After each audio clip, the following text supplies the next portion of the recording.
I want to welcome you all to the June 9th meeting of the Placer County Planning Commission. And would you join me in the flag salute? I pledge allegiance to the flag of the United States of America and to the republic for which it stands, one nation under God, indivisible, with liberty and justice for all.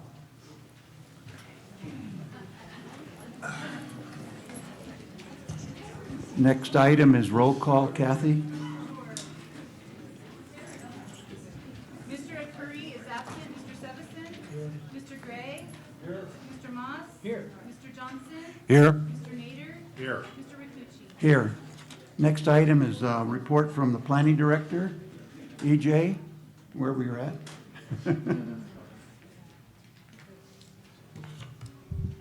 Good morning, Chairman, members of the Commission. Thank you all for being here, everybody. I appreciate the good attendance we have here. Logistically, thank you to Grand Lebacan for opening up the room so everybody has a place to sit. You always try to anticipate, how many people are going to be able to attend a hearing, and we got a good hearing attendance, and we can accommodate everybody. So I'm glad we could do that. Let's see, the other logistical purposes, I anticipate a large amount of public comment on the second item on the agenda, the Martis Valley West project. We do have a sign-up sheet up front. Some have already signed up on that. Anybody who would like to speak during public comment on that project, please feel free to come up and sign up. If you don't make it on that list, the chairman will still ask if there's anybody else available or who wants to speak during public comment. Yeah, so when we get to that item, I'll grab the sign-in sheets and I'll call them up when we get to the public comment portion of that item. So, normal order of business, a couple of things I do want to report on the couple Board of Supervisors hearings that happened over the last month. May 17th, the board met down in Auburn. One of the items they acted on was to authorize staff to execute an agreement with the engineering consultant for the Placer Ranch project so we can move that forward along with the Sunset Industrial Area Plan. So that continues to move along. There was an appeal filed by the Aspen Grove Owners Association against the North Star Forest Flyer and North Star Basin retrofit project. That appeal has been withdrawn and the board approved that. And the last thing that happened on May 17th, we did a zoning text amendment, or we actually, not a zoning text amendment, we amended Chapter 16 of the County Code in regards to tentative map extensions to make it consistent with the newest state laws, and we'll be bringing back Chapter 17 of the Zoning Code to do the same here coming up. June 7th, which was just this past Tuesday, the board considered the Greyhawk 3 project, and the board approved that project. And then the next board meeting is going to be June 21st, and they will be hearing an appeal of the Willow Park gate project that you considered at the early May meeting. So that's our board meetings. As far as the Planning Commission meetings, the upcoming June 23rd Planning Commission meeting is going to be canceled. Then we have 3 subsequent meetings following that. So it's going to be a busy July and August. We're going to have a meeting on July 14th, July 28th, and August 11th. It has not been determined whether that's going to be in Auburn or Tahoe, either of those meetings. Some of the West Placer projects that are getting put on those agendas. We have the park at Granite Bay, which is a 56 single-family lot subdivision down the Granite Bay area. Lake Vista Estates, 15 single-family lot subdivision in Granite Bay. In Auburn, the Auburn Creekside Center, which is a commercial project just north of the Target store. It's a 90,000 square foot of retail space. And then we have several extensions of time. So for Tahoe area, we have the Village at Squaw Valley Specific Plan project that we'll be considering up here in Tahoe. That date has not been set yet. We also have the draft EIS hearing for the Tahoe Basin Area Plan. Palisades at Squaw is another project in Squaw Valley, a 63 residential unit project. Faulkner Garage, which is a project you previously approved, they're coming back for one additional variance. And then we also have several extensions of time for that agenda as well. So a lot happening in the county right now. So as we get venues for these meetings and figure out the timing of when these projects will be commission ready, so you guys can make consider those projects, and we'll let you know. I think that's all I have. I think at the last meeting, Paul mentioned that we were, we're currently recruiting for the CEDRA agency director. I believe that recruitment is open until the end of the month. And then just from a staffing standpoint, with planning, we're also recruiting for an assistant planner and a senior planner to help us keep up with all the activity in the county right now. That concludes my report. If you have any Is questions. there any questions of EJ at this time? No, thank you, EJ. All right, thank you.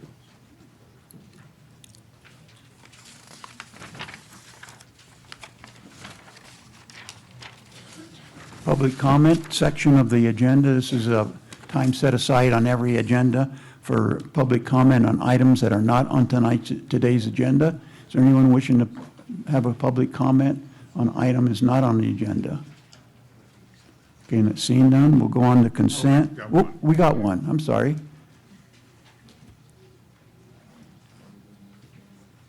For your name for the record? Good morning. My name is Aaron Rudnick. I'm here to discuss briefly the potential Tahoe City Lodge coming into Tahoe City. I'm the property owner immediately adjacent, owning the Bechtel building there right in front of the golf course. Okay. I don't know where you guys are as long as the process, but there's a lot of issues we've been having over the last year of meetings. The biggest one coming now that the notice of preparation we got about a year ago is a completely different plan than the updates, the parts on the website, his presentations about how the hotel is going to be. It's set right now to be built over onto our property. He's taking an easement for ingress and egress to the back of the property and gutting the entire portion of my property on that side of the building there, putting his main entrance, doing away with his driveway, putting his main entrance on my property through the easement there. I mean, just every single part of it is going over the line into there. We've asked for the encroachments already there from the old Hendrickson building to be removed since the plan was to demolish it anyways. We're not getting any progress with any of that. We've tried to, the PUD suggested we build a fence for privacy and to mark the property line better, as most people don't even realize the old Hendrickson building is built significantly over the property line onto our property and has been for a long time. We've been waiting for an opportunity like this project to, set the line back and put it back where it should go. With everything going on and the runaround I kind of get from other agencies, I was hoping for some advice and guidance from you guys on how to go about it in the future, if there's anyone I can talk to, anyone on point. But I understand it's only one family really being negatively impacted. I know it's a huge priority for most of the local agencies, so I'm not getting much support. But I think it's great. I think getting rid of the building, those things, I agree with certain parts, but it just needs to be on its side of the line. Okay, I'm not sure. I think that's reasonable. EJ? I think Paul Thompson, do you want to address that? Or no? You're cueing me in. I thought you had something. Just, I'd be happy to meet with you and talk to you about it. Okay. Okay, thank you. Great. Thank you, guys. Any other public comment not on the agenda today? If not, we'll close the public comment portion, and I believe we have nothing on the consent, so we'll just go right into our first item, which is the abandonment of a portion of the Bay Street adjacent to Riviera property, Carnelian Bay.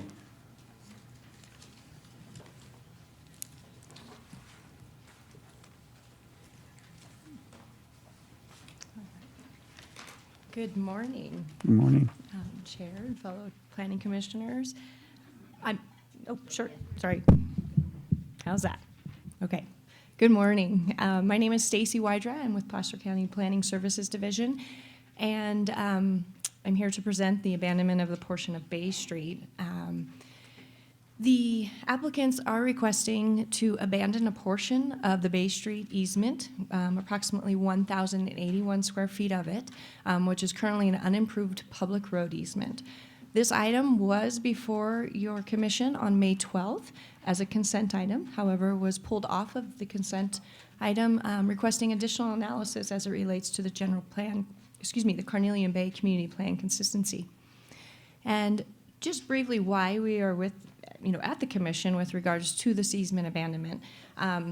There is a difference in the fair market value of the easement that is to be purchased. And as a result, to go to the Board of Supervisors, who will ultimately make that decision, we have to go to the Planning Commission to ask for the determination that the project, the easement abandonment, is consistent with the Carnelian Bay Community Plan. So just to quickly get you acquainted as to what the current easement looks like and how it's currently operated or used. It's heavily vegetated. It's part of the beach. You can see there's many existing docks and such. And then this is looking the other direction.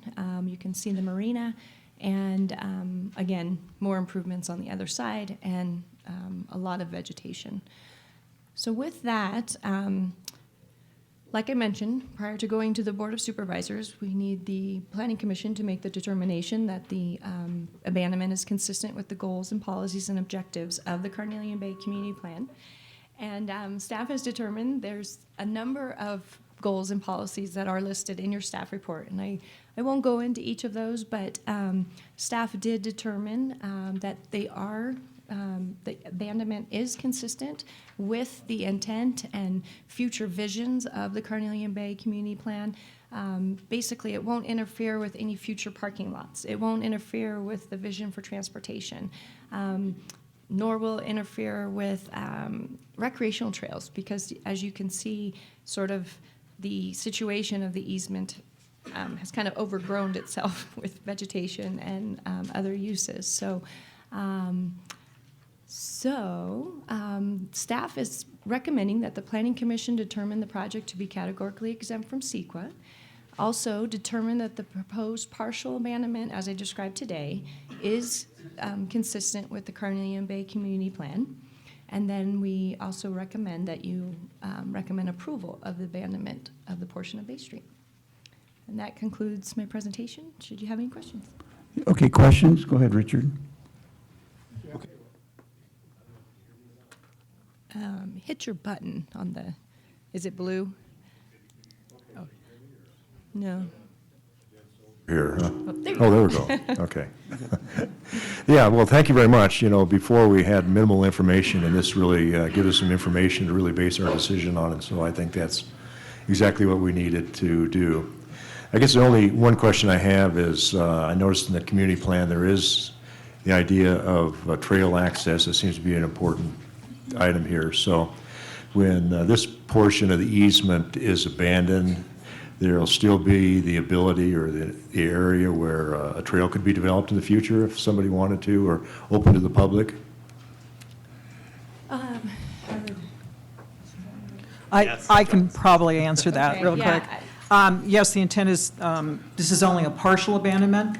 The intent is that the remaining portion of Bay Street, which is the county's easement, will remain in effect and will provide public access. Okay, thank you. Mr. Chairman? Go ahead. Yeah, I have a question of staff. Will evaluation get resolved prior to going to the board? I hope so. Well, I guess, should we condition it that way? Would that be appropriate or not? I believe staff has provided you recommendations for your action that would include the finding of consistency based on the county receiving fair market value for the abandonment of the easement. I Okay. think that would suffice in terms of Okay. direction, if that's the way. I think that's important that we don't make a decision and find out we've done the wrong thing here. Okay, just to point out to my colleagues, the parcel to the west of this is state of California. The Conservancy owns it, so we own quite a large piece there all the way to the boat company, Sierra Boat Company. So there probably will not be a need to have a trail there because only a couple lots over, the property lines then go all the way to the lake, so there's no opportunity to go anywhere. So basically, I'm going to suggest that we support this. Although I point out the adjacent property to the, I'm directionally challenged, but the next door neighbor property, there was litigation that ended up with a settlement that resulted in also partial abandonment of Bay Street, but a retention of a portion of Bay Street that is specifically for pedestrian public access along that beach. So this would actually be that one missing link between the State Conservancy parcel and that other property. Yeah, as part of the easement has to be kept because the PUD has a sewer line, and I think there's That a too. water line and other things in that easement, and so that has to stay, so. And in fact, if I'm not mistaken, the alignment is designed such that it does ensure that that easement is protected. Thank you. Are you ready for a motion, Mr. Chair? Well, is there any other questions? Public comment? Yeah, applicant or public. Is there any public comment? Yes, two hands. Come up to the microphone, please.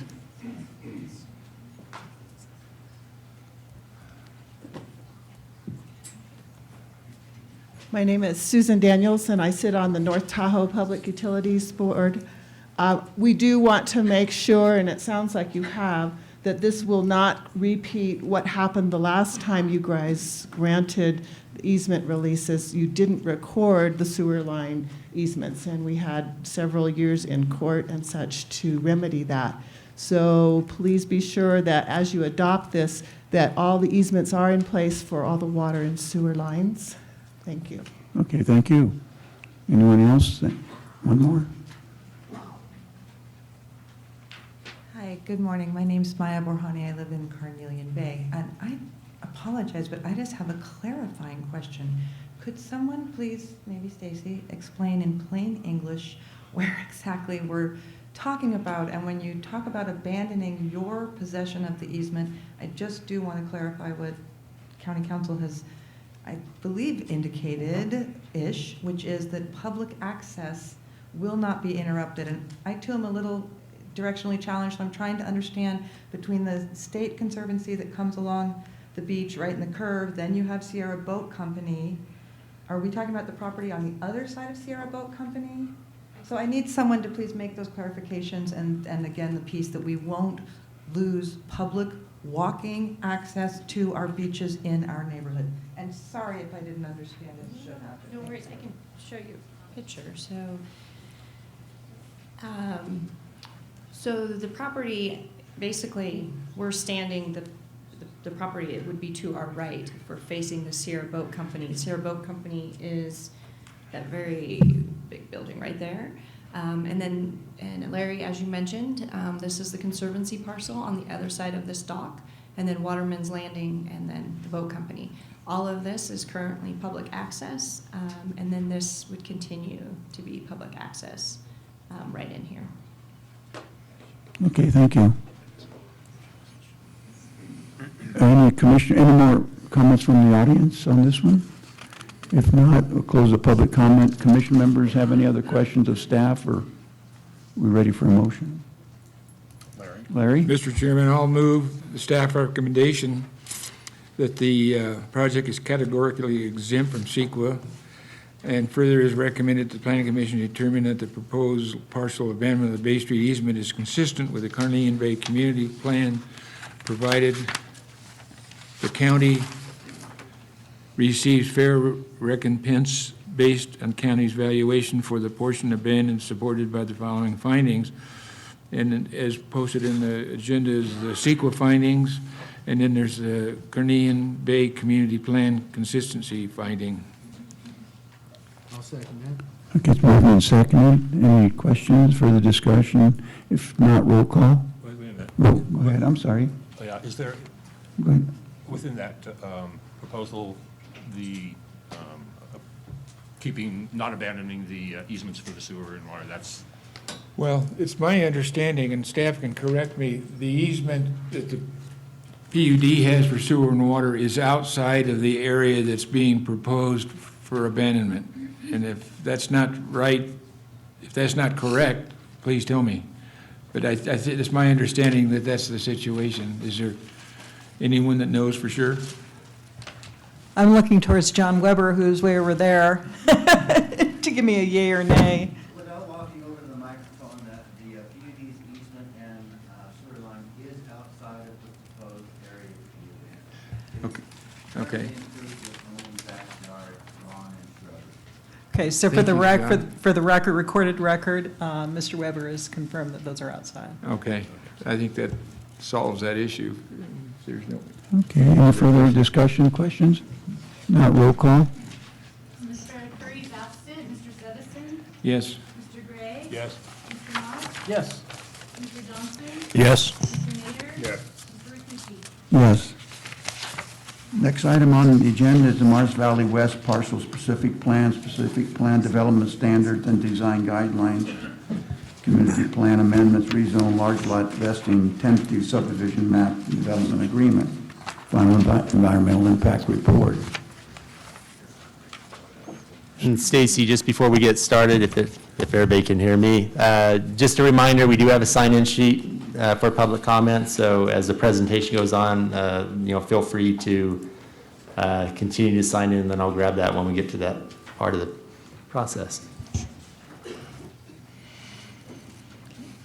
Great. Okay, staff, go ahead, Steve. Hey, good morning again.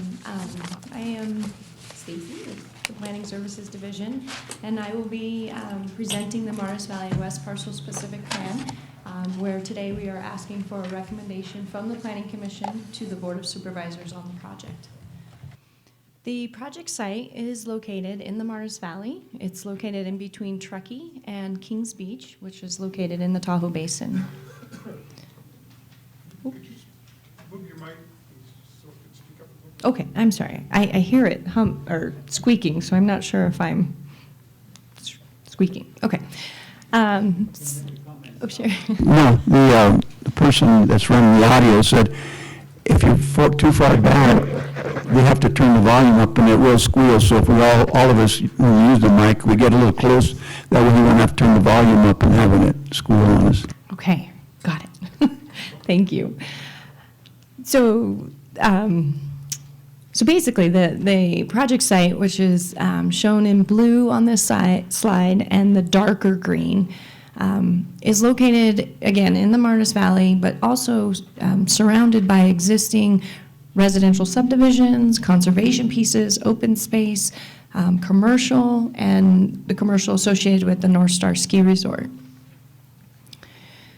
The project has been under consideration by the owners and some conservation groups for quite some time, over 10 years now. And the applicants will go into greater detail on this, but there is a Morris Valley Opportunity Agreement, which the conservation opportunities were explored that are demonstrated through this project's proposal.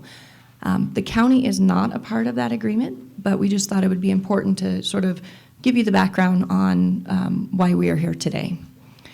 The previous proposal that was originally received with the county was a proposal that consisted of 760 residential units. However, of those 760 units, 112 of those units were located in the Tahoe Basin. And as a result, an area plan was required to consider that rezone of the basin zoning to allow for the residential units. After receiving a number of public comments and concerns, the applicants decided to withdraw that portion of the basin out of their project proposal area because, well, just to address the concerns that were raised with the basin portion.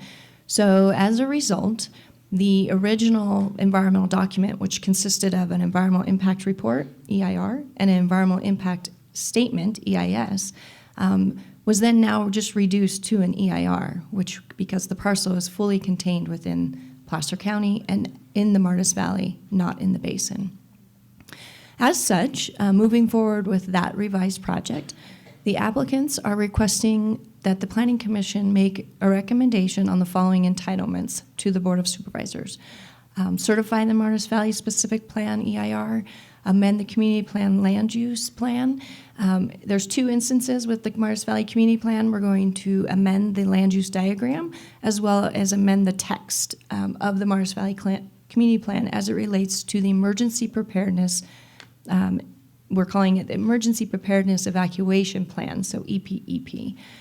Also, recommend adopting the specific plan policy document, which also includes the development standards and design guidelines.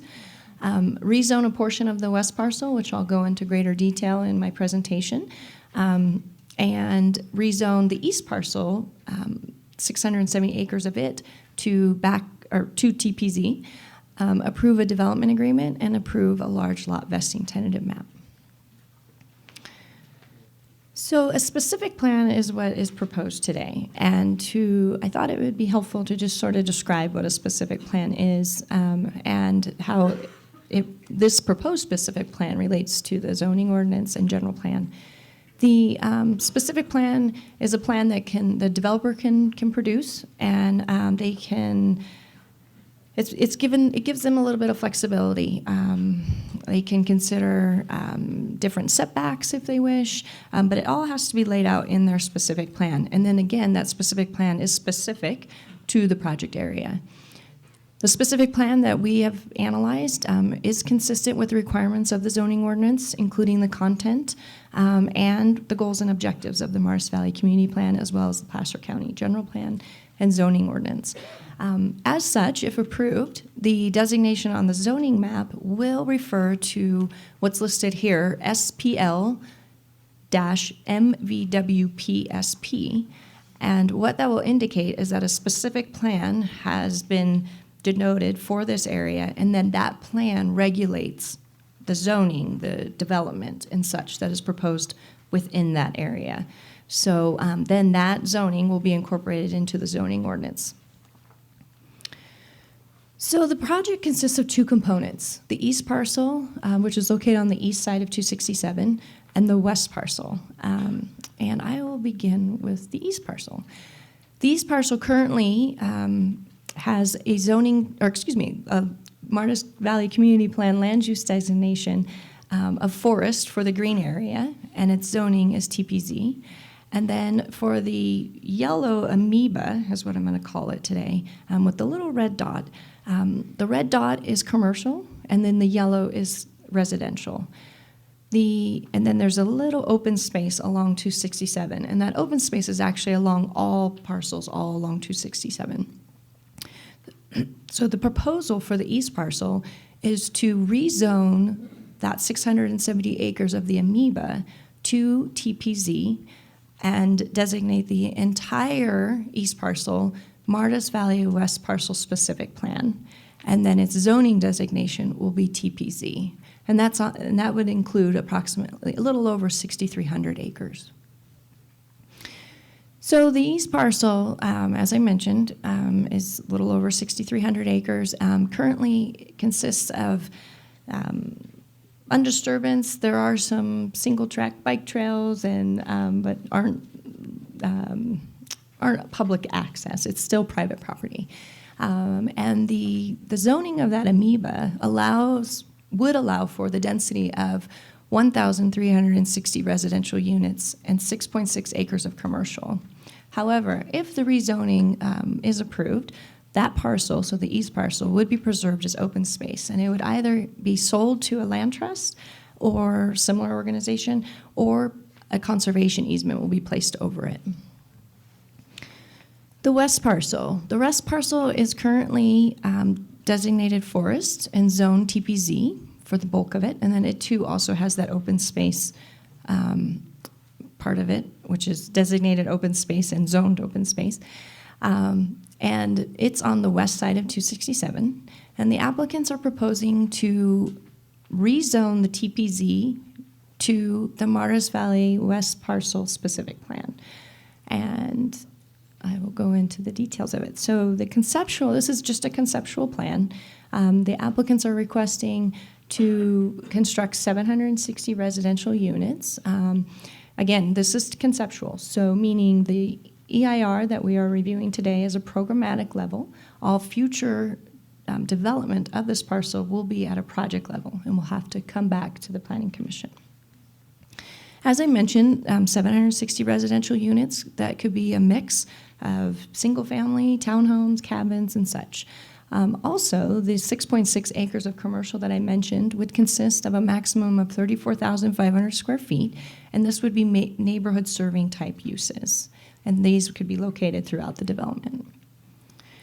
The west parcel has been designed to avoid environmentally sensitive lands, such as the steep slopes that consist on the site. There are wetlands, and they have, and this slide depicts sort of where those areas are. Those areas are in pink, as noted on this slide. The specific plan, as I mentioned, contains design standards and guidelines which will guide the development on this project, or excuse me, on the west parcel if approved. And the building heights are listed here.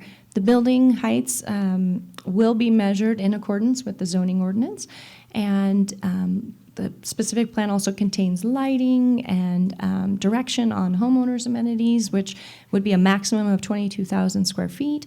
The homeowners' amenities are more like tennis courts, swimming pools, fitness centers, and such. And then there's approximately 14 miles of multi-purpose trails on the west parcel that is proposed to be incorporated throughout the site, and also with the hopes of connections to the existing off-site trails. So access to the project site is off of 267, and it's approximately 1 mile south of Highlands View Road, and then also almost over 1.5 miles south of North Star Drive. And there will be improvements required for that encroachment, including deceleration lanes, acceleration lanes, and such. Internally on the west parcel, there is a roadway system that's proposed, and consistent with our standards, there'd be two 16-foot wide paved vehicle lanes, which would also include snow storage easements and multi-purpose easements. There are also two emergency vehicle access roads that are proposed. There's a primary one that would be year-round, paved, 20 feet wide, and gated. So that one is their primary, and it will link up to Brockway Summit. So it goes through the forested parcel, or excuse me, the forested piece of the west parcel. The secondary EVA, as seen here, sorry, I should be pointing these out. The secondary EVA is right here, and it actually is an existing dirt logging road that can be linked from the project site to the fiberboard freeway. However, it will be only used seasonally. So, and it will also be gated. It will not be plowed like the primary EVA. However, to ensure that the EVA, the seasonal EVA, and the primary EVA are used for what they're intended for emergency vehicles only, we have provided a condition of approval in the large lot vesting tentative map, which would ensure and or guide the HOA in how to manage those. So the west parcel will be served by the NSCD, North Star Community Service District, the sanitary districts and agencies. But it's important to note that should the project be approved, they will be required to be annexed into the North Star Community Service District. And as such, they will have to apply to LAFCO, the Local Area Formation Commission. The water supply located on the site has been studied, and there's two options. One, the project can annex into the North Star Community Service District, or there could be two wells that could be drilled on the project site of the west parcel, which could also serve the property. A water supply assessment, however, has been prepared, and the water supply assessment concluded that the North Star Community Service District does have ample service or water ability to supply the project. So the Board of Supervisors will be asked to adopt that water supply assessment if approved.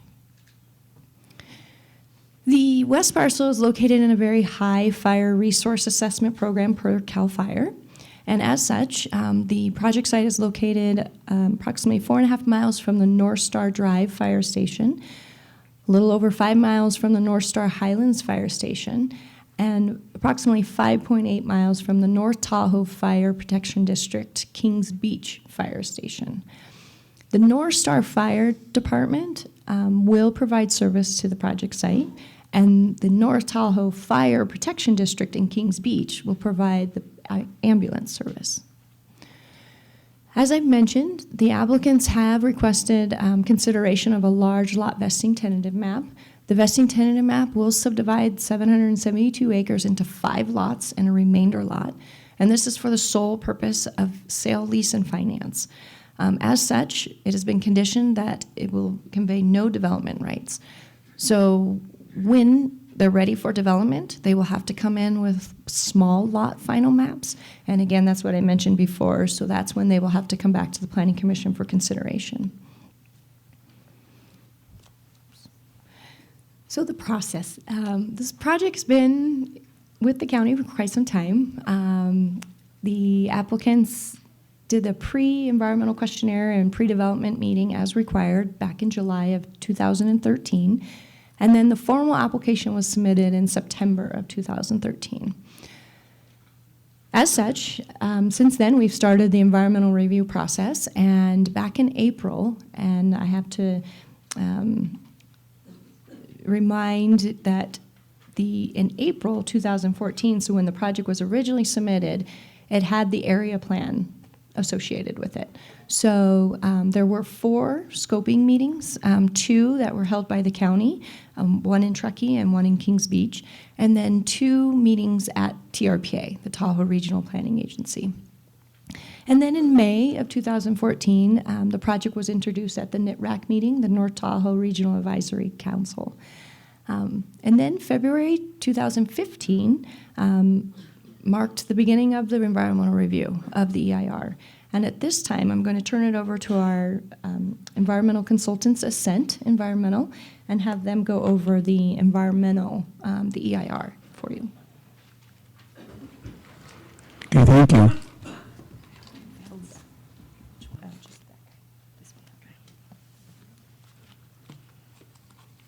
Okay, I'm a little shorter. That's okay. I will try not to squeak. Good morning, Mr. Chair and member commissioners. I'm Fran Ruger from Ascent Environmental. I'm joined here today by Sydney Coatsworth, and I'm going to provide a little bit of information about the environmental impact report that was prepared for the project. Stacy went through pretty much the timeline, the project timeline, and some of the EIR timeline, which included the original notice of preparation for a CEQA EIR and a TRPA EIS, and the public review period and the scoping meetings that were held. As she mentioned, a revised notice of preparation was published in 2015, February 27th of 2015 for the revised project and for just the CEQA EIR. The draft EIR was released on October 22nd, 2015. It was out for public review for a 60-day public review period until December 22nd, 2015. And there was also a public hearing held during that comment period.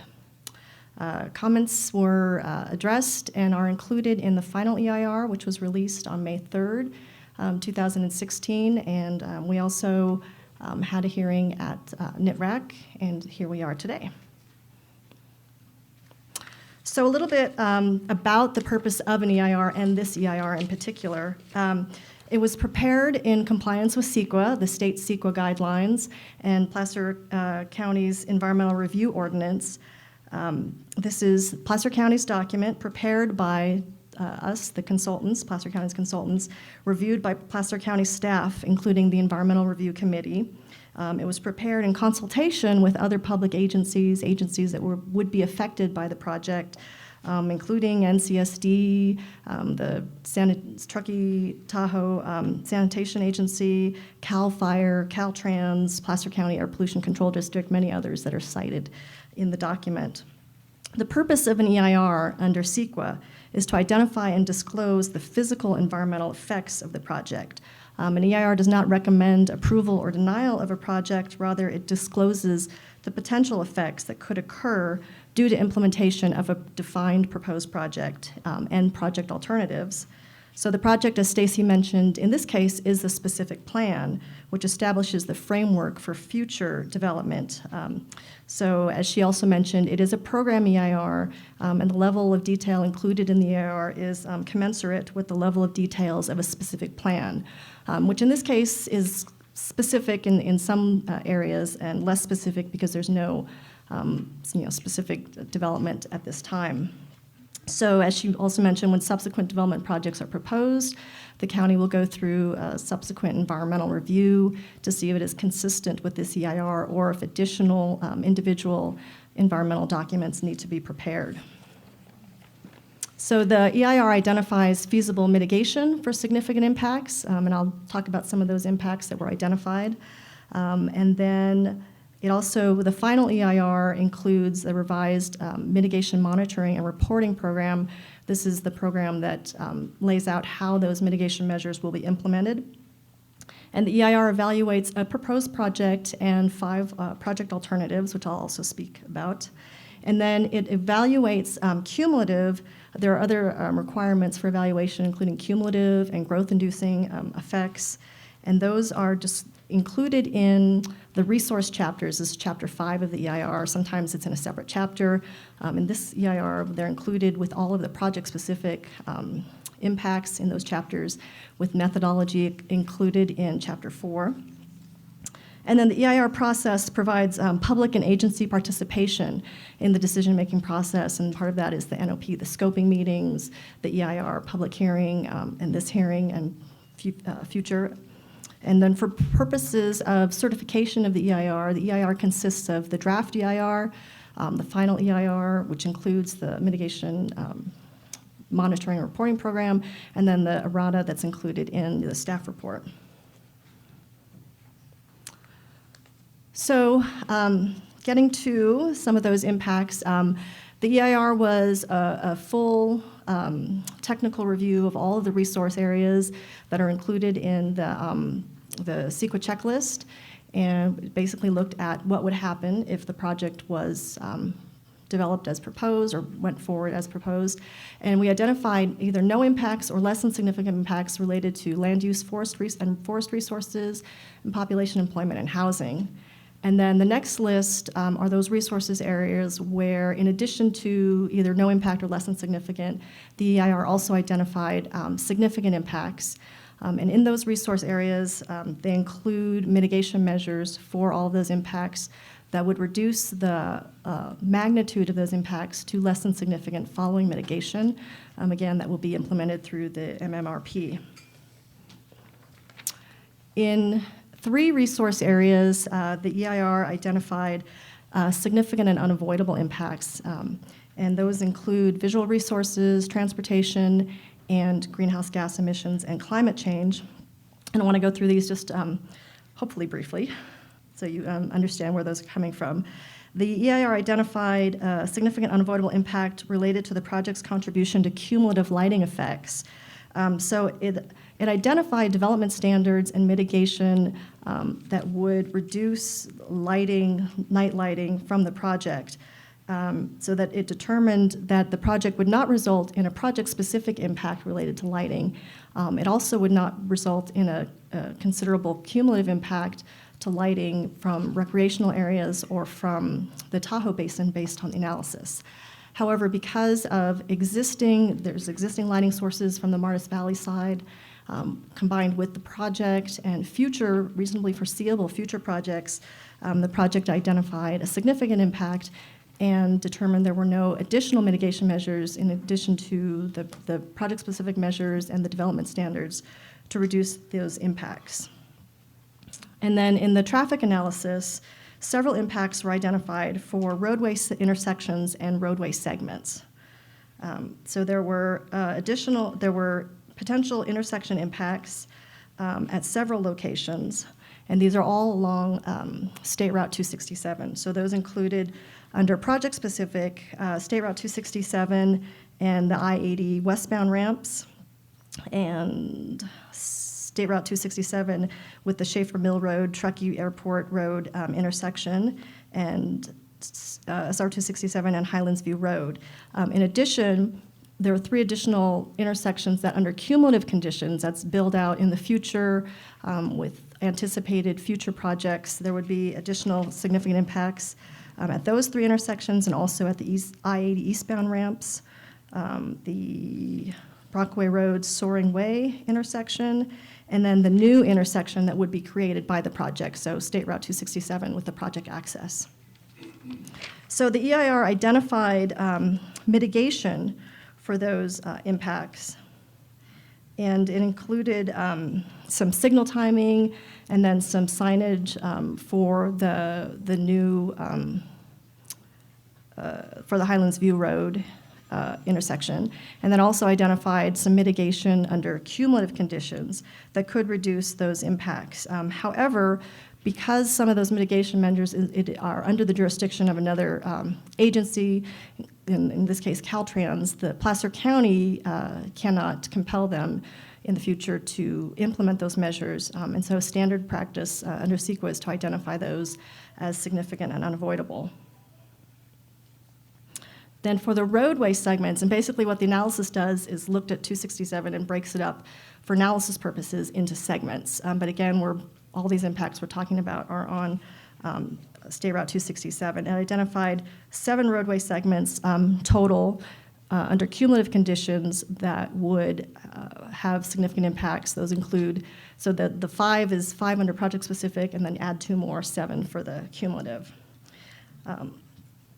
And so and some of those under cumulative, the significant impact is because in the future, there would already be an exceedance of level of service standards, and the project would contribute would further those exceedances.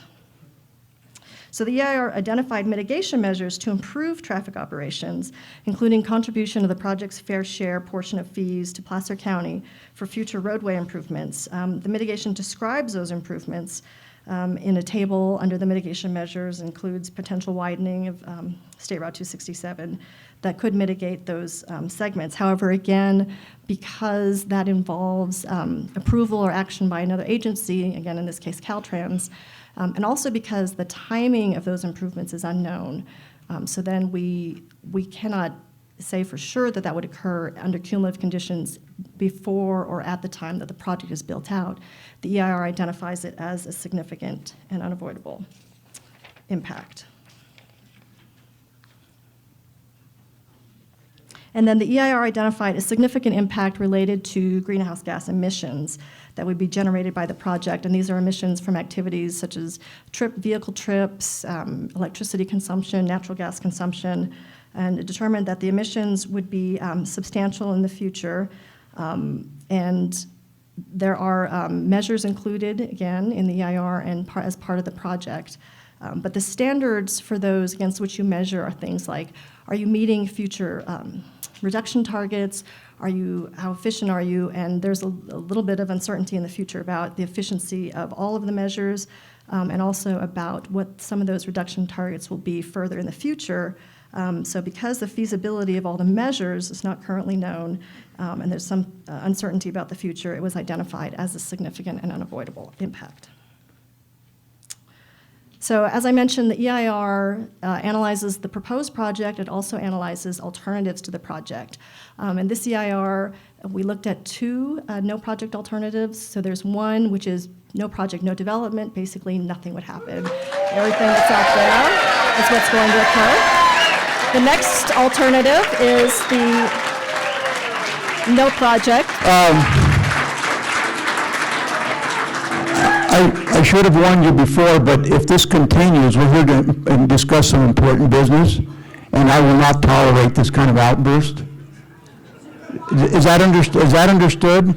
We have a professional up here going through the EIR. We're professionals too. Act like it. Well, then act like it. Really? I mean, geez, we provided this room, we provided this venue, we came up here, and we're listening to this report. So, and if you don't want to, we can clear the room and adjourn and have a meeting some other time. This is where we live. This is our public meeting. Well, that's why we want everybody to be calm about it, listen to the people making the presentations. It's only basic courtesy. We did was applaud. Well, it's not that appropriate to applaud. Every time somebody makes a comment, you either like or dislike. Okay, continue with the analysis. Thank you. The second no project alternative is what would occur in the future under basically existing planning. So that would be build out under the existing designations of the Martis Valley Community Plan, which would include 1,360 residential units, up to 6.6 acres of commercial uses on the east parcel. And then alternative 3 is a reduced density alternative, which would include 342 residential units and 6.6 acres of commercial on the west parcel. And alternative 4 was the reduced footprint hotel alternative, which would include 500 residential units, 100-room hotel, recreational trails, 6.6 acres of commercial on the west parcel, but under a smaller development footprint. So there'd be less area that would be allowed for development. It was a reduction of about 100 acres. And then following input received during comments on the draft EIR, the final EIR did look at a version of an alternative that was suggested, which included the reduced density on the east parcel. So this would be 418 units developed on the east parcel. And I think we're missing a slide. Okay, so they're moving then to the final EIR. The final EIR responds to written comments on the draft. Also, we had a transcript from the public hearing, the oral testimony that was given at the public hearing. It included some revisions, small revisions to the project and text clarifications. And then it also addressed comments. And the slide's missing, but there's a list of concerns which are actually pretty much replicated here as far as some of the very common concerns that were brought up in response or in the comments. So what the EIR does includes master responses. It kind of consolidates all of those concerns, responds to them at one time. And then if you go to the individual letters, it generally refers back to those master responses. And I want to go through those a little bit also. So there was a master response that addressed comments related to recirculation of the EIR. A lot of those were based on the comments about the whole EIR, and the master response just explains the issues addressed in the final and how they do not meet the CEQA criteria for recirculation. And then several comments focused on the project description of this project and then what is and is not included, including the adjacent Brockway Campground proposal. So there is, the master response clarified, the Brockway Campground is a separate proposal submitted by Placer County, or submitted to Placer County, sorry, that would be subject to a separate environmental review. Now, as pointed out by many of those comments, the application has been received, so it's a reasonably foreseeable project. Therefore, it is included in the cumulative analysis. So that's where you see it, not in all the project-specific impacts, but in the cumulative, including the list of cumulative projects. And then there was a discussion about the baseline for the EIR. This is the line against which the EIR determines the significance of the impacts. And that clarified the information from the EIR that for purposes of the impact analysis, the baseline is existing conditions per CEQA at the time that the March 2014 notice of preparation was published, which is pretty much the same. Right now, it's undeveloped forest on the west parcel, undeveloped land on the east parcel.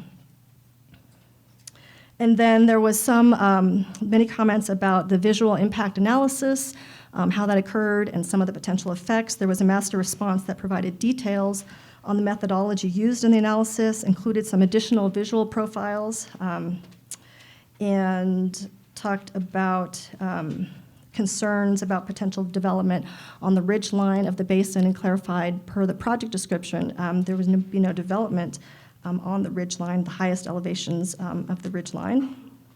And then there was a couple of transportation-related master responses that explain the methodology used in the EIR analysis, including calculation of number of trips that would be generated by the project. And a traffic master response also addressed potential vehicle miles traveled generated by the project. This is a measure that's sometimes used and included an estimate of potential vehicle miles traveled within the Tahoe Basin. Again, although this project is not within the jurisdiction of TRPA, where it's appropriate and where the geographic scope of impacts are in, Truckee, Mars Valley, down to the Tahoe Basin, those were discussed. And so the master response included a little bit of additional information about that, also explained how project measures would contribute to transit services to decrease vehicle miles traveled. And then there was a master response addressing greenhouse gas analysis in the EIR, provided additional explanation about the methodology, and then responded to the adequacy of the analysis based on some recent California Supreme Court decisions, and also discussed the adequacy of the mitigation measures identified in the EIR. And then comments also addressed wildfire risks and emergency evacuation.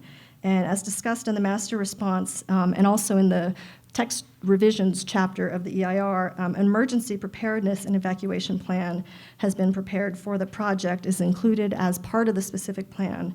And as part of the actions for this project, the final also includes a proposal by the county for a text amendment to the Mars Valley Community Plan to ensure preparations of these emergency evacuation and preparedness plans for future projects prepared under the Mars Valley Community Plan.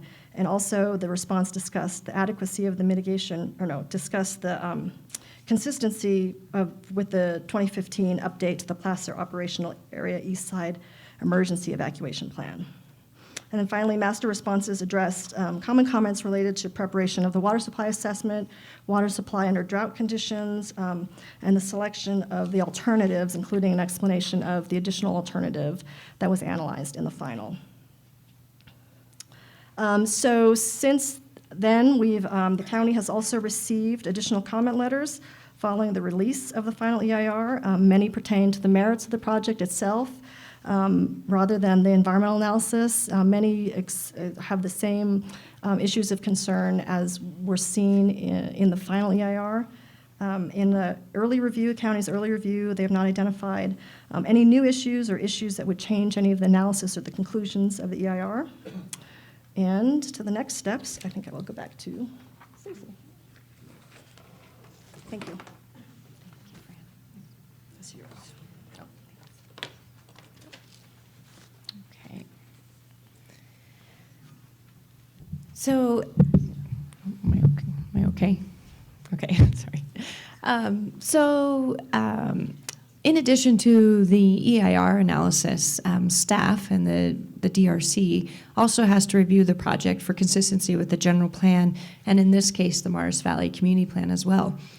Staff has determined that the project would be compatible with surrounding uses, and that, as I mentioned previously, there's existing residential subdivisions, there's open space conservation, and also the North Star recreational area that exists today. As Fran mentioned, the Mars Valley Community Plan, we are proposing 2 amendments to it. One would be to amend the land use diagram to indicate the specific plan designation of this project, and then also the text amendment to provide the emergency preparedness evacuation plan. Not only will it apply to this project, but it's the intent of modifying the Mars Valley Community Plan is to ensure that all future projects within the Mars Valley also prepare an emergency preparedness plan that would be applicable to their project. As such, we have incorporated Goal 6J, which would be incorporated into Chapter 6 of the Mars Valley Community Plan under the Public Facilities and Services section, and then associated policies with it, which would guide the developer on what they would need to do with the implementation of that evacuation plan that I've mentioned. And furthermore, this plan and this requirement is also to ensure that this project, as well as future projects in the Mars Valley, are consistent with the new Senate Bill 1241. I forget the exact name, emergency, it's relative to the emergency plan. Additionally, the project is asking for a timberland production zone withdrawal. The proposal consists of rezoning the east parcel from existing commercial and residential development to TPZ, and then the west parcel would go from TPZ to residential and commercial development. With a TPZ withdrawal and/or rezone, or both, we have to, per the zoning ordinance, we're required to prepare a forest management plan. That plan was prepared by North Valley Resource Management and was in final form in May of this year, and that is also part of your packets. It was determined through that plan that the east parcel, rezoning it back into TPZ, is supported by the goals and objectives of the timberland production zoning. So therefore, it was consistent with the zoning ordinance. Additionally, for the procedures for immediate rezone out of TPZ, per the Timberland Productivity Act, we are required to go through this process. And basically, your recommendation to the Board of Supervisors, then the Board of Supervisors will also make a recommendation on the TPZ withdrawal, and they need a 4/5 vote that would then be carried to the State Board of Forestry and Fire Protection together with their findings. If the Board of Forestry approves the TPZ withdrawal, then the Board of Supervisors recommended approval, so tentative approval, would go into effect. So the Mars Valley the Mars Valley West parcel, as mentioned, proposes 760 residential units. This is 600 residential units less than the 1,360, which is the density in the Mars Valley Community Plan that's slated for the east parcel. As such, there would be a reduction in the total daily trips, and then furthermore, a reduction in the daily trips into the basin would also be achieved with the reduced density proposed with this project. However, and as Fran mentioned, while it is less, the traffic is less than what's anticipated in the Mars Valley Community Plan, there will be increased travel times on State Route 267 between I-80 and Kings Beach. And again, Fran discussed all that with the environmental review and the environmental analysis. Per the Placer County General Plan and our housing element, and specific to policy C-2, a new development project that generates employees is required to provide for 50% of their full-time equivalent employees. And how they do that can be in one of these following 4 ways. Either construct on-site employee housing, construct off-site employee housing, dedicate land for these employee housing units, and/or a payment of an in lieu fee. With the proposed project, 3 of these options have been considered throughout the review of the project, and they consist of dedication of land, build on site, and payment of in lieu fees. And at this time, I'm going to pass it over to Michelle Kingsbury, who will discuss the development agreement, and she will also go in further detail of the employee housing requirements and where we're at with that.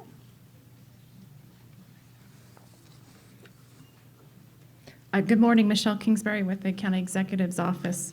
Staff worked diligently, and included in your staff report is Attachment I, which is a full copy of the proposed development agreement. I'll real quickly highlight some key points in that. Significant amount of the development agreement language is more contractual language. We have indemnity provisions, noticing requirements, and I won't touch on those, but certainly afterwards we're available if any comments or questions arise. It is very typical with the specific plan process for us to also consider a development agreement. We have several in place with the various specific plans that we have throughout the county. A development agreement is not meant to replace nor supersede the mitigation measures noted in your MMRP or your mitigation monitoring and reporting program, so those remain in effect. And really it's meant, as noted in the slides, to strengthen the public planning process and establish certain rights on the property which is subject to the application, and reduce the economic risk of the development in the future. And I'll go through a few key terms on that development agreement. The first one is just the provision of the term of the development agreement. We are proposing a 20-year term, which is consistent with several of the specific plans that we've considered in the past. It also has 2 5-year options, which is also consistent with the language that we have in our other development agreements that we've recently amended and considered before your Planning Commission as well. One of the key highlights is in terms of transit. With the recent adoption of the transit plan at the Board of Supervisors on April 19th, the developer has agreed to the regional transit contribution, which would consist of their proportionate obligation on that, which is roughly $68,000 per year with a CPI index associated with that. We will be looking for the first payment of that annual obligation beginning 90 days from the effective date of this agreement and annually thereafter. In addition, there'll be a one-time capital contribution toward that regional transit plan, which is roughly a little under $60,000. That would go toward capital needs such as buses, things like that. As Stacy mentioned, the east parcel preservation is certainly a material term of the development agreement, and it further refines the terms and conditions that we're looking and timelines associated with that preservation. The developer has initiated the sale of the land, as Stacy mentioned, to a conservation organization. The development agreement outlines that the sale should occur before December 31st, 2020. However, we've included some provisions for extensions of that date if, for example, funds haven't been raised or a significant amount, but there's good faith efforts in progress, that there's some extension provisions noted in the development agreement. Should the conservation organization not purchase the property, the county would be looking for a conservation easement to be recorded against the property, permanently preserving that in perpetuity. And as I mentioned, a lot of the detail is also included in Attachment I for those that have the full development agreement before them. As Stacy mentioned, employee housing is another section where we further refine the obligations. We did look at the 3 options that Stacy mentioned in terms of on-site land dedication, construction of the units, as well as payment of an in lieu fee. And staff is recommending to provide the developer with 2 main options. Construction of units, staff translated down the full-time employee obligation to a unit basis of 21 units and provided for some timelines and framework for those units to be constructed on site with the first 10 units no later than the creation or the recordation of the map that creates the 246th lot, and then the final 11 units no later than the recordation of the map that creates the 492nd lot. As development proceeds forward, we wanted the units, if the developer chooses this option, to be online as the project phases through. In addition, we've provided an option of an in lieu payment of approximately $2,450,000. The first payment of that would approximately 75% would be due fairly early on in the process of the development, about $1.8 million at the recordation of the first small lot map. And then the remaining portion phased into the development, about $600,000 prior to the recordation of the 460th lot. In addition, above and beyond those obligations, staff is recommending that the developer pay about $125,000 toward regional housing needs. This could be anything from studies, contributions toward projects, to support the regional efforts that are going on with workforce housing in the area. There's also provision in the development agreement, and certainly park staff is here as well to speak further on this. They would be paying a park fee of approximately a little over $1,200 per each residential building permit issued, and providing an IOD or irrevocable offer of dedication for a public staging area, as well as timelines associated with construction of that public staging area, no later than acceptance of the improvements for the 200th residential unit, so upfront early on in the project. And with that, that's a real quick summary of the highlights associated in the development agreement. Certainly there's a lot more detail in Attachment I, and we're available to answer any questions that you have on those items. I'll turn it back over to Stacy. Before you sit down, I'd like to highlight something that was in our documents on page 18. And I think this is helpful for the people that are attending today who have not seen the information that we have. What the objective is for what we're trying to accomplish today and what we take into consideration today. We're going to obviously be making a recommendation to the Board of Supervisors, and that's why we're holding the hearing today. But there are 5 elements that we're going to take into consideration, and I'd like to just read them very quickly. And you might, if you have not seen this document, you might want to make note of what we're going to consider. What we're going to be looking at is it consistent with the objectives, policies, general land use, and programs specified in the county general plan? That's the first. The second is compatibility with the use authorized in and the regulations prescribed for the land use district in which the real property is located.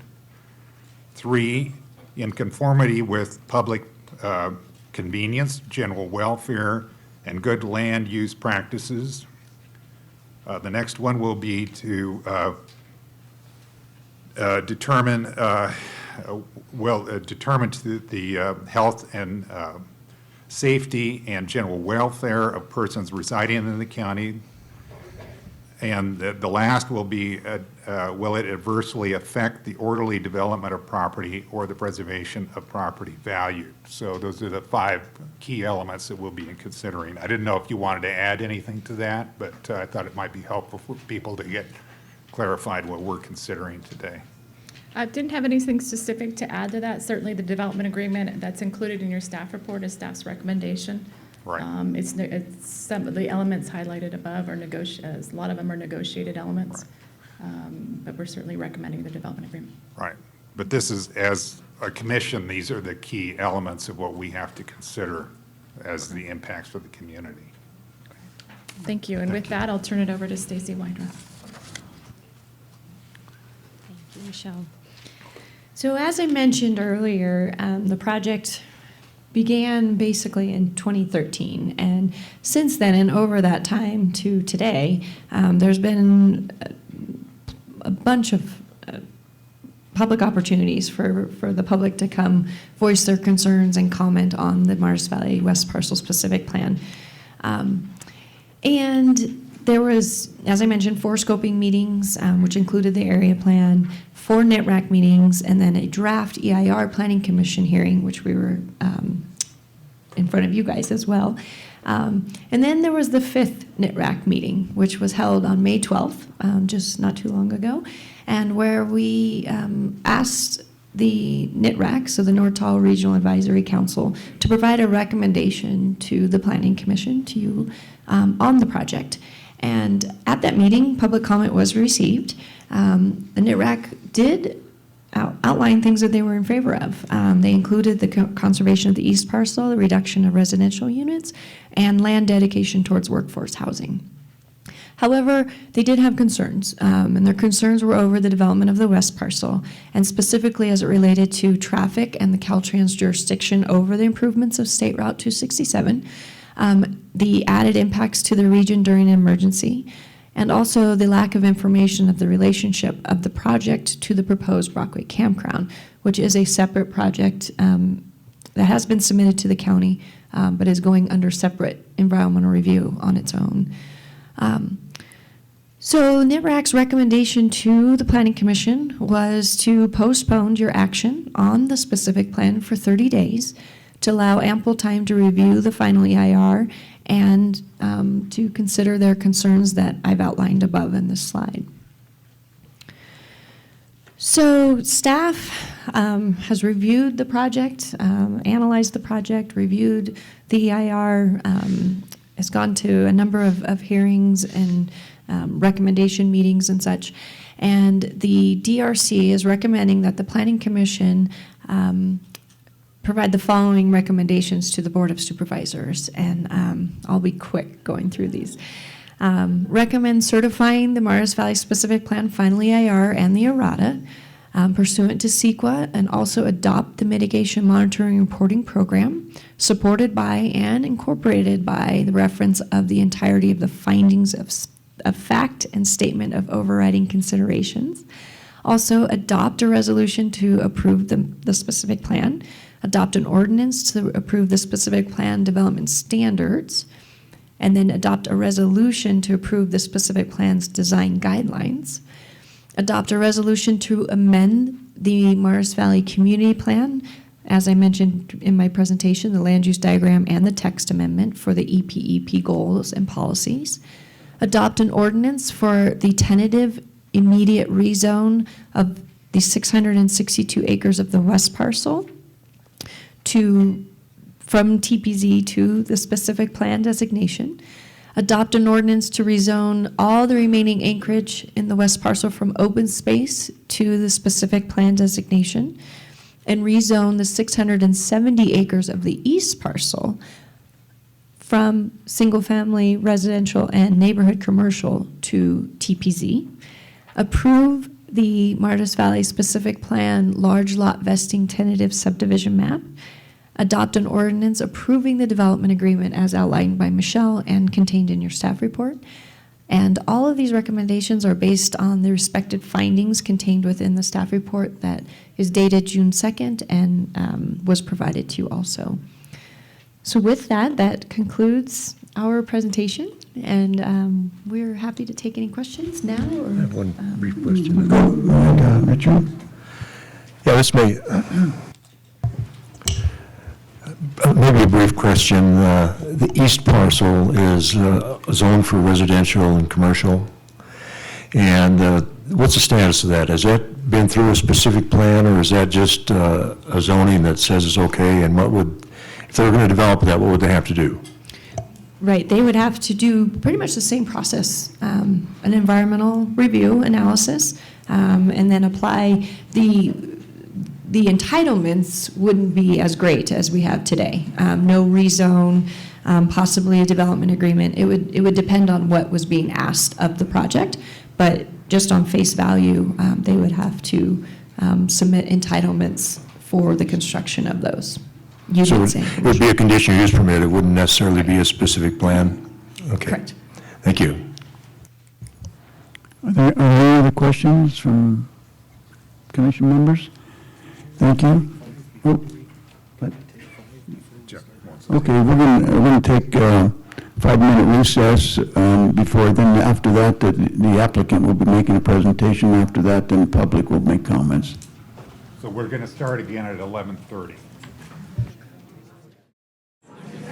Okay, thank you for coming back promptly, and at this time, the applicant will be asked to make a presentation. So, would you please come forward?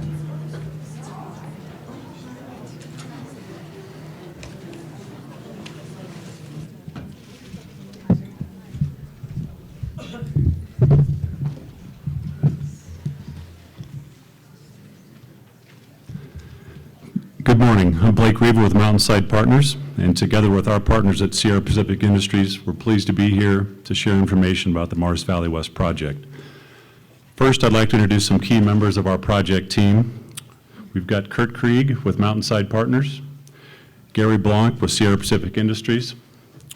In addition to county staff and Incent Environmental, we have some professionals in attendance today who have worked on the various environmental studies over the years. They're available to provide additional information should the county staff or commissioners so desire. By name and area of expertise, perhaps with a quick raise of the hand, Adrian Graham, CEQA consultant, Dwight Smith, hydrologist, David Hagan, engineer, Angela Lynn, visual analysis, Danielle Bradfield, forestry, Gordon Shaw, traffic, and Whit Manley, legal counsel.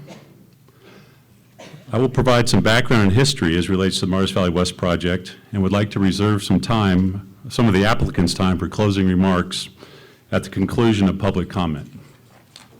Thank you. The Martis Valley West project is a combined conservation and development plan. The project relocates future development to an area adjacent to an existing resort while protecting highly coveted open space in the heart of Martis Valley. Sierra Pacific Industries, SPI, owns land on both sides of State Route 267 in Martis Valley. The Martis Valley Community Plan identifies where future development may occur in the plan area. The development that is currently allowed on SPI's land in Martis Valley is located to the east of 267. To date, all development in Martis Valley has been to the west of 267. This includes the Lahontan, Martis Camp, Schaefer's Mill, and North Star communities. Through successful public and private efforts, there's been significant conservation of open space east of State Route 267. Conservation groups identified the SPI land to the east as high priority conservation. This led to exploring the possibility of shifting future development to the west of 267, adjacent to existing development, and making the land to the east available for conservation. SPI and Mountainside Partners have been working collaboratively with a number of key stakeholders from the environmental and conservation community for over 10 years to achieve this collective goal. As mentioned, the Morris Valley Community Plan contemplates development on the east parcel. The east parcel is comprised of 6,376 acres in the heart of Morris Valley. Per the Morris Valley Community Plan, there is an area of 670 acres within the east parcel zoned for development, allowing up to 1,360 residential units and 6.6 acres of commercial area. The Morris Valley West project contemplates shifting 760 of the 1,360 residential units and the 6.6 acres of commercial area from the east parcel to the west parcel. The remaining 600 residential units on the east parcel will be permanently retired. The entire east parcel, all 6,376 acres, will be permanently protected as open space. The east parcel, once it becomes conservation land, will connect over 50,000 acres of contiguous open space from the floor of Morris Valley through the Mount Rose Wilderness area. We are working with the Trust for Public Land and the Truckee-Darrah Land Trust to complete the conservation vision. As additional background, as some of you may recall and the county touched on earlier, initially the Morris Valley West project included land in the Tahoe Basin. 112 of the 760 residential units were on basin land. Numerous agencies and organizations requested that the Tahoe Basin component be eliminated from the Morris Valley West project. The plan was revised to entirely eliminate the Tahoe Basin component. The Morris Valley West project is 100% in Morris Valley. An extensive engineering and boundary line adjustment process was completed to ensure the entire project is outside of the Tahoe Basin. In summary, a diverse group of stakeholders has been working together for nearly 10 years to create a plan that meets a wide range of missions. The Morris Valley West project reflects a truly unique collaborative effort that relocates future development to an area adjacent to existing development, significantly reduces the amount of allowable future development, and serves to complete a remarkable conservation vision. We believe the combined conservation development plan is the ultimate win-win scenario. Thank you. Richard, you have a question? Did you? I was letting them finish their presentation and I'll ask a question. Oh, Are you done? are you done with your presentation? Okay, I think Richard has a question then. Okay, yeah, I guess I do have a question at this time. As we noticed in the previous presentation, the immediate withdrawal of the TPZ as well as any changes in TPZ are heavily dependent upon a timber harvest plan, and that's going to be a key finding that the Board of Supervisors has to make. And so I was wondering if your forester or somebody on your staff could come forward and at least briefly present the key points that the Board of Supervisors are going to have to determine. Sorry about that.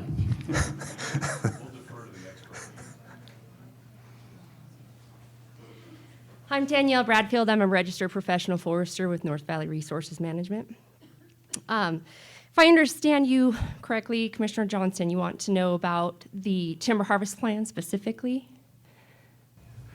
Well, the key points that are going to need to be considered by the Board of Supervisors as well as the State Board of Forestry to either have the immediate withdrawal or the additional change to TPZ on the east parcel.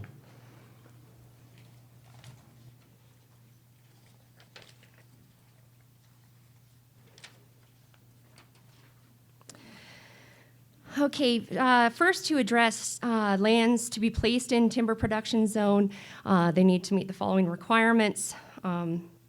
One, the application for this has to include a map showing the legal description or the assessor parcel number of that land. Second, a forest management plan has to be prepared or approved by a registered professional forester. And that plan has been approved, and I believe that's an attachment that's been provided. Third, the land to be rezoned TPZ must be of site quality class 5 or higher. The forest management plan for the east parcel specifies that that land is in fact site classification 3, which exceeds those minimum standards. Number 4, for the requirement for land to be placed in TPZ, the site must comply with applicable timber stocking standards and forest practice rules. Fifth, the property owner must execute an agreement stating the property will meet applicable timber stocking standards, stocking standards and the forest practice rules. Finally, the Board of Supervisors must approve the forest management plan. So that's for lands that are going to be placed into TPZ.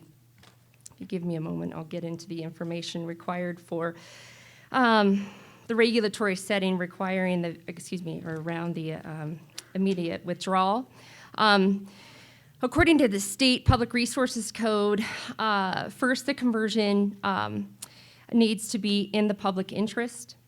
Second, the conversion has to be proven to not have a substantial and unmitigated adverse effect upon the continued timber growing use or open space use of other land zoned as timber preserve and situated within 1 mile of the exterior boundary of the land upon which the immediate rezoning is proposed. Number 3, the soil, slopes, and watershed conditions have to be suitable for the proposed use if the conversion were approved.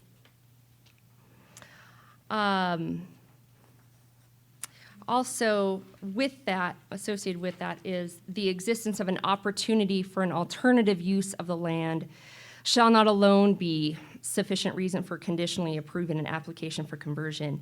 The conversion shall be considered only if there's no proximate and suitable land which is not zoned as timber production for the alternative use not permitted within a timberland production zone.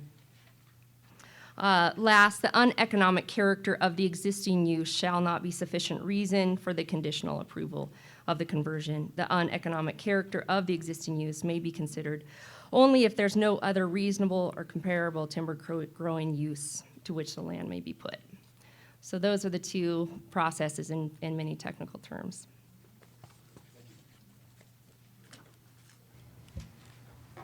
Is there any questions from the commission members for the applicant at this time? Okay, seeing none, we'll open it up to the public, and EJ? Yeah, Chairman, if I could, can you hear? He has to turn it on. There we go. So just for public comment purposes, I want to make sure that everybody knows we do have a sign-in sheet that we've already collected. So we'll be reading off names probably in groups of 3 so people can get prepared to speak. If there's any written material that you have when you come up to the podium that you want to submit for the commission, please submit it to our planning commission clerk, Kathy Hecker, with her hand up. And then if you have not signed up on the sign-in sheet, when we get through done reading the names, I'm sure the chairman will ask to see if there's anybody else that wants to speak. There is a sign-up sheet right at the table right up by the podium that we would want you to sign up on. Okay. In 3s. How many names do we have so far, approximately? We're doing a count. About 40. About 40. So 3 minutes apiece, that's still an hour and 20 minutes, and probably additional comments and what have you. So we probably are going to have a lunch break here after a bit. Depends on how it flows here, because I don't think we're going to be able to hear all the comments and make our decision after that. So also, if there's a spokesperson for a group, that person will be allowed additional time so they can summarize maybe for some of the people that may not even need to come up if their point has been made. So who would like to be first? Oh, okay, you're going to call the names, okay. I'll go ahead and call the names in three. The first name, please step up to the podium, and the other two, please queue up behind them, and I will profusely apologize for any names I mispronounce. That's why I'm having someone else pronounce the names for me. The first name is Robert Hine, Elizabeth Heintz, and Ellen Swenson. And one more thing to add, we will have a 3-minute timer. I am a little technology challenged, so I'm not sure what alarm's going to go off, but you'll know when it goes off. Okay, well, Good. Oh, we have one. All right. A timer. Thank you. So when it gets to yellow, you've got 30 seconds left. I'll shut her down. Much better. Good morning, or this afternoon. Morning, still morning. My name is Robert Hines. I am a 19-year resident of Tahoe City. I'd like to address one of the issues that is of most concern to us is the safety and well-being. I also find it ironic that today is the first day of a red flag warning for the Eastern Sierras, and then next door are a meeting of environmental attorneys. In the belief that pictures are worth 1,000 words, what I'd like to do is share some photographs with you, and if you would pass them, if I may start with you, Mr. Gray, if you would pass them to the right in order, I'll describe what they are.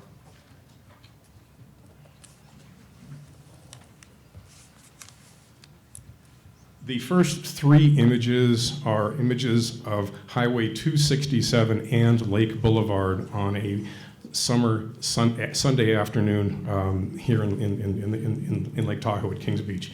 As you can see, the traffic is backed up as far as you can see in all directions. The next photographs are images that I took from my deck of the King Fire in September 2014 as the King Fire approached the Tahoe Basin. This was a seriously frightening event. I have been in the midst of a 107,000-acre wind-blown forest fire in Southern California, and I can tell you, no matter what evacuation standards exist, nothing goes according to plan. There are other images there that were taken last year on I believe it was Highway 15 between Los Angeles and Las Vegas. Those images were taken on a 4-lane freeway in the middle of an open desert, and you can see what happened to the cars when some cars at the front stopped and the rest of the traffic backed up behind it. I can only admit what I want to suggest is that what we're dealing with is on Highway 267 is one of the only 2 evacuation routes out of the Tahoe Basin. I assure you, on a single-lane highway,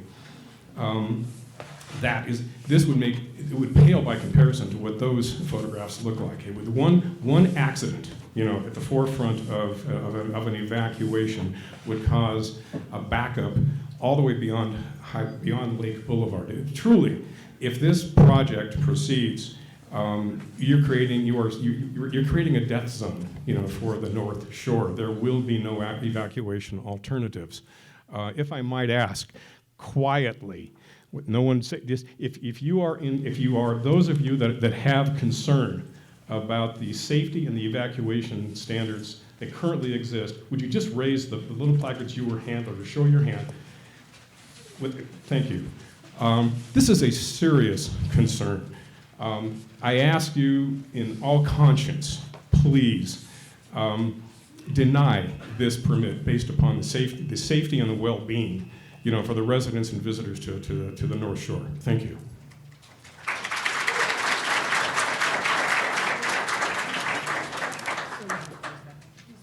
Good morning, Elizabeth Hines. Pull the mic down. The jewel of the Sierras is constantly under assault by profit-motivated developers who demonstrate through self-serving information that they care little about the health, well-being, and safety for residents and visitors by overtaxing limited resources and existing infrastructure beyond common sense capacity. You commissioners are charged by definition with the responsibility to oversee the safety and well-being of residents and visitors and to safeguard the natural habitat and wildlife corridors, prevent environmental abuse, and to protect Lake Tahoe from developer abuse. How is it not apparent to you that these developments, particularly the Martis Valley West project, that the people who live here simply do not want this development. Tahoe's iconic environment and ridgelines must be protected. Developers' desire to overdevelop and change zoning to allow a gated community on forest lands and the county's desire to make a profit from this cannot trump common sense safety and sound environmental policy. The EIR and the FEIR shortcomings and its intentional misrepresentations of facts cannot be relied upon in order to fast-track the Martis West development for the sole purpose of its developers. The irreversible environmental and safety implications of this proposed development are far too grave to warrant fast-tracking such an assault on the landscape and the populace. Further, it's a developing fact that a growing number of insurance companies that are turning down or refusing to renew many homeowners' fire protection policies. Turning down a forest, taking down a forest, building a massive development of 760 multi-million-dollar homes in immediate proximity to proposed 550-space campground will only exacerbate this existing and troubling reality. If residents can no longer insure their homes, real estate values throughout this area will plummet. It will be an economic disaster. The gridlock of the North Shore already experiences many serious implications, the most serious being fire safety and evacuation. The air pollution and water pollution from the thousands of idling cars negatively impacts everybody's health and the environment. Everybody's health and safety is being compromised by overdevelopment. Only you, our governing bodies, can stop this. You have the power. Do you have the will? There's no need for these developments beyond self-serving profit at the expense of everyone's health, safety, and environment. You are charged, ultimately, with the responsibility to prevent unwanted, necessary, and dangerous development. I thank you.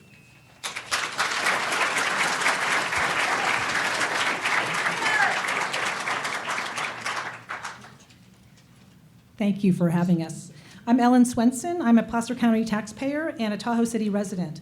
As a master gardener, I helped create Tahoe's Volunteer Weed Warrior Project, which helps protect the lake from erosion due to invasive plants.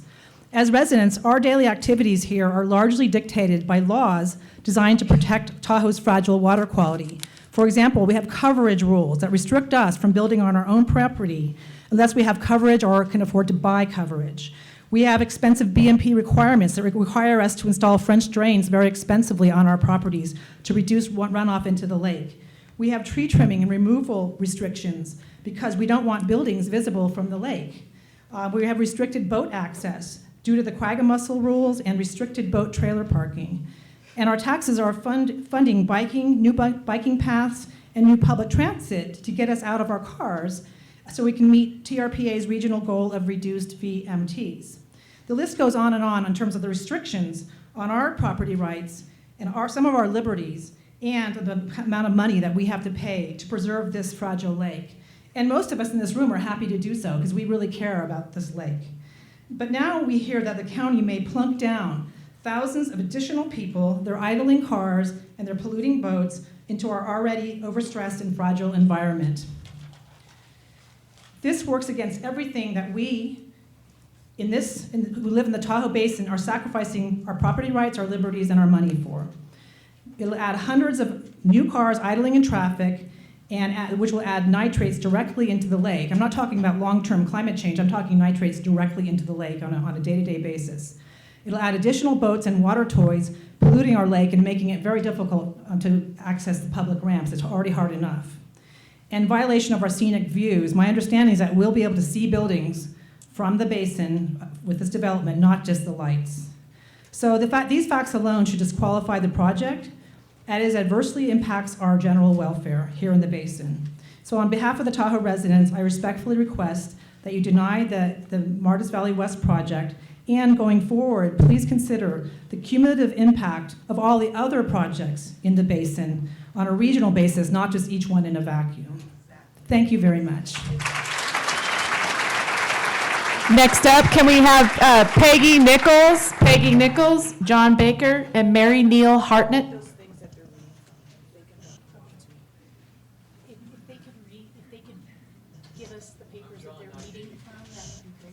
you want their comments? Do you want?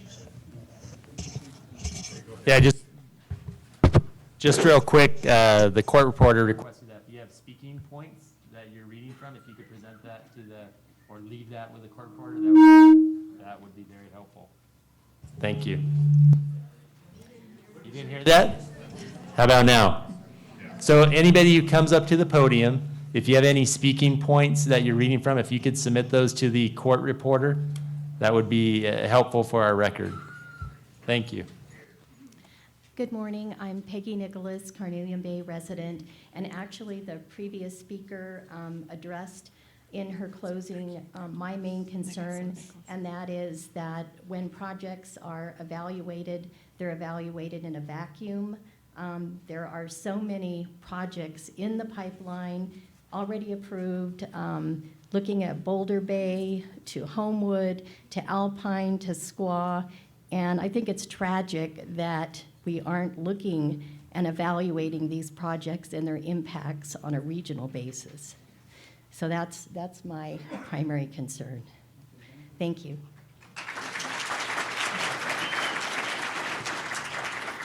My name is John Baker. I've been a resident of Agate Bay for the last 15 years with my wife. And I moved out of the wonderful Bay Area because you can't move in the Bay Area and it's polluted. So I moved into God's country. And now God's country is being threatened. 5 years ago, TRPA said that there's an invasive quagmire mussel that's could take over the lake. So I immediately volunteered as an inspector to inspect the boats. And that project has been very successful, continues. Now here I am again 5 years later talking before this committee that we're once again threatened in the beautiful Brockway Summit area of pristine forest by another project which we need to stop. Looking at the wonderful environmental reports as you have on your desk, I wish to thank my old company called Xerox because that made us money when we see the size of those projects and it takes a lot to read through them. I want to take one portion of the report that has been touched on and the effect of the forestation removal of trees on 267. I've heard numbers reading through the report and going to meetings and listening to people say that anywhere from 20, 30, 40,000 trees may be removed. However, I'm going to lowball it and say that only 15,000 will be removed. Now, how are they going to remove them? Lumber trucks. Let's take the average lumber truck takes 10 logs per lumber truck. Gentlemen, that's 1,500 logging trucks going in and out of the project on 267. And since we only have 2 seasons here, winter and construction, you can imagine what the traffic's going to be like with the logging trucks. But when that phase is over with, we've got another invasion. We've got the wonderful rock and dump trucks, followed by the cement trucks, followed by the double trucks carrying in all the supplies and the building materials by contractors and you name it. We've got traffic. As a matter of fact, we'll have more traffic than the Red Ball Express when they went to rescue General George Patton with the vehicles on Highway 280. Now, don't let Caltrans be out of this because now they say with all this traffic, we're going to have to widen the road.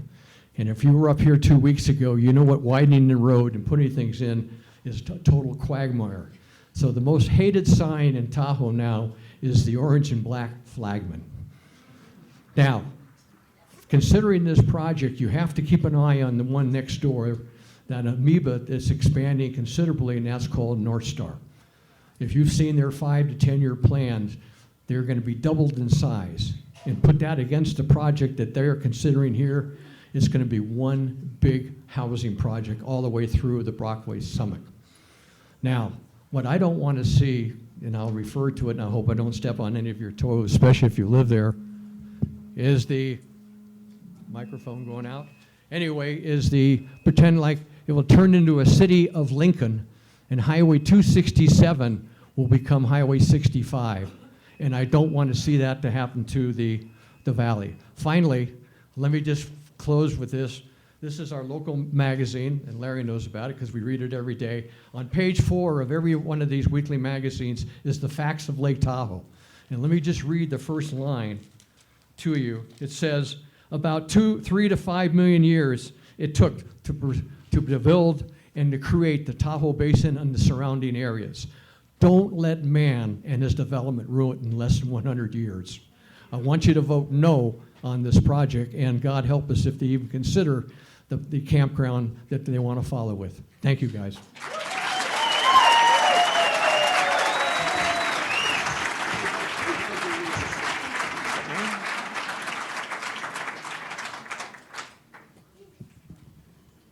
Good morning, it's still morning. Commissioners, chairman, staff, and public. Mary Nell Hartdead, full-time resident, registered voter, and taxpayer in Placer County since January 1, 1983. First of all, I'm not opposed to development. I began my 30-year real estate career working for a developer in Homewood on the west shore of the lake and in Squaw Valley. What I'm concerned about, you are the managers and of our Placer County resources and public safety. I live adjacent to Highway 267. I use it on a daily basis to travel to Highway 28, to go to work, to recreate, etc. I've seen a huge impact in the current traffic patterns, vehicles going in and out to the current developments, Schaefer's Mill, Lahontan, Martis Camp, North Star, in the 33 years I've lived here. Last year, on a non-holiday day, it took me 1.5 hours to go 2 miles from Tahoe Vista to the intersection of 28 and Highway 267. We're fearing for a catastrophic event impacting our ability to evacuate safely from the only 2 exit roads out of the basin. These are not just 760 doorways that people will come in probably 2 vehicles, 1 time a year, once a month, once a week, once a day.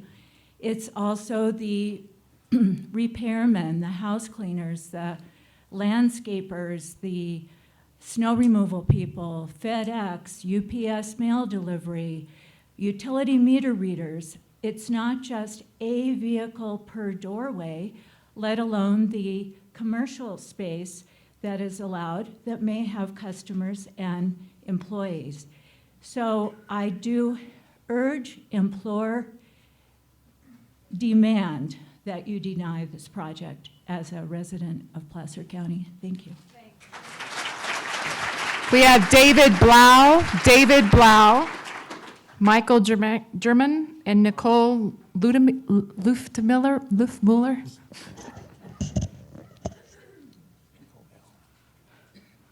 Butchering them.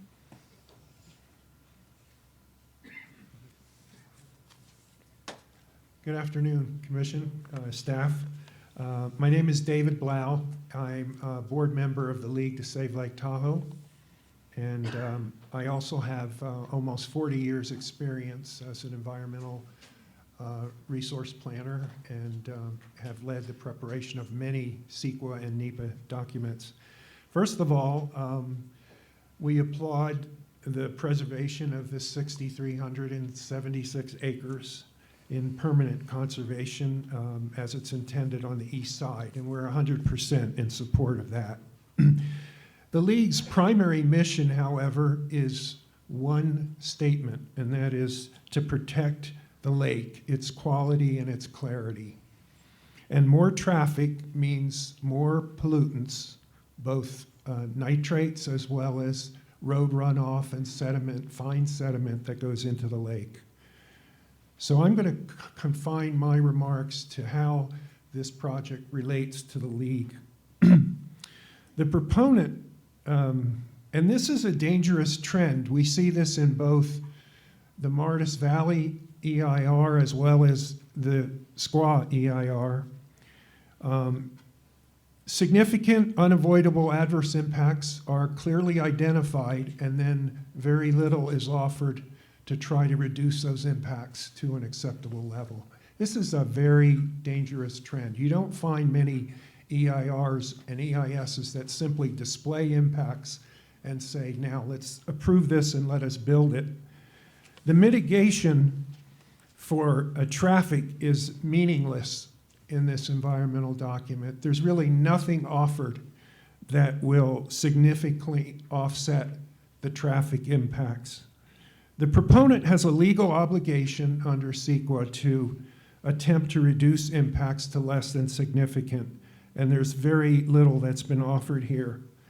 And to take credit for the east side preservation and say the net benefits are a positive is a woefully inadequate way of not addressing those west side impacts. On a peak travel day, the staff report says there will be 13,000, almost 14,000 vehicle miles traveled. VMT is the term we've heard this morning.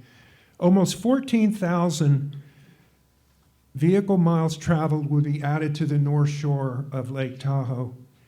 Yes, it's under TRPA's threshold of around 2 million, but if you add Squaw and then you add this project and possibly Brockway Campground, that's over 2% more in terms of reaching that threshold. That's a very significant number, and it's not being addressed.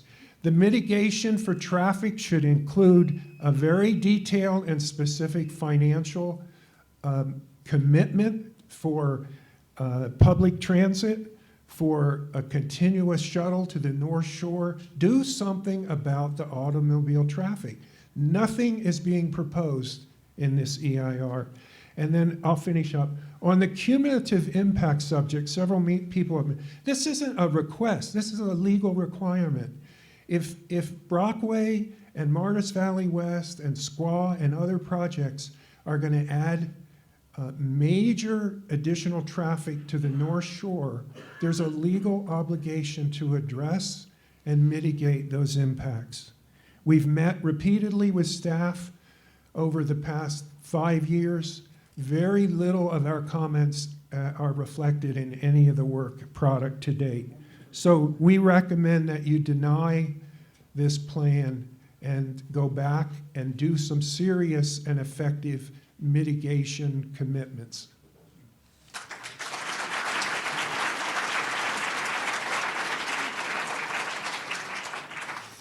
Good afternoon. My name is Michael Gorman. I've been a full-time Tahoe resident since 1978, a 20-year business owner, and have a home in Carnelian Bay just below the proposed development.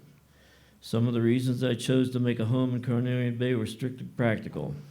It was a south-facing lot in a small, sunny North Shore community with a relatively level access for the winter months. Most importantly, it had only one paved road separating the property from the Tahoe National Forest. Among other things, the forest also supplies me with my water. When I was looking at the property, one of the first things my dad asked me was, "How's the water?" My reply was, "It's great, it comes right out of the mountain." That was 30 years ago, and it's still great. And I want it to remain that way. There's no way the developer can assure me that my aquifer will not be contaminated by their proposed wells or by the inevitable erosion created by disturbing some 11 million square feet of soil during and after the construction. It's a fact. It will all drain downhill. One of my other concerns is for my neighbors and how it will disrupt their daily lives. Bear regularly come through my property during the warm months, and it's not unusual to see a coyote walking down the middle of the street in broad daylight. Other local residents include a pair of osprey and a bald eagle. This project will not only adversely affect my neighborhood, but the whole North Shore in general. Please leave it the way it is.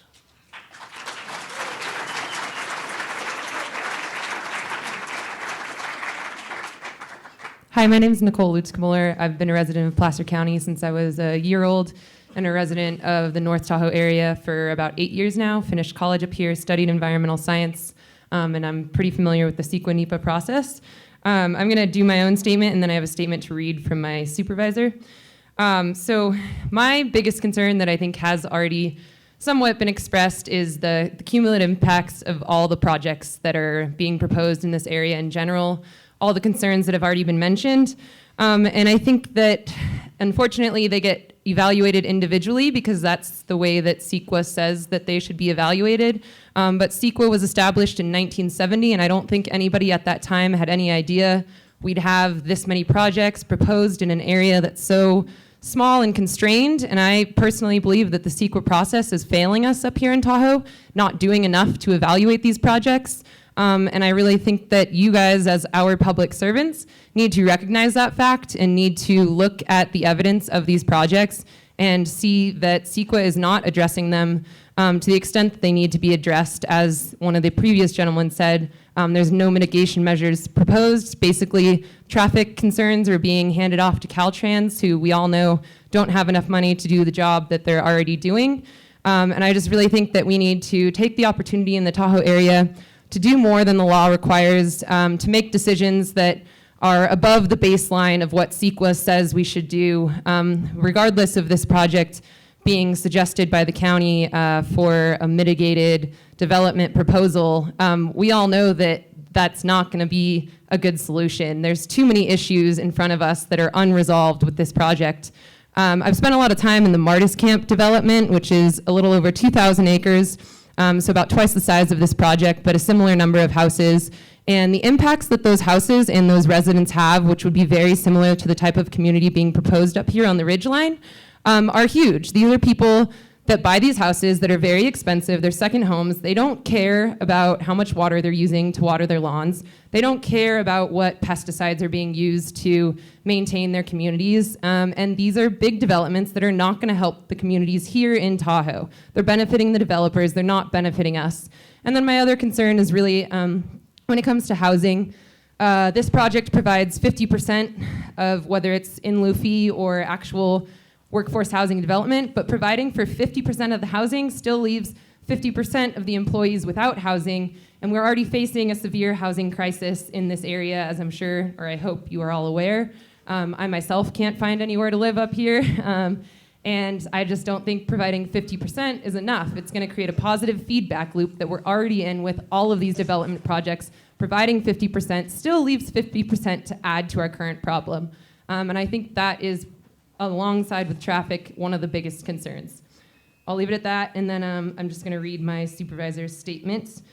We are an environmental company that does data visualization for water resource data, and this is her statement.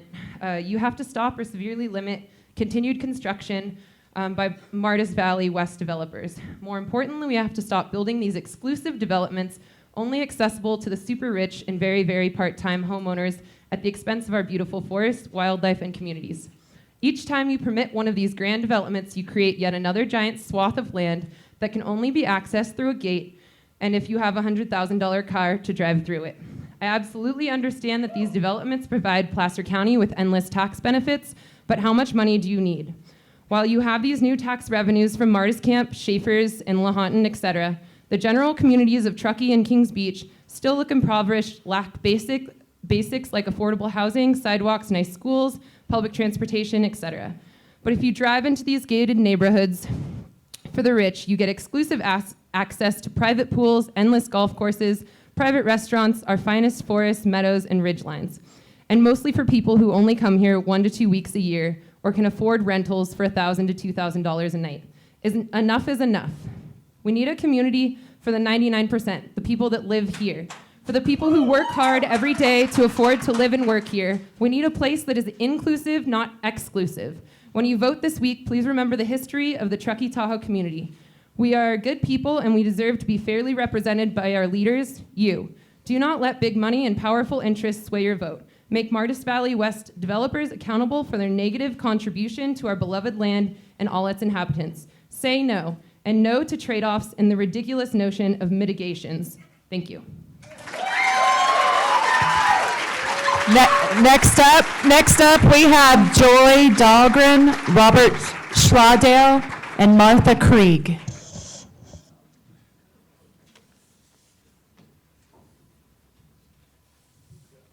Can you hear me okay? My name is Joy Dahlgren. My family has had a cabin at Crystal Bay since 1950, and I visited Tahoe every year since then. Before I retired, I spent 25 years as a transportation planner and researcher, so I'm going to address my comments from a visitor's point of view and from one who has worked in transportation for 25 years. As a longtime visitor, I'm very aware of the steady pressure to profit from the unique beauty and the accompanying danger that overdevelopment will destroy much of what makes Tahoe beautiful. Although Martis Valley is outside the Tahoe Basin, much of its appeal is related to the lake, and as a result, it has and will have significant impacts on the lake and the lake on it. The Martis Valley project's location on Highway 267 is a major reason that it's a bad idea. During peak vacation time, a high proportion of the project's residents would be occupied, and a large number of people would be traveling to and from the Tahoe Basin. It's the nature of delay that as the road becomes more congested, each additional trip has a larger effect than the previous trip on delay because more and more travelers are affected and the number of cars that must pass through the bottlenecks increases, thus taking each car longer to get through. So a small number of additional trips can cause large increases in delay. This aspect of delay was not analyzed in the EIR, although we asked that the traffic impacts on the lake and on Highway 80 be considered, and they were not. So why does this delay matter? Because it would affect so many people. With long delays, they are not escaping urban pressures, but finding new pressures where they go to get away. They're losing precious vacation time, and the mountain experience becomes more like the urban experience that they're traveling to the mountains to escape. Who benefits from this project? Mainly the developers and the people who occupy the 760 residents, of which, on average, they say, 80% would be unoccupied. The benefits seem quite minimal relative to the costs. Why should a change in use be approved? Martis Valley West should remain a timber production zone. Thank you for your time.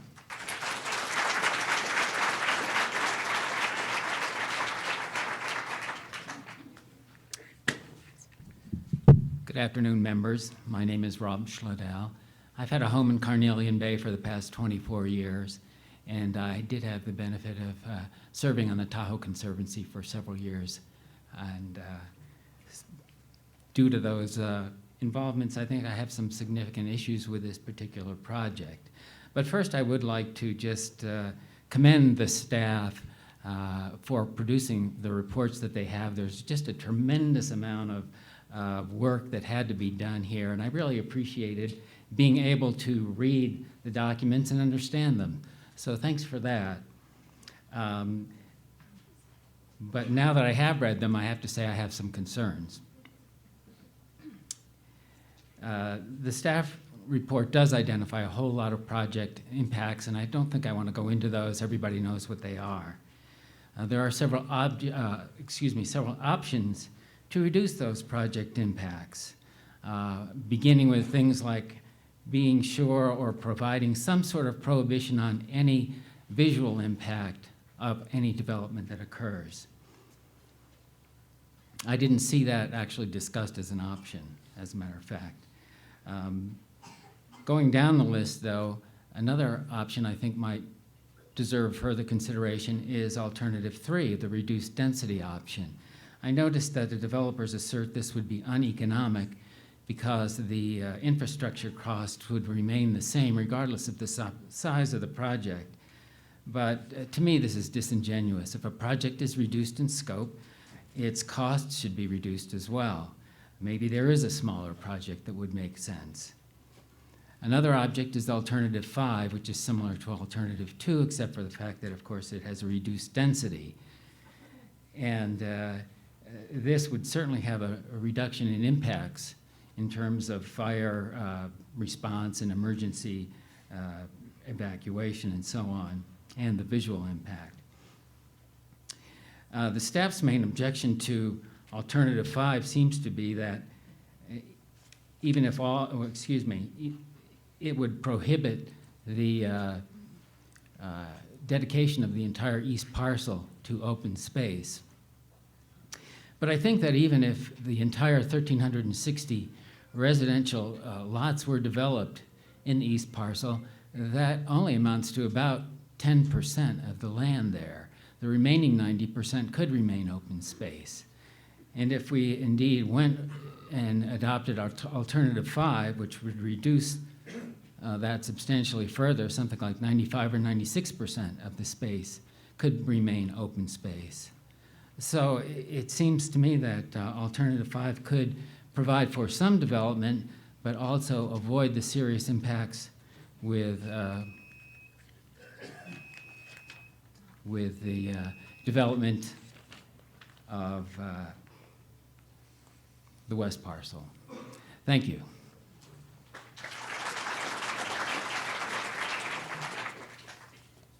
My name is Martha Krieg. My husband works for the developer, so I see firsthand the heart and soul and due diligence they are putting into this development to make it ideal for our community. But today I'm speaking as an educator and a Truckee resident. I support the Martis Valley West project and encourage you to as well. In my opinion, a landowner has every right to pursue viable opportunities with his or her land. In this case, the landowner and the developer have been working diligently for over 10 years to pursue a project that not only allows other people to enjoy the lifestyle locals live on a daily basis, but that includes a significant conservation component that will benefit the Martis Valley and the Tahoe Truckee region forever. The developers are local residents like you who want to share their mountain lifestyle. They care about our community as much as anyone else in this room. People will continue to visit this region, and traffic issues and the risk of wildfire will continue to exist. It's up to all of us to work together and find creative ways to improve these scenarios. Looking at the proposed road improvements, a fire would be extinguished more quickly with the Martis Valley West project than with current road conditions.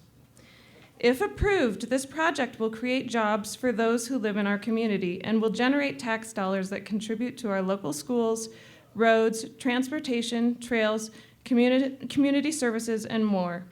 When I moved here from another ski resort town, I was shocked and frustrated at how outdated and inefficient the area was in terms of infrastructure, a good 20 years behind.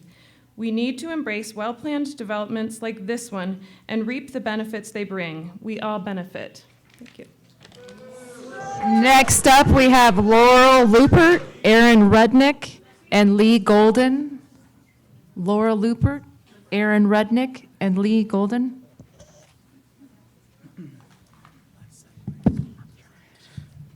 Commissioners, my name is Laurel Lippert. I'm a longtime Truckee resident. It's about money, isn't it? Do you know what money can't buy? Exquisite natural beauty, serenity, and the realization that you have found one of the best places in the world to call home. If you do live here full time, you may be raising children, and imagine that someday your grandchildren will enjoy visiting you, maybe even living here too, in this gorgeous place we call home. I have lived in Truckee for 40 years. My husband Tom has lived in Tahoe and Truckee for 49 years. We have seen many changes in that time, some of them good. But what is most frightening to us is that you will keep saying yes to pressure from developers that will ravage Tahoe and will never get it back. If this project is approved, the people who come here, part-time, full-time, guests, employees, contractors, business owners will travel on our limited roadways by cars and trucks, coming and going forever. We will spend our time sitting in Tahoe and Truckee traffic jams, just like in the Bay Area. Have you been to the Bay Area lately? Surrounded by drivers who are crazed by the traffic and mad at the world. And that's not just at rush hour or weekends, it's all the time. And that's what will happen here because we don't have the roads to accommodate more people. Because of our mountain geography and geology, there are no options to our existing roadways. No expansions, no bypasses, no back roads, no bridges are possible or desirable. There is no place to go.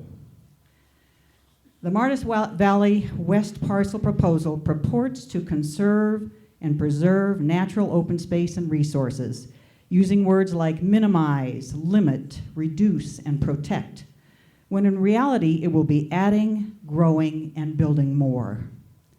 The developers want to give us something that we already have. It's not unlike saying to a beautiful, healthy, strong young man or woman, I am not going to cut off both your arms and legs, just one of each. I'll even let you pick which limb you would like to keep. 760 units and commercial businesses with employees. Even with second homeowners and renters, you'll have at least 1,500, 2,000 car, truck trips daily to Tahoe and Truckee, Kings Beach, and beyond. Longtime and full-time residents like Tom and me know not to drive anywhere in Tahoe on holidays or busy weekends or high-season summer days.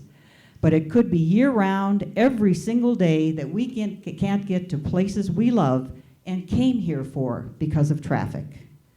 Your legacy could be great if you say no, because you want to save this breathtaking place from becoming overcrowded and overrun, sucking the life out of this natural wonder we call home.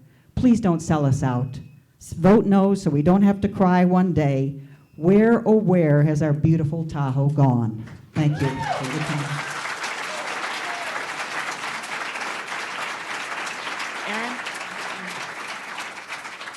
You called the name of somebody prior to me. Is she here? Are you Aaron? No, I'm Lee. Aaron Rudnick? Aaron, you present? Feel free to proceed. All right. Thank you for hosting everybody and to Brownlee Baca. My name's Lee Golden. I live over in Glenshire near Truckee. I'm representing the Tahoe Truckee Airport. I serve on ACAT. It's been a privilege as we are reaching out to the community to mitigate any issues that the airport has with noise and overflight. It has been brought to my attention that the applicant approached the airport some time ago and asked the airport not to implement a visual procedure to arrive to the airport from the south over Brockway Summit. This is the document that portrays that procedure, and if you go by the airport, you can pick it up and talk to staff about it, and they'll explain how it works. The reason the visual procedure was enacted is because we have all these developments, Lahontan, Schaefer Mills, Martis Camp, North Star, et cetera, that have increased the noise complaints to the airport from aircraft circling over to land on runway 29, which is the east-west runway, which is the primary use runway. This procedure flies into an uncontrolled airport. Nobody is telling the pilots if they are off track per this document as they fly into the airport. It is put there to mitigate noise issues. The federal air regulations will allow aircraft to fly as low as 500 feet over the ridgeline, right over the proposed development. There is nothing that can be done to mitigate that. That is a federal law.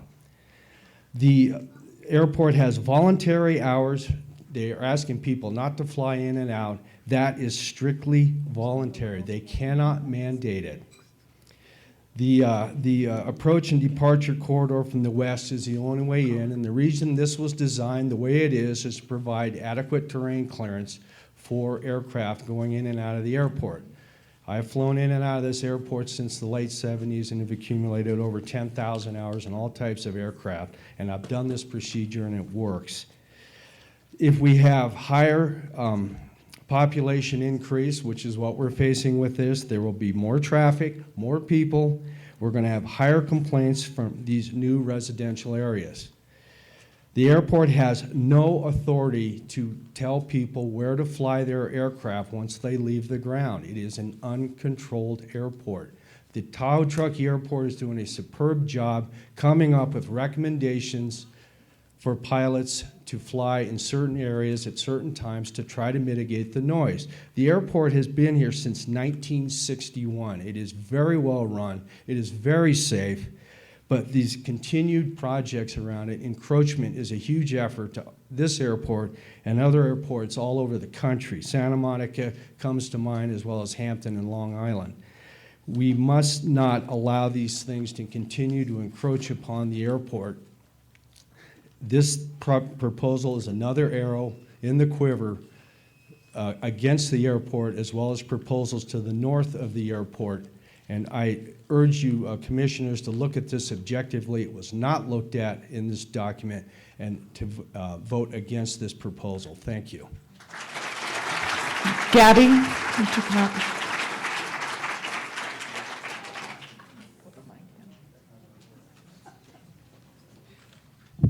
Thank you. Dear committee, we live near Marty's Valley. I am 8 years old. If you build 750 houses next to us, it will be noisy. When I go outside, I don't want to hear noise. When I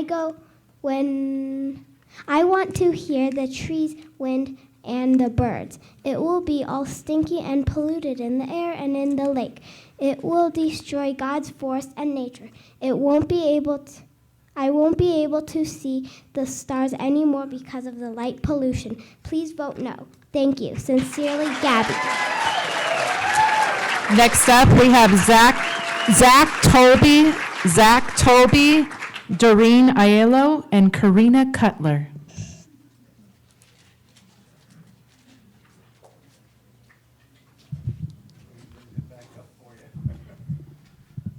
That was a tough act to follow. Thank you for hearing my comments. I don't have a prepared statement, but there's so many problems with this proposal, and I feel like it's just completely mischaracterized in the way that it's been proposed. This is on a ridgeline in Lake Tahoe. You're going to be able to see this from everywhere around the lake. They claim that you're not going to be able to, but they want to build 40, 50-foot high buildings so that you can see the lake. If you can see the lake from these houses, you're going to be able to see the houses from the lake. This is going to impact the entire region. And that's not even getting into the traffic concerns and the fire concerns. But I mean, I think the visual impact that it's going to have on the whole Lake Tahoe basin, not only the lights at nighttime, but actually being able to see these buildings from the lake as you're out enjoying the area. There's almost nowhere along Lake Tahoe along the ridge lines that anything is built. There's a few ski areas, but I hiked the Tahoe Rim Trail last year, and it's pristine. There's almost nothing along those ridge lines. And just please deny this project. Do not let them build along the ridge line of Lake Tahoe. Doreen?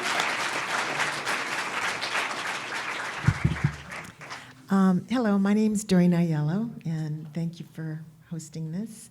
I'm a resident of Truckee and a homeowner there and taxpayer, and my main concern is the evacuation beyond everything else. Everyone has already expressed their concerns. I'm going to leave my time to someone else because I think the first gentleman who brought the photographs best expressed the main concern for any kind of emergency evacuation. Thank you.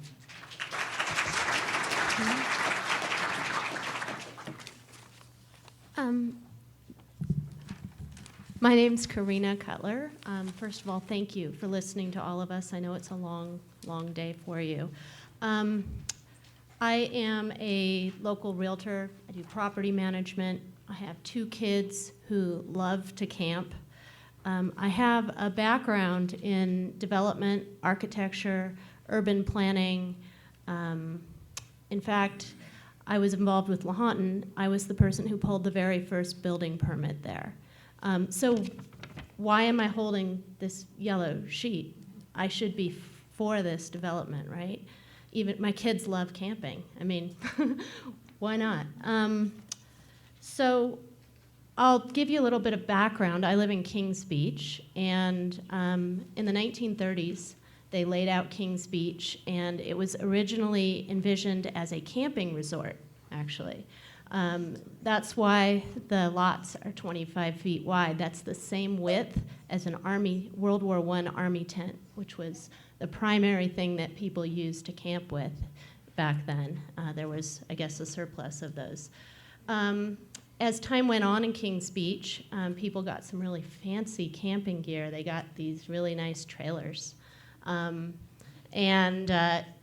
We still have those trailers today, actually, in Kings Beach, the very same ones.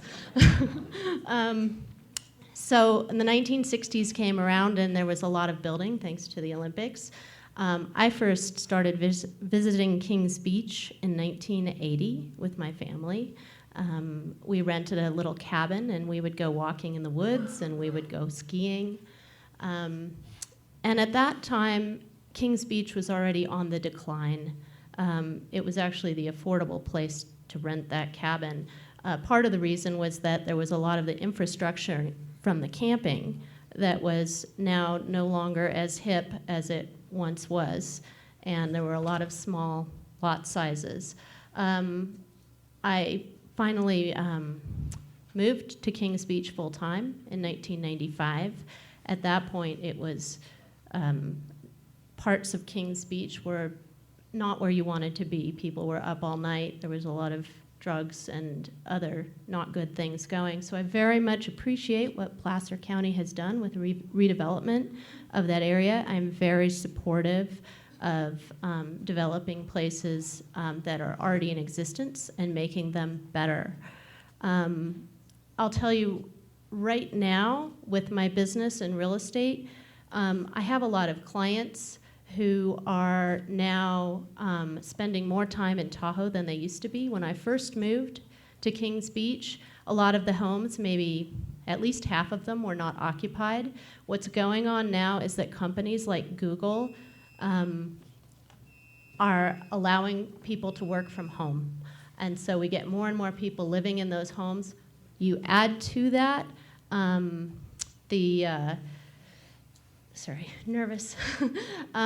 you add to that VRBO and the fact that now all those houses that used to be empty are now rented out all the time, means that without even adding additional developments, you are now getting a ton more people just within the existing infrastructure. So I very much urge you to consider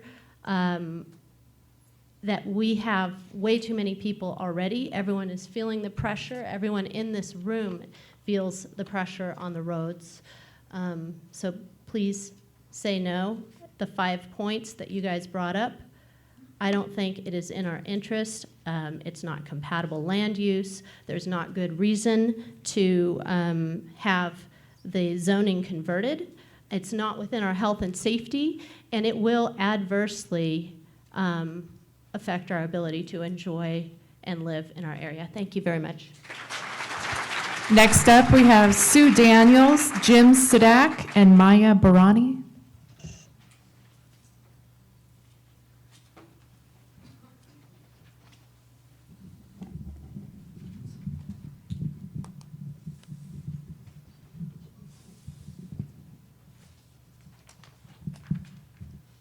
Hello, Sue Daniels. I'd like to read you from the Cortez-Knox Hertzberg Government Regulations on Reorganization Act of 2000. Legislative findings 56301. Among the purposes of a commission are discouraging urban sprawl, preserving open space and prime agricultural lands, which forest and forest production qualify, efficiently providing government services, and encouraging orderly formation and development of local agency based upon local conditions and circumstances. I know you'll have to act within that. I'm speaking with a consortium of residents and families who could not be here today because the local high school graduation is going on right now, and they apologize for thinking that that might be almost as important as your meeting.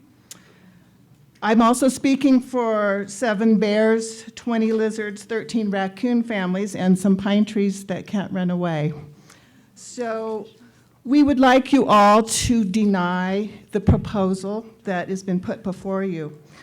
Please listen and heed to the warnings in the EIR, the unmitigatable facts that are presented there.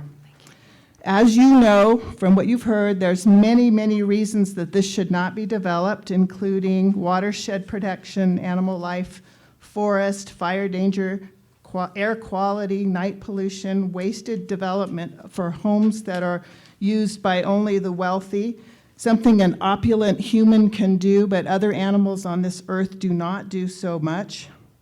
And the small addition to the greenhouse effects that are cumulative to the world, what we are doing as humans. This is just a small portion of that big thing. There are only a few reasons to develop this. They all represent what is bad about humanity and the greed of humans in nature, money and excess. Money for the county, money for the developer, There are really no other redeeming benefits, and if you think about it, it's really basic. It's not a rocket science. That's all there is. So for your decision today, please consider that how the system is gerrymandered and designed to push decision makers towards forcing you to do this. Everything that staff has been required to do proposes what you should do, and it makes you think that you have to follow that path. I know so. I sit on boards. I know exactly what they've had to do. The hoops are set up, the actors have to jump high, and you know in your heart that this isn't good, but you're going to have to step outside the box and make that decision from what you know in your heart. Because you know that if this was put to a public vote, it would not be passed. You represent the public. You should not pass it. This puts you in a position of being God. You need to be a good God.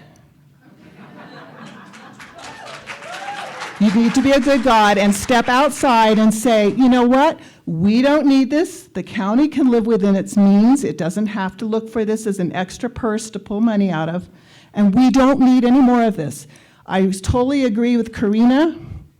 The fact that we do not need this kind of housing. We have plenty of it for sale. I'm a realtor, been a president of our local real estate board. There is an overabundance of these rich and famous homes. What we need are more for regular people. And if we don't want to sprawl outside of what we already have for our communities, we can rebuild what we have. We have a need for that. We do not need more. These renters will come in. What they look for are, quote, the cute little cabins and foresty places that I stayed at when I was a kid, unquote. I want to come back to the basins. I don't want what happened to the West Shore Cafe when it was a cute little outside place. I came up from Sausalito and I ate lunch there and I loved it. Now I come up, it's this big old building, it's ritzy, it's expensive. I went there once, I don't want to go back anymore. Sorry, that's what they want. So please listen to the people. Jim Sadak. Jim? Hello, my name is Jim Sadak, resident of Tahoe City. I first came up to Tahoe in the early 80s, and I always dreamed of owning property up here. And it's like these developers, they're selling these people on property in Tahoe. And what made it attractive to me at the time was there was a moratorium on buildable lots. And I thought, God, someday my goal by the time I turn 40 is to have one of those, a house in Tahoe, so I can have my little piece of Tahoe. And that was the nice thing about it, was because there was a moratorium. I wanted a house on North Lake Tahoe. I didn't want to live at South Lake Tahoe. We don't want it all developed. If we wanted it developed, we'll go down there and live. If we want a big community, we'll go to the Bay Area and live. This is a very special, unique place. Significant and unavoidable impacts, the traffic congestion. You know, to make a living and to be able to work up here, I had to go to South Lake Tahoe. The 20-mile drive took me over an hour to go along the West Shore. With all the tourists, the traffic and everything, it was just a mess. And you're just stressing in the car like, I've got to get to work. You know, I'm not on vacation. I live here. I have to work and be able to afford to make an income to be allowed to live here. Some of the items that Placer County showed us before, and you know, hey, the transit center, it's going to be a park and ride facility and we're going to minimize all the congestion. We don't want to be told the same thing with this development. Hey, this development isn't going to cause any traffic or anything. There's nowhere in Kings Beach to build the bypass that could be coming from all these additional people that are moving into the area. Thank you very much.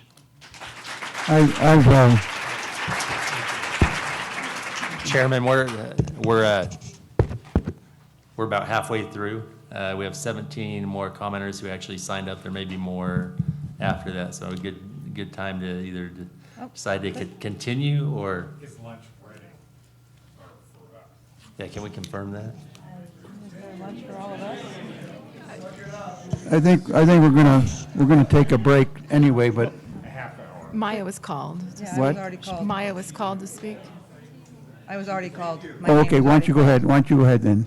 Go ahead. Thank you. All right, so my name again is Maya Borhani. I'm a resident of Carnelian Bay. I, for the record, am 57 years of age, and I mention that because I've been coming up to Lake Tahoe, Kings Beach, since I was 5 years old, 1964, and ever since. My parents built their first home up above the lake in, I don't know actually, but I was only 8, so a long time ago. Okay, and I've been up here the whole time. And now I live here full time. I also commute to South Shore for my work at the community college. So I do also know what those commutes are already like, not in the peak summer and not in the rush hours. I have a lot of remarks to get through, and so I will probably read most of them, forgive me.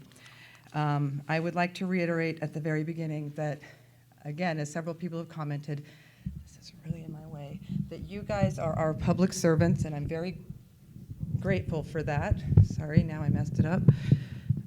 And that you are here, as I understand it, because you enact what your citizen constituents want. And as the gentleman previously mentioned, if this were up for a citizen vote, it would go down. So I just want to say out loud that requirement, that's why you're here. Secondly, I would like to extend my respect to our esteemed colleagues on the Planning Commission, Planning Department, but I also feel that there are significant problems with their report. And first of all, let me back up and say I'm a linguist and a writer. So I'm struck and deeply frustrated to be reminded by this report and some of the other languaging of how much we can word things the way we want them. And that you have to read through that wording, no matter how positive, to see what's really going on. This report, no offense to my esteemed colleagues, should not have been approved to bring to you. It should have already been denied. Let's take it back several steps. Let's take it back before the parking, before the traffic, before everything, the fire danger. Let's go way, way back. Let's look at what we have right now. Let me paint you a picture in words since I don't have the pictures. What happens if we don't keep Tahoe the way it is? Please stop for a minute and think Telluride, Colorado. Think what we have the opportunity to preserve. Think about, please go back and remember Marin County, outside of the Bay Area. If you drive there now today, you see the houses up until this point, and then you have mountain, okay? Because they had the foresight in the 20s to set aside that land and to say, we will never build on it. You 5, 6 gentlemen have the power to say no, to not take away any of that treed land that currently exists. And I will also echo the former speakers who said, we're not being offered anything when they say they're gonna keep the east parcel and only build the west. It is taking one arm to keep the other arm. Solves us nothing. We currently have both parcels. I strongly urge and yes, demand that you vote no on this project as it has been presented, that you say yes to alternative 1, which is no project, no development. This project does not suit the people of this county, as those 5 points reiterate. It is not in our best interest. It does not cover our health. These are your 5 points that you, Commissioner Johnson, Nader, one of you, thank you, reminded us. Does not in our health and safety, is not compatible with other current projects in the area, because if you think about where this is proposed, it is miles and clear view lines away from Schaefer, from Lahontan, from Martis Valley that currently exists. They're over here, we're talking way over here. They are not compatible, and it's just not suitable. Thank you. Thank you. We should have lunch. I think we're gonna. I know this is not. We're going to take a lunch break now for half an hour and come back and Well, I,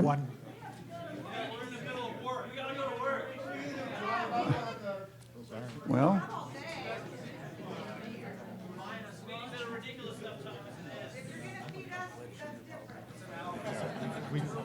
what, should we just plow forward? Let's just do it. Okay, we're going to take about a 5 or 10 minute break, then we'll be here and we'll finish it up. Hello, everybody. Can you hear me? We'll start here in a couple of minutes. We'll continue. Thank you. We'll wait for a couple more people to find their seats here, and we'll continue with the public hearing here. I got him, I got you. Okay, maybe we can get the next 3 names read and people up at the mic. Next up,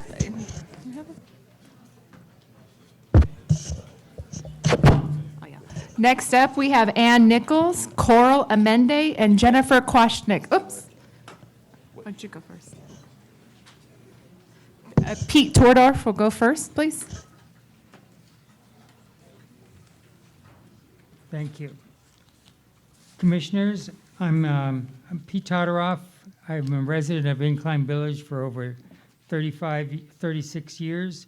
I'm the chairman of the Citizens Advisory Board in Incline Village, Crystal Bay, representing the county. This project shouldn't even be considered by the Planning Commission to pass. It poses nothing but a problem if there's a fire like there was in South Shore, which I was involved in as well. I had a client down there I had to see, and it was a disaster. Getting out on Highway 267 is a nightmare at best in the summertime. I've lived here for over 36 years, and I know it has been a nightmare. Traffic is backed up from Kings Beach all the way to Incline Village trying to come and see, number one. There's another problem in Truckee and Highway 80. There is no way the project should either be considered because the evacuation, emergency evacuation in case there is a fire. I would like to also add, how would this project benefit Tahoe City, Tahoe Vista, Kings Beach, Cornelian Bay, or even for that matter, Incline Village, because of the traffic problem that it poses? If they have a fire and all the prevailing winds come from the west side, so if the people were to build this project, how would they be able to get out if there's going to be a fire? Because we have had some snow this year, but it's been not very much snow. Because like I said, in the 36 years I've lived here, it was never hasn't been that much snow like we've had in the past years. I never heard anything about the campsite that they're proposing also in this project, which will also add to a lot more traffic, a lot more tourists, a lot more pollution, and everything else. This adds to, like I said, more traffic and pollution. If you think that people in this community coming to Martis Valley don't want to come to the lake as well, you got to be mistaken, because they're this close to the lake, they're going to travel there anyhow. So please, for everyone's sake, for you people represent to protect this community's efforts, it would be my pleasure, and I request that you please don't pass this project in any way, shape, or form. Thank you. Next up, we have Ann Nichols, Coral Amende, and Jennifer Kwashnick, please. Hi, are we on? Okay, Ann Nichols, North Tahoe Preservation Alliance. One wonders, what is it going to take for you all to change your mind? I know you're listening to staff. They're recommending approval. We've brought you 5,000 signatures on petitions. We've brought you numerous letters. Every single meeting, there's been no one speaking in favor of it except for the proponent, the applicant. What is it going to take? You know, you work for us, and You don't work for the developer, and this is, so it just seems like the system, I don't know. I mean, if it, like the person said brilliantly, if this was put to a referendum, it would never pass. So there's a few lies that are in the environmental, which I'm sure you guys have been up to the site, so you know, but they say it's it's next to, near existing development. It's not true. It's in the forest. It's just in the forest, this whole piece. There's no existing development. There's a ski run over a mile and a half away. There's no housing. So that's a complete, they took out the term infill, which I thought was nice, because it certainly isn't that. That was a joke. And then, it's near existing infrastructure. No, it's not. Not true. So everything, it's based on, wrong information. And so and then of course, everything is based on, it's going to save land on the east side. Well, they could have just bought the land. They didn't have to trade it for development. The groups that signed on to the agreement are against the project now. Sierra Watch and Mountain Area Preservation, I believe I can speak for them. The League to Save Lake Tahoe, Friends of the West Shore, Sierra Club. The Tahoe Regional Agency has concerns. The Incline Village Board of Realtors and the Tahoe Sierra Board of Realtors have adopted ridgeline protection statement, because we know this is the precedent of just continuing along the ridge. So I don't know what it's going to take, but I hope you won't. Staff is working for the developers, it appears.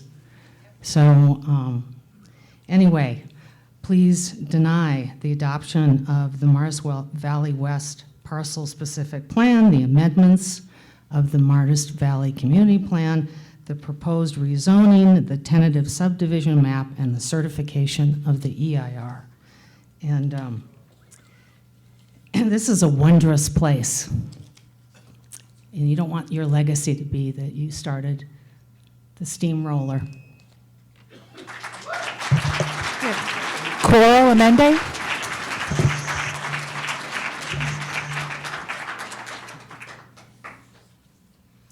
Hi, my name is Coral, and I'm from Incline Village. Many have expressed my concerns, so I will just keep this short in saying that with so many significant and unavoidable impacts, maybe we should start thinking this project is significant, but it is not unavoidable. Please deny approval. Thank you. We have Jennifer Quashnik. Jennifer? Good afternoon. Thank you. Jennifer Quashnik for Friends of the West Shore. We submitted extensive comments to you a few days ago, including some of the things that we saw in the staff report that were mischaracterized or misleading. And we pointed out a lot of the deficiencies with the final EIR as well. And so on that note, there are several things that we talked about that were wrong with the EIR. The scenic analysis, they actually acknowledge there are impacts from to the night sky from places in the Tahoe Basin, but write them off in the final with a sentence or two. Obviously, we've already heard about the traffic concerns, evacuation, the cumulative impacts. There are things that show that the Brockway Campground is connected to this. It relies on the infrastructure from this. So it certainly, approval of this project will make that more likely, and obviously we're concerned about the cumulative impacts. And water supply was another example. The long-term quote-unquote analysis and the assessment was 4 years. We're in the 5th year of a record-breaking drought right now, and we've had historic droughts that have gone on longer than 4 years as well. And these things were not considered in the FEIR. So, and I just want to say we can't squeeze water out of money, and that seems to be where we're going here. So we heard earlier too about the right of the property owner to develop their property. Well, they don't have a right to not follow the rules. CEQA has requirements. They have not been followed in this FEIR. They also do not have a right to significantly increase the danger to the public and to threaten our lives by taking or affecting our evacuation routes. And another thing I want to mention, just because this came out, we got it 2 days ago, but there was reference to an economic report which conveniently dismisses alternatives 3 and 5 as not economically viable. Well, this was not provided to the public until we requested it, and we got it, I think it was Tuesday. And there's no analysis of Placer County having looked through to confirm the statements that are made in this. There are a lot of questions in this report. One of the most notable things I found that was interesting is there's a lot of discussion about return on investment and the cost of the infrastructure, but I didn't find any number that talks about what these lots are going to sell for in terms of comparing what these small percentages mean. Well, how much is going to be made on this in the first place? And to me, that's a key point that needs to be included, and that's not even in the economic report that I could find. With regards to the fire situation, we've heard things about, oh, we're going to have defensible space and water supply on this parcel. This is going to help with fire danger. Well, I'm sorry, but it's far more dangerous to have homes in a high fire area than to have forest. It's safer, or it's more dangerous for firefighters to have to go in and to fight, try to save these homes versus being able to do containment lines along 267. This is just egregious. So I will finish there, and we urge you to deny this project. Thank you. Next up, we have Sarah Faulkner, Jean Roeder, and Lori Buffington.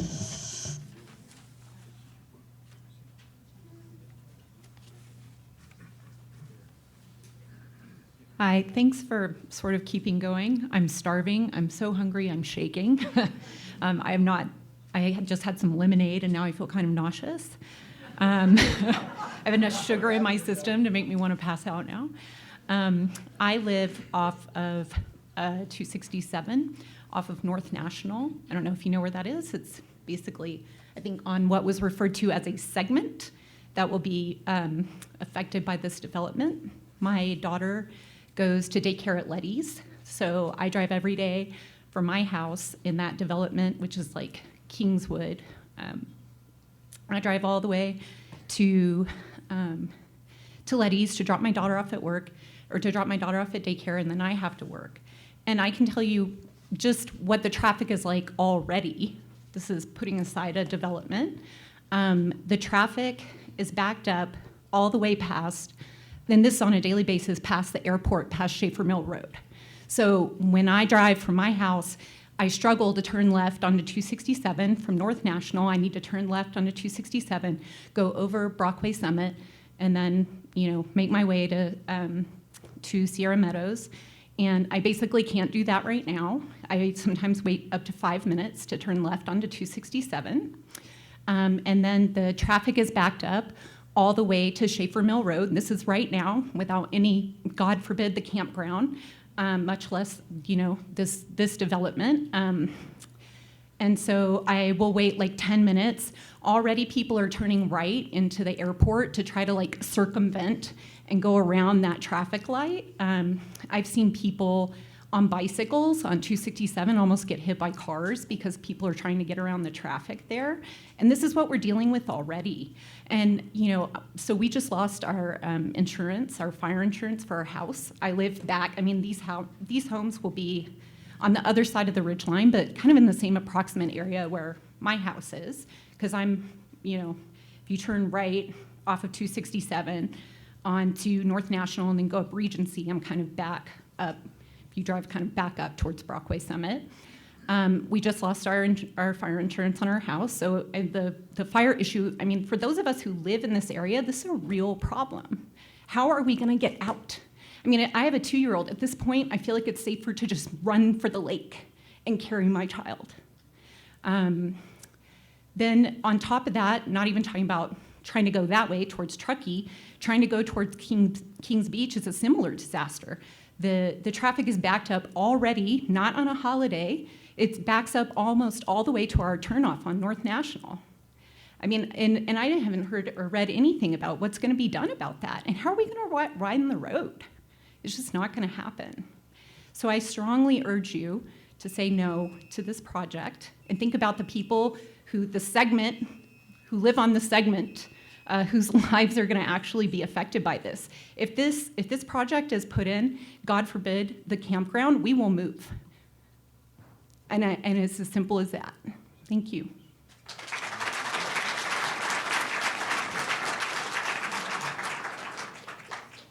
So good afternoon. I'm Gene Roeder. I'm a North Star resident. I'm a member of the NITRAC. And I wanted to address you briefly because I was disappointed that we weren't able to give you any recommendations. I was glad to see, however, that Stacy summarized our last, which is now our 5th meeting on this project.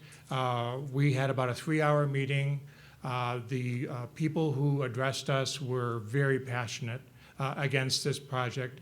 There was, personally, I did believe that the trade-off for the parcel swap and creating 50,000 acres of contiguous open space is a good thing. The reduction of units was a good thing as well. And the provision for workforce housing, which is something that we on our NITRAC have been addressing, is also a good thing. That, however, was not a motion that even got a second from our committee, so we were not able to offer you any recommendations about this project, unfortunately. We experienced the same passion from the people who were speaking that you're getting here today. So thank you very much.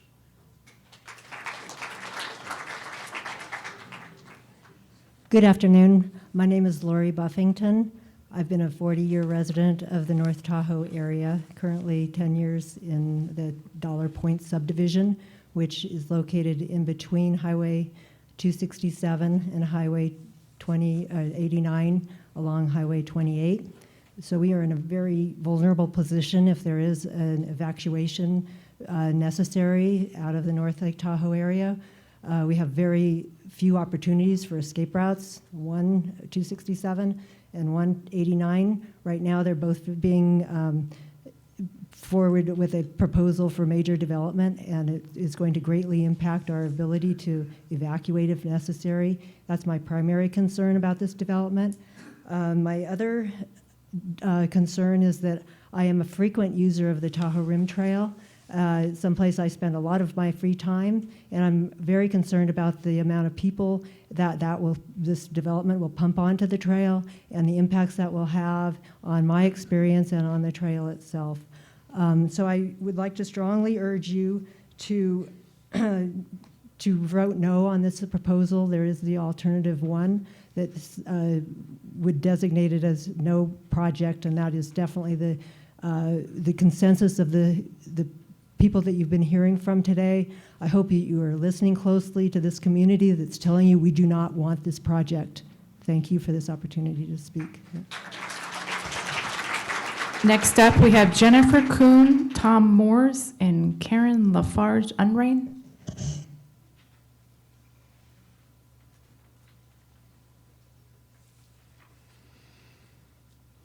Good afternoon. I guess it's afternoon already. Thank you so much for your patience. We're all very passionate about this, as you can see. My name is Jennifer Kuhn, and I live in Truckee, and I'm not in favor of this project. I agree with all the previous comments that I thank my colleagues so much for presenting to you this afternoon. I have 2 reasons that you can use very quickly to deny this project. The first is the 3 significant unavoidable impacts. I don't need to go over them, you've heard them enough, but that's the reason right there. Very easy to deny this project. The second reason is that this project is not consistent with the general plan goal that states that you are to have good land use practice. My background is in planning. I have a master's in urban planning and worked 10 years as a planner and a city planning commissioner. And so I'm very sad to see that this is not good use of land use planning. It's piecemeal and not forward-thinking and not looking at the big picture that you have all in front of you. It's not very hard to determine. And that it's not a very comprehensive land use approach to this most pristine area. So I'll conclude by saying that this is a very, very unique mountainside and mountaintop area. It's not a flat meadow, and you need to consider what you're dealing with and do really good planning. I propose that to you. Thank you very much.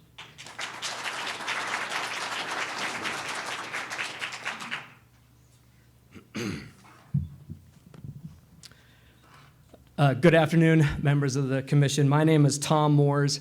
I represent Sierra Watch. We have a 15-year track record of effective conservation advocacy and collaborative planning in Martis Valley and elsewhere in Placer County. And I thank you for holding this hearing up in Tahoe. And I also want to acknowledge everyone who's sticking it out today. I think Tahoe people don't choose to live in or visit Tahoe because they want to spend all day indoors. But that's what we're doing today. So thanks to everyone for being here. I wish I could stand here and tell you that this proposal marks another milestone in good land use planning for Martis Valley, for Tahoe, for Placer County, but it doesn't. Good land use planning in Martis Valley, as we've been able to demonstrate over the past 10, 12 years, is based on true collaboration between conservation nonprofits like Sierra Watch, landowners, and developers. And over this last 10 years or so, we've been able to cobble together a series of agreements in Martis Valley under the county's leadership that have established, for the most part, a responsible blueprint for Martis Valley, really for every property except for the one that's in question today, the SPI property. And we've made an attempt, as was mentioned earlier today a few times, with the Martis Valley Opportunity Agreement at a similar type of collaborative effort. But it fell apart at the proponents' pursuit of more, ever more and more entitlements, deeper entitlements, more development, including 2 development projects for the property, more development than we, within reason, could really agree to. Good land use planning here in the Tahoe region also requires respect for the most basic natural asset that we all share, and that's the lake itself. But this proposal and its environmental review pretty much ignore Tahoe. It downplays traffic in the basin. There's been a failure to coordinate with TRPA, and it really won't own up to the impacts that this development would have on Lake Tahoe, not just the basin experience of whether or not we'd be stuck in traffic when we're here, but also on the very clarity of the lake itself. Good land use planning in California needs to be consistent with the California Environmental Quality Act, or CEQA. Again, that's been mentioned a few times today, but this project is not. As clearly established in our comment letters on this project and its EIR in writing, and don't worry, I won't read it into the record, but this is this week's letter, our comments on the final EIR. The EIR clearly fails to meet the minimum standards of state law. It turns a blind eye to the impending proposal for the basin portion of the property, the so-called Brockway Campground proposal, and this is piecemealing, and it's illegal.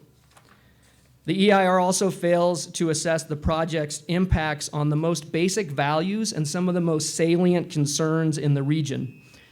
Some of these concerns have been voiced today already. It's from affordable housing and traffic safety to the clarity of the lake and the brightness of the stars at night. This is not a good example of good land use planning. As a matter of fact, it's the opposite. I'm hopeful enough that good planning for the land in question, in spite of this proposal, or maybe instead of this proposal, is still possible. So many of us in the room have already demonstrated, even on neighboring parcels, that we can work together to achieve win-win outcomes in complicated planning processes. But we're not going to get there if proponents pursue projects that lack true collaboration, and if planning ignores Tahoe and processes fail the fundamental requirements of state law. So we urge you today to deny this project, and we encourage the proponents to pursue instead good planning for Martis Valley, for Lake Tahoe, and Placer County. Thank you. Can I ask you, wait, before you sit down, I have a question.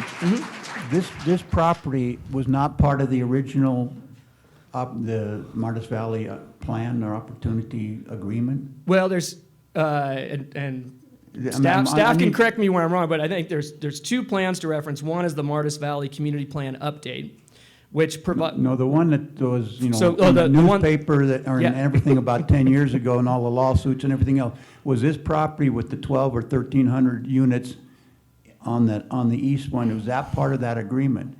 It was part of the settlement over the Martis Valley Community Plan. It was part of the settlement that Sierra Watch was part of and agreed to? Yes, and that left the designations on the east side in place. Not entitlements, but designations. The Martis Valley Opportunity Agreement was an attempt to shift those designations from the east side onto the west side. The problem is that this project grants a lot more than just designations. It includes deeper entitlements as reflected in something like a development agreement. It includes a lot more development than what was in the Martis Valley Opportunity Agreement, because now there are 2 projects proposed for the west side, the campground and Martis Valley Okay, I West. just wanted to clarify what. Yeah, no, it's- that originally. It's was. been a tangled road that puts us here, but I do think the question before you today is quite clear, and as is made clear by the people who are in the room with us. Thank you. Thank you.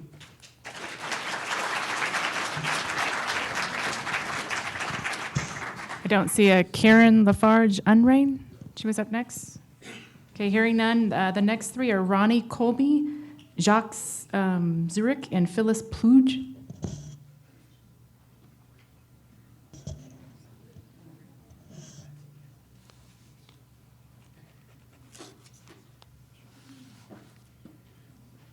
I apologize for not printing this out for you.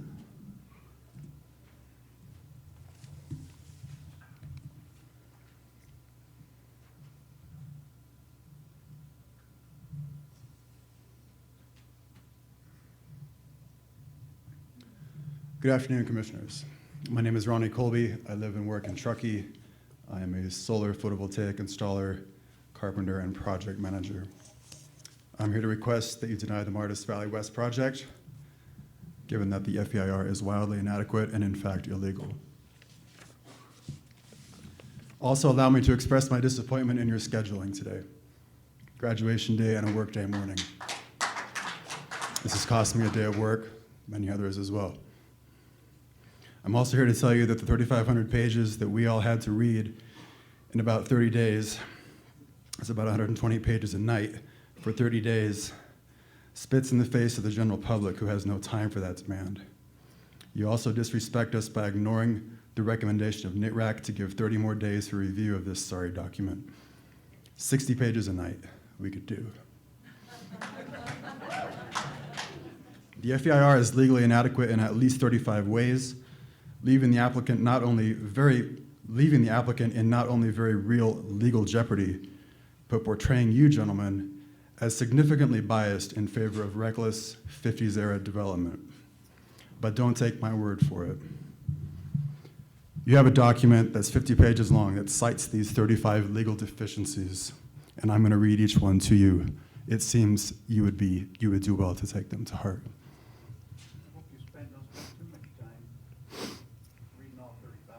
I will not.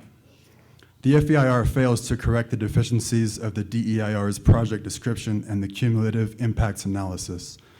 Number 2, the FEIR does not and cannot justify the improper piecemealing of the project.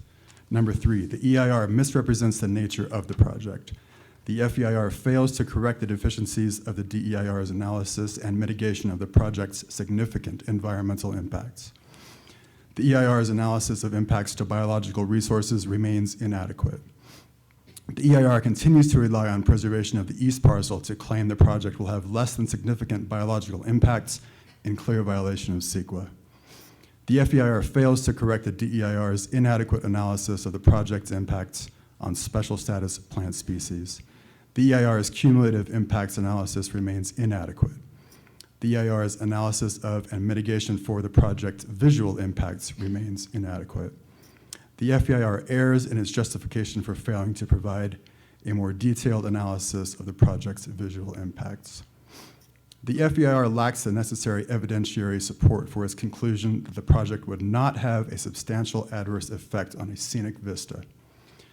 The FEIR fails to correct the deficiencies in the DEIR's analysis of and mitigation for nighttime views. And I will skip the 15 other points and conclude with this. And this is worth quoting from the very same letter that you have before you as submitted from Mountain Area Preservation and Sierra Watch. Quote, the EIR's continued reliance on preservation of the east parcel in its discussion of the project's direct impacts paints the preservation as somehow lessening the project's impacts. But because this preservation merely keeps the property in its present condition, it is irrelevant to analyzing the direct impacts of the project's changes to the existing environment. The east parcel's preservation does nothing to alter those direct impacts. Implying that preservation of the east parcel does anything to reduce the project's direct impacts from developing the west parcel is misleading and detracts from the EIR's value as an informative document and tool for decision-making, end quote. Thank you for your time. We have Jacques Zurich and Phyllis Pluge. Jacques or Phyllis? Okay, seeing none, I've got Nika Riley, Alexis Aller, and Stephanie Oliveri.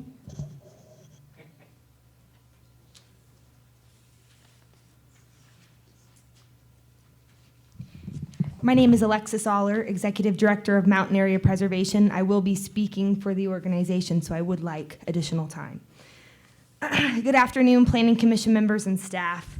As many of you know, Mountain Area Preservation is a 29-year-old environmental advocacy organization working to advocate for good planning, smart growth development, and the preservation of open space.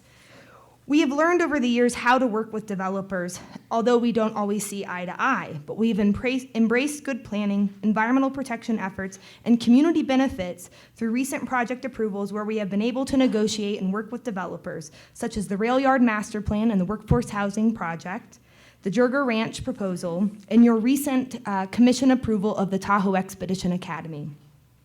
Our goal with the Martis Valley Opportunity Agreement was to preserve the last large landscape of land in Martis Valley for full conservation in perpetuity. While we have also have a seat at the table to guide good planning on the west side parcel, a genuine effort that fell apart with the applicant's desire to develop the Lake Tahoe Basin and push forward with two proposals, Martis Valley West and the Brockway Campground.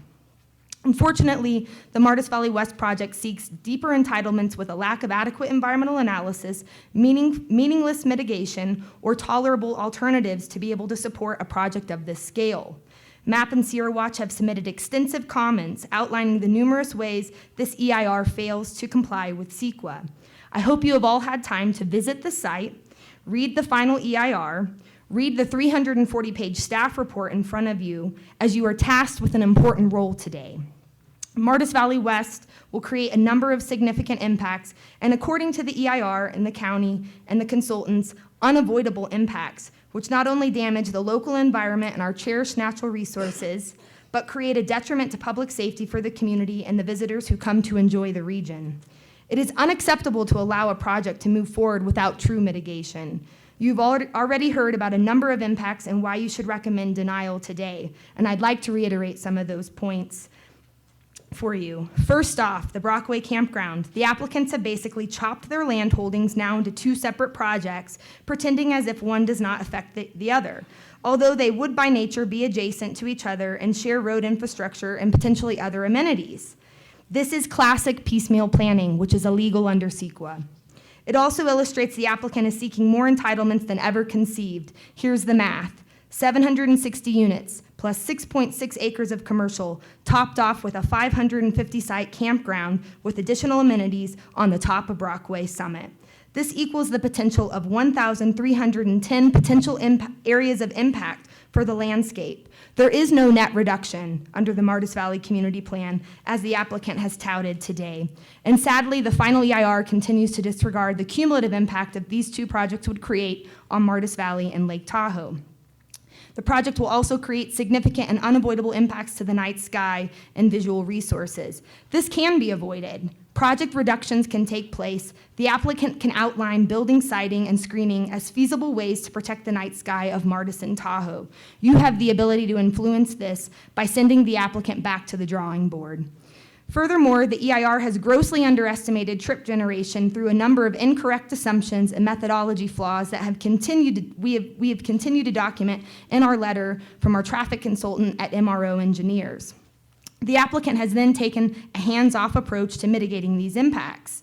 The project build out with existing conditions today will create 37,000 vehicle trips on Highway 267, which only has the capacity to handle 25,000 vehicle trips per day. Every segment of the roadway will operate at a level of service F, which creating hazardous and unsafe driving conditions for all. The project entrance off of 267 is another public safety issue. An unsignalized entrance, new bus stop, will further exacerbate the unsafe driving conditions of 267. The entrance will also create a hazard for high-speed sideswipe collisions, also not identified or fully analyzed in the EIR. For the EIR to make a finding of significant and unavoidable impacts is intolerable. Placer County may not be responsible for the maintenance and future improvements of 267 since it's managed by Caltrans, but you are responsible for the safety and well-being of residents and visitors in Placer County.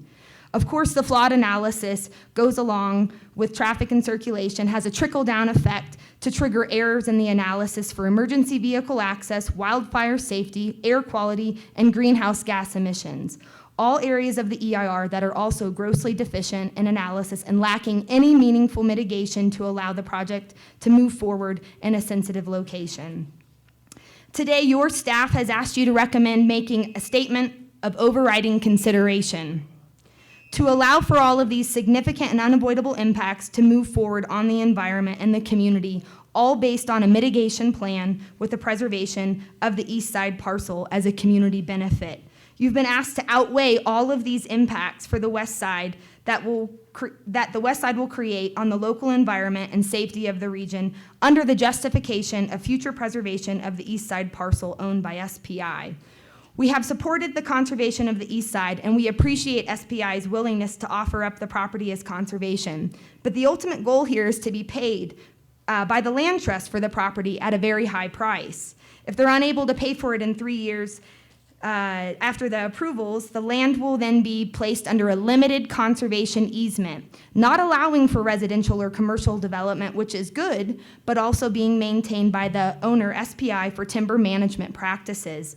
I ask you to ethically question how this can be justified as a community benefit as needed, making a statement of overriding consideration.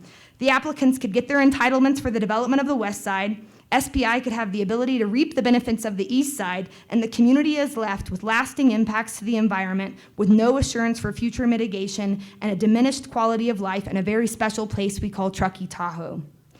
Once the environment is destroyed, nature's beauty cannot be repurchased at any price. The applicant must go back to the drawing board. They must make project reductions and fully comply with state law under CEQA. To do otherwise would be illegal. I respectfully request that you recommend denial. If you do not support this project and recommend denial, please stand up. Thank you.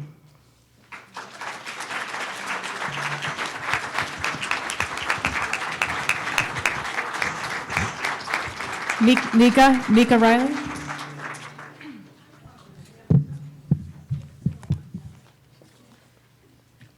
Good day, Chair Rokuchi and fellow commissioners. My name is Nikki Riley. I am the Development Director for Mountain Area Preservation, but today I will speak as a concerned citizen. From 2009 to 2015, I served on the board of MAP and was very aware of the efforts made toward the creation of the Mars Valley Opportunity Agreement. While the applicant may try to use the merits of the agreement to sell their project, and the EIR consultants rely on the conservation of the east parcel as mitigation for the innumerable impacts the proposed project will create, without the support of the conservation groups, the spirit of the agreement is null and void. The conservation groups did not sign away our right to fight a bad proposal. And that is why we are here today, to fight a bad land use proposal. Over the years, I have reviewed many environmental documents and can honestly say this is the worst review I've ever seen. Canyon Springs, before this was the worst. For town of Truckee, this is the worst. The analysis and mitigation is shameful. There is much I could comment on today, but I will focus on the employee housing and the applicant's decision to pull their mitigation plan as defined in the FEIR. The applicants had proposed to dedicate a portion of the property at the entrance to build housing units. As of June 6th, this plan is off the table, and per the applicant's lawyer, they would prefer to pay an in lieu fee to satisfy their employee housing requirements. I have been an advocate for housing for our local workforce for over 18 years. In 2002, I ran for Truckee Town Council on the platform of providing housing for our locals. I became a planning commissioner in December 2002 and helped to create and draft policies to address our housing crisis. There was a problem then, and as seen by the recent housing needs study, of which Placer County contributed a significant amount of funding and is advocating for, there is a huge problem today. The 11th hour change in the applicant's housing plan is no surprise. It's a tactic that has been played out by most developers in the region. It is a fundamental reason why we lack the housing stock today to house our local workforce. Despite policies in place, to get housing built, we continually allow developers to opt out and pay in lieu fees, a much less effective way to get housing on the ground. There was great concern raised by Supervisor Montgomery regarding the sale of property to Tahoe Expedition Academy from the Martis Fund and the perceived loss of land deeded for workforce housing. And the Schaefer Mills Housing Mitigation Fee Payment Plan was put on hold due to its blatant undercutting of its required conditions to put housing on the ground. The applicant's desire to sweep away their responsibility towards addressing their project's housing needs highlights a much bigger problem. Here is a developer who cares very little about the future of our region and cares only for their financial bottom line. Whether it's traffic, safety, light pollution, greenhouse gas emissions, fire safety, emergency access, or the housing of their employees, the impacts are not being dealt with, but rather are being shoved aside for others to take responsibility for at a later date. Where will Mountainside's employees live? At the campground on Brockway? And in the winter, they can just sleep in their cars. The decision not to house their employees impacts not just the issue of where they might live, but impacts the traffic counts for the project. Additional safety hazards, greenhouse gas emissions, and dumps the responsibility for housing to the town of Truckee or Kings Beach. I have zero confidence in this developer to make good on any conditions of approval they have agreed to. As a planning commissioner, I voted to approve the Grays Crossing project in Truckee, excited that East West, now Mountainside, would build affordable for-purchase cottages as part of their first phase and subsequent phases of housing mitigation. The cottages were never built. There are many, many reasons to deny this project today. You could choose one and vote no, and I urge you to do so. Thank you for your time.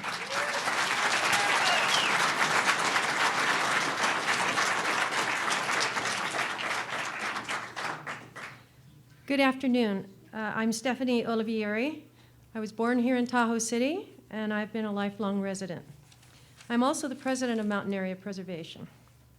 8 years ago, our organization met with the then East-West Partners and Sierra Pacific Industries.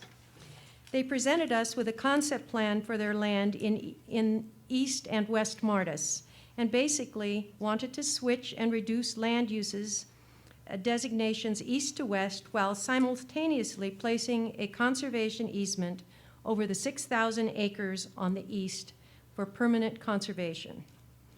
But as a trade-off for the conservation of 6,000 acres to the east, the plan for the west side included the development of home sites within the Tahoe Basin, making the trade less than desirable. While we supported the concept being proposed in general, my first comment at that very first meeting to them was that we would never accept a plan that included development in the basin. And I also said that I did not believe that the public would ever accept it as well. We recognized the importance of having a seat at the table at this project as this project evolved, and we agreed to participate in the Martis Valley opportunity with other conservation groups and the developer. We did so hoping to shape a good outcome. That did not happen. Talks deteriorated once the developer announced the development proposal of the Brockway campground in the basin. The proposal before you is not a result of a collaborative effort between the developer and the conservation community. There has been no collaboration. There has been no conservation voice in this plan before you and no reasoned collaborative planning with other organizations and other conservation groups, which we believe was a missed opportunity by this developer. Our attorney's letter to you outlines the failures of this EIR to provide even the most basic assessments of impacts on the region. We hope you, as decision makers, will recognize the flawed and illegal document before you for its failings, and that you will recommend denial of the project and the EIR, and that in so doing, the project proponent will be willing to compromise and bring back a plan that reflects a development inspired by good stewardship of the land. Hopefully, a plan that respects the amazing beauty and natural wonder of this magnificent place. Thank you. Next up, we have Regina Strauer, Frank Wright, and Michael Garabedian.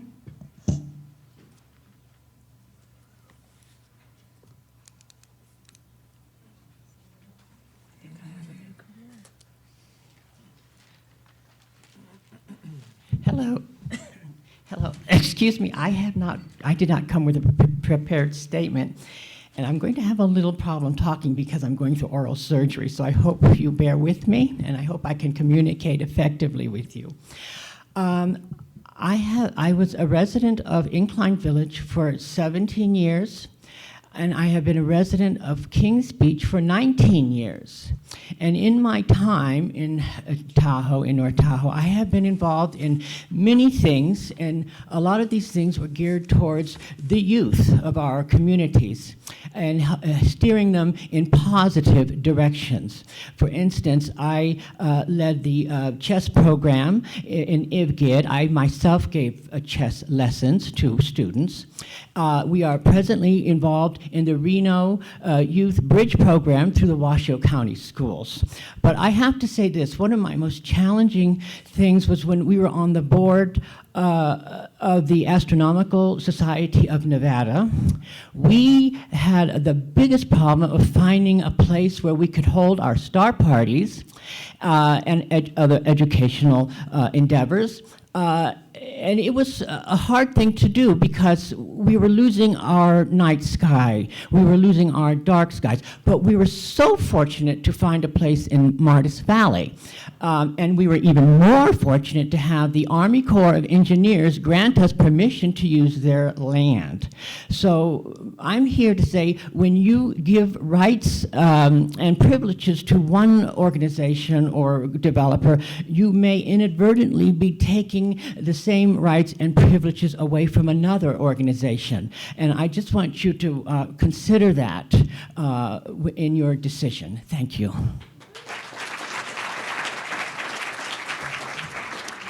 We have Frank Wright. Is Frank Wright here? Not seeing him. Michael Garabedian is next.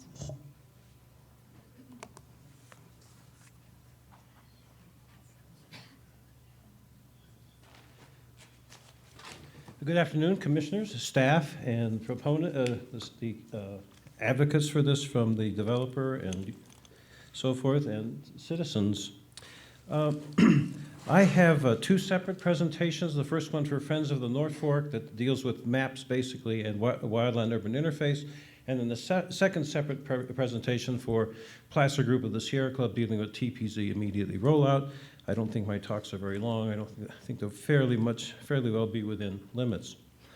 First of all, speaking for Friends of the North Fork, an American River group, I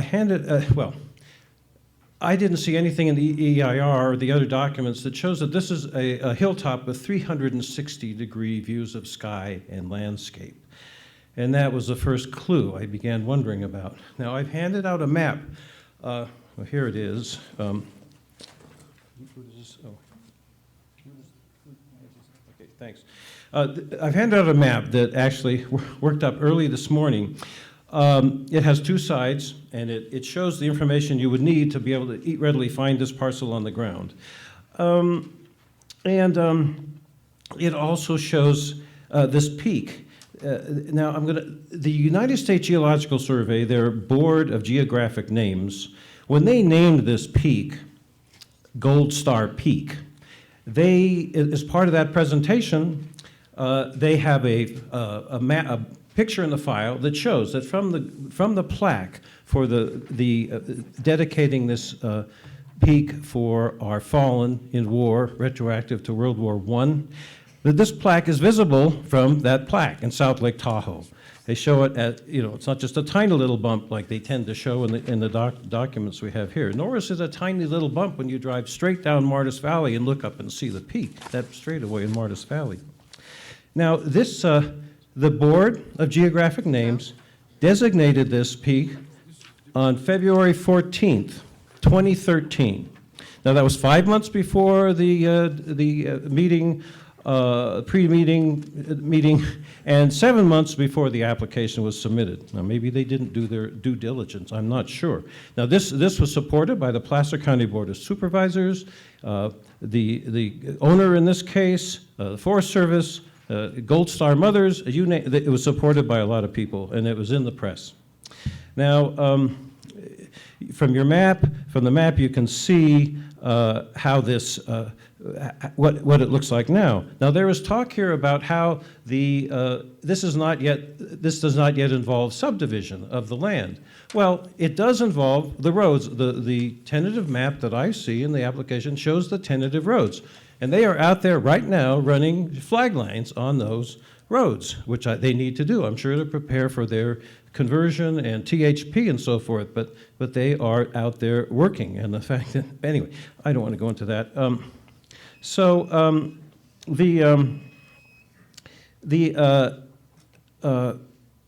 Let's see, the public really needs, there are two things, and to conclude this first point, the public needs to have access to both these. There needs to be tour of both the east and west parcels so the public can find it. Now on wildland-urban interface, I've also passed out a map of the King Fire. It's a reduction of a King Fire map after the fire jumped about 17 miles in one day.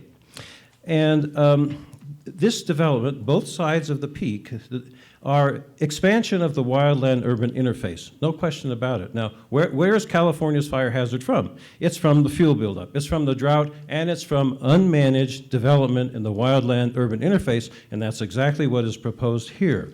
There's no buffer on the property for fires. The houses are close together, potential of ignition between the structures. And it's upslope from where fires could come from. And it has a limited number of entrants. Just next week on the Board of Forestry, they're getting their second report from the scholars on the report about 1-2 road accesses to subdivisions that are proposed. And you should have the benefit of that. And it should reflect some understanding and concern about that. I think you would do well to have that, look at those reports and get those information, or even ask them to make a report to you.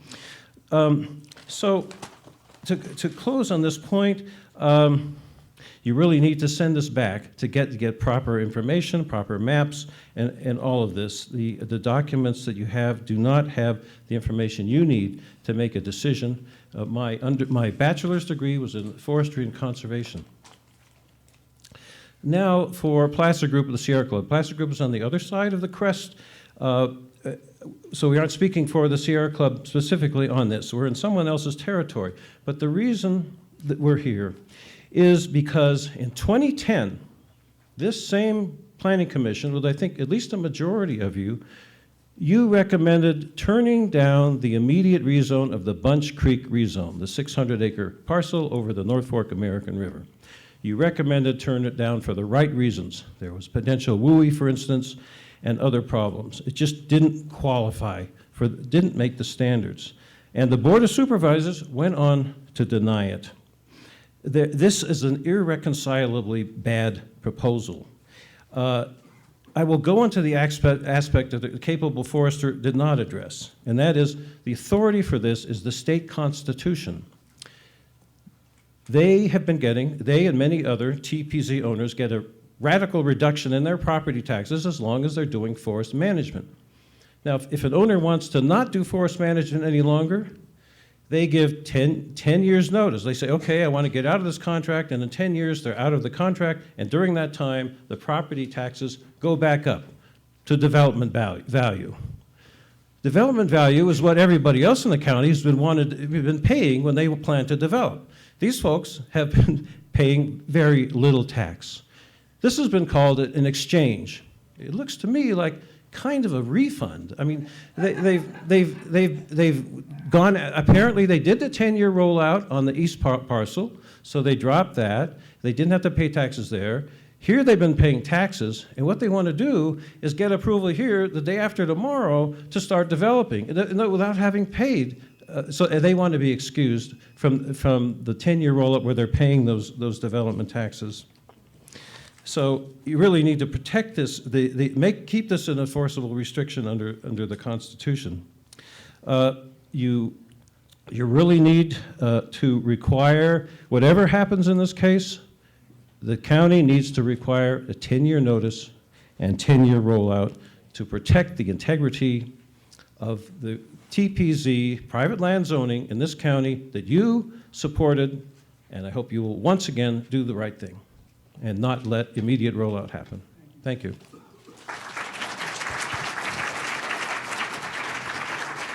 Lisa Holen. That's the last name I have, unless there's more here. Lisa Holen? All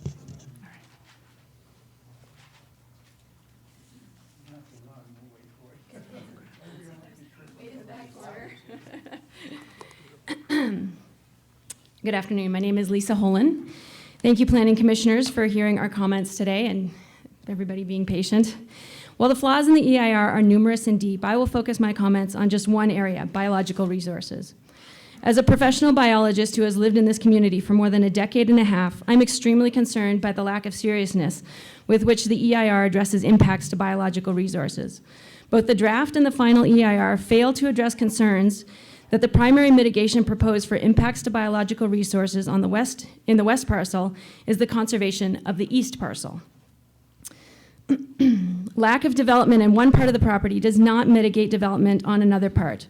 Whether all of a property is developed or a portion, CEQA requires adequate assessment of impact to the biological resources for the site of actual development. Based on CEQA guidelines in Section 404 of the Clean Water Act, the AIR states in Section 7-2 that disturbance or loss of sensitive aquatic habitat is significant on the west parcel. However, no mitigation is presented. The applicant points only to the conservation of the east parcel, which is irrelevant to the significant impact to the west parcel. Mitigation measures proposed in this section amount to, we will adhere to legal requirements, but promising not to do anything illegal is not really mitigation. The EIR fails to provide adequate or in fact any mitigation for the significant impact on sensitive habitats that are protected by CEQA on the west parcel.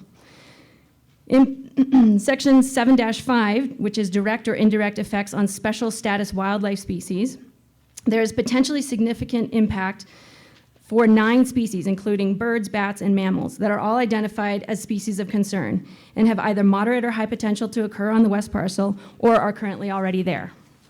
Once again, mitigation primarily relies on conservation of the east parcel, but never actually addresses the potentially significant impact to multiple species of concern on the west parcel. Where mitigation measures are proposed, they are deferred to the time of construction and are therefore vague. Additionally, the EIR discusses only temporary disturbance resulting from construction, but fails to address long-term disturbance of permanent habitat modification and increased human, pet, and vehicular activity. Finally, the EIR concludes, defying reason, I think, that there will be no cumulative impact on any biological resources by the development of 670 acres in the west parcel, because there's already development in the region. But I thought this was the definition of cumulative impact. And yet again, the EIR considers only temporary impact related to construction with no recognition of the cumulative effects of permanent alteration to the landscape and its habitats. That this proposal merits a statement of overriding consideration because of the laudable preservation of the east parcel is inappropriate. Lack of development on one part of the property still does not mitigate development on another part of the property. CEQA legally requires adequate assessment and mitigation of environmental impacts for the site of actual development. This EIR does not provide adequate assessment, let alone adequate mitigation. Commissioners, I urge you to not certify this inadequate and legally indefensible EIR. Thank you. And John Schanzer? John Schanzer?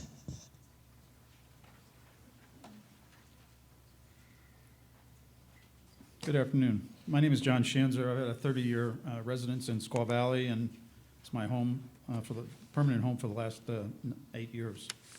I'm a founding member of the Friends of Squaw Valley, and I'd like you to consider that this project, like Squaw Valley, appears to me to be a question that you perhaps haven't heard yet today, but it seems to me this is a question of need versus real estate greed. I know that both you and your commission and the Board of Supervisors don't like to hear no on any project, so I'd like to suggest that you send this project back, as has been suggested before, and recommend that an alternative be devised that the community and the developer can live with, if there is one. You heard Ann Nichols say earlier, what will it take for you to say no? I would ask you the opposite. What could possibly, after hearing what you heard today, get you to say yes in view of all the impacts that this project has? This should never be approved as presented. And as Alexis Aller from MAP said, please send this back to the drawing board for a reconsideration. Thank you. We have no other names. Because we have no other names, there might be one or two people that didn't get up to, just when I say just one or two, so him first and you, the lady here second, or else we'll just be repeating a bunch of stuff. But thank you for coming up. Thank you. My name is John Falk. I'm the legislative advocate for the Tahoe Sierra Board of Realtors, and I appreciate the opportunity to speak today. Understanding that this is a topic that engenders a great deal of passion, I think, amongst the individuals that have spoken so far. And I think, that, again, that needs to be respected because it is, the voice of people in the community that have concerns. But I want to also speak to some of the more overarching policy issues that we would ask that you continue to keep in mind, take under consideration as you move ahead.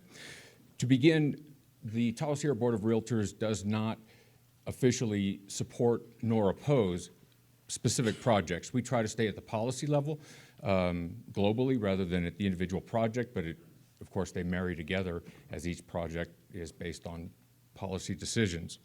With that said, the Tahoe Sierra Board of Realtors has indeed developed a standing policy regarding ridge lines, and it was articulated briefly earlier today.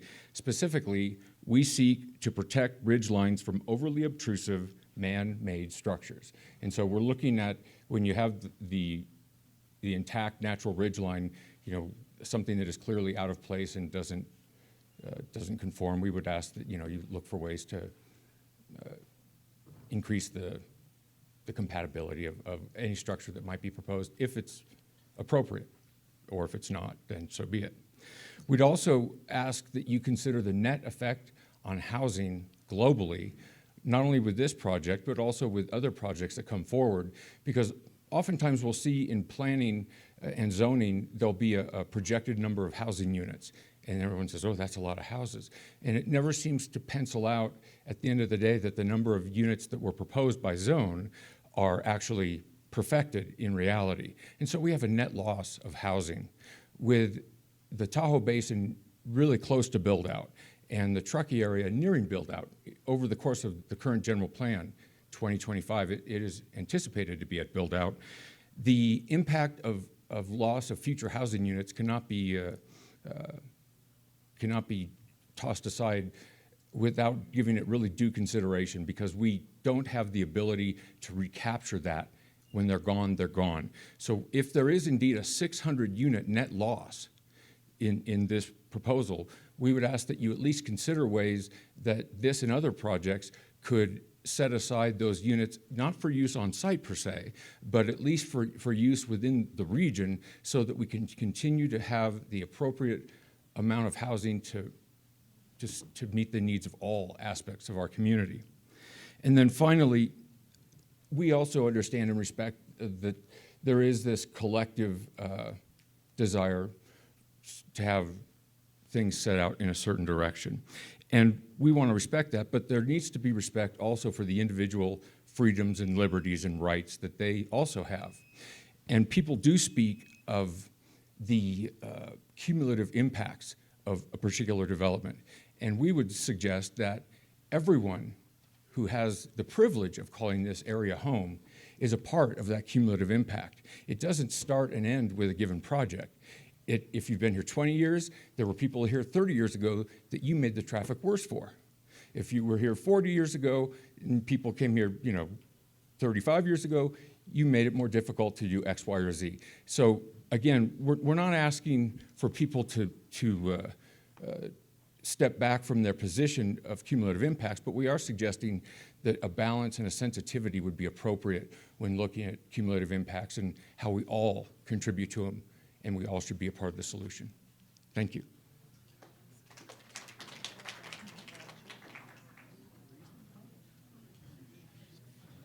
I go again? It's not for me, though. It's someone sent me some notes that they want me to share. It's for, somebody else sent some notes. I'm happy to wait until some other people are done, but it's not for me.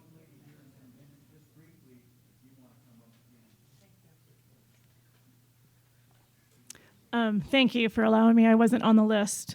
My name is Janice Eggers. I'm a resident of North Tahoe. I moved here in 1995 with my husband. We built our house from the ground up. Took us around 10 years when there's only two of us to work on it. I'm kind of a weirdo. I'm obsessed with fire. I've seen my aunt's ranch burn down. I've seen animals die. I've seen livestock die. So in the Tahoe Basin, I have huge concerns about fire and evacuation routes. I was also here for the flood of 97 and 98. And during that time, I rented a house in Tahoe City. We knew about the flood. We woke up in the morning, we had 6 inches of water in the bottom of our rental home. We were building our house over in Tahoe Vista, so we rushed over there to see what had happened.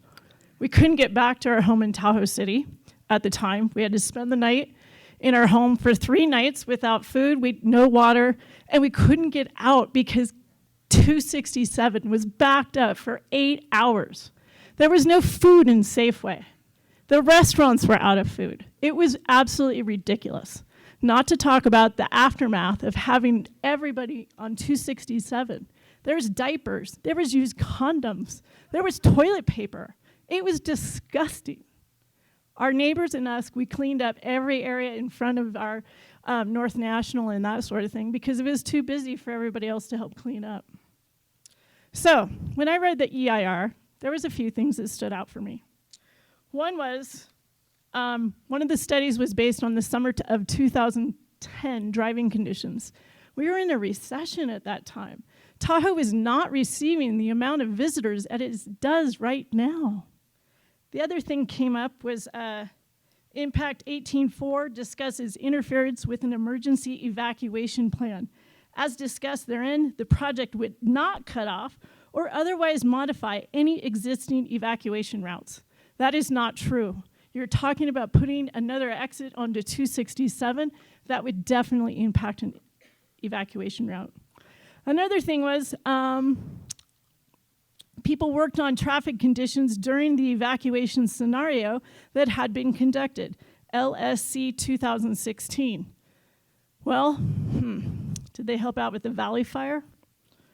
Next, hours or day ahead of leave time would be available to assess risk and make evacuation determinations.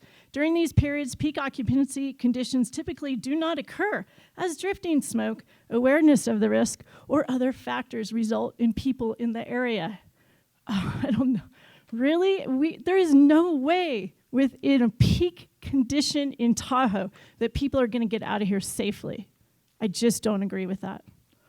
It was interesting because I sent my letter to the Placer County Board of Supervisors as well as to the governor.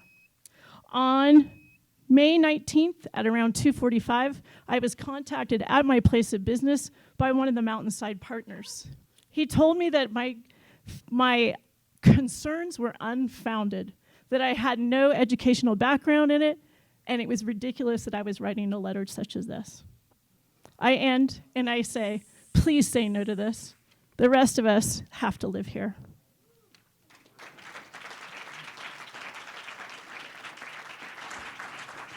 This will be the last comment, and you said this will be the last comment. Yeah, I got some Oh. text from my, can I just do that? From my daughter who lives in. Yeah, quickly, yeah. Yes, well, she's a different person than me, so she would like to make her comment. She couldn't be here because she's at work and her employer would not let her leave, so hopefully I can have my whole 249 remaining. Thank you. Her name is Petra Borhani Bacher, for the record. She lives and works in Truckee, California, and she has also come to and from the Lake Tahoe Basin her entire life of 27 years because she is my daughter and my mother's granddaughter. So she has grown up here knowing this area. She would like to say, please, she would like to reiterate a couple of points that, not being here, she didn't realize they'd been made, but I think they bear repeating. This is a project for billionaires. This is, as her mother said at the beginning of her speech, this is the billionaires chasing the millionaires out.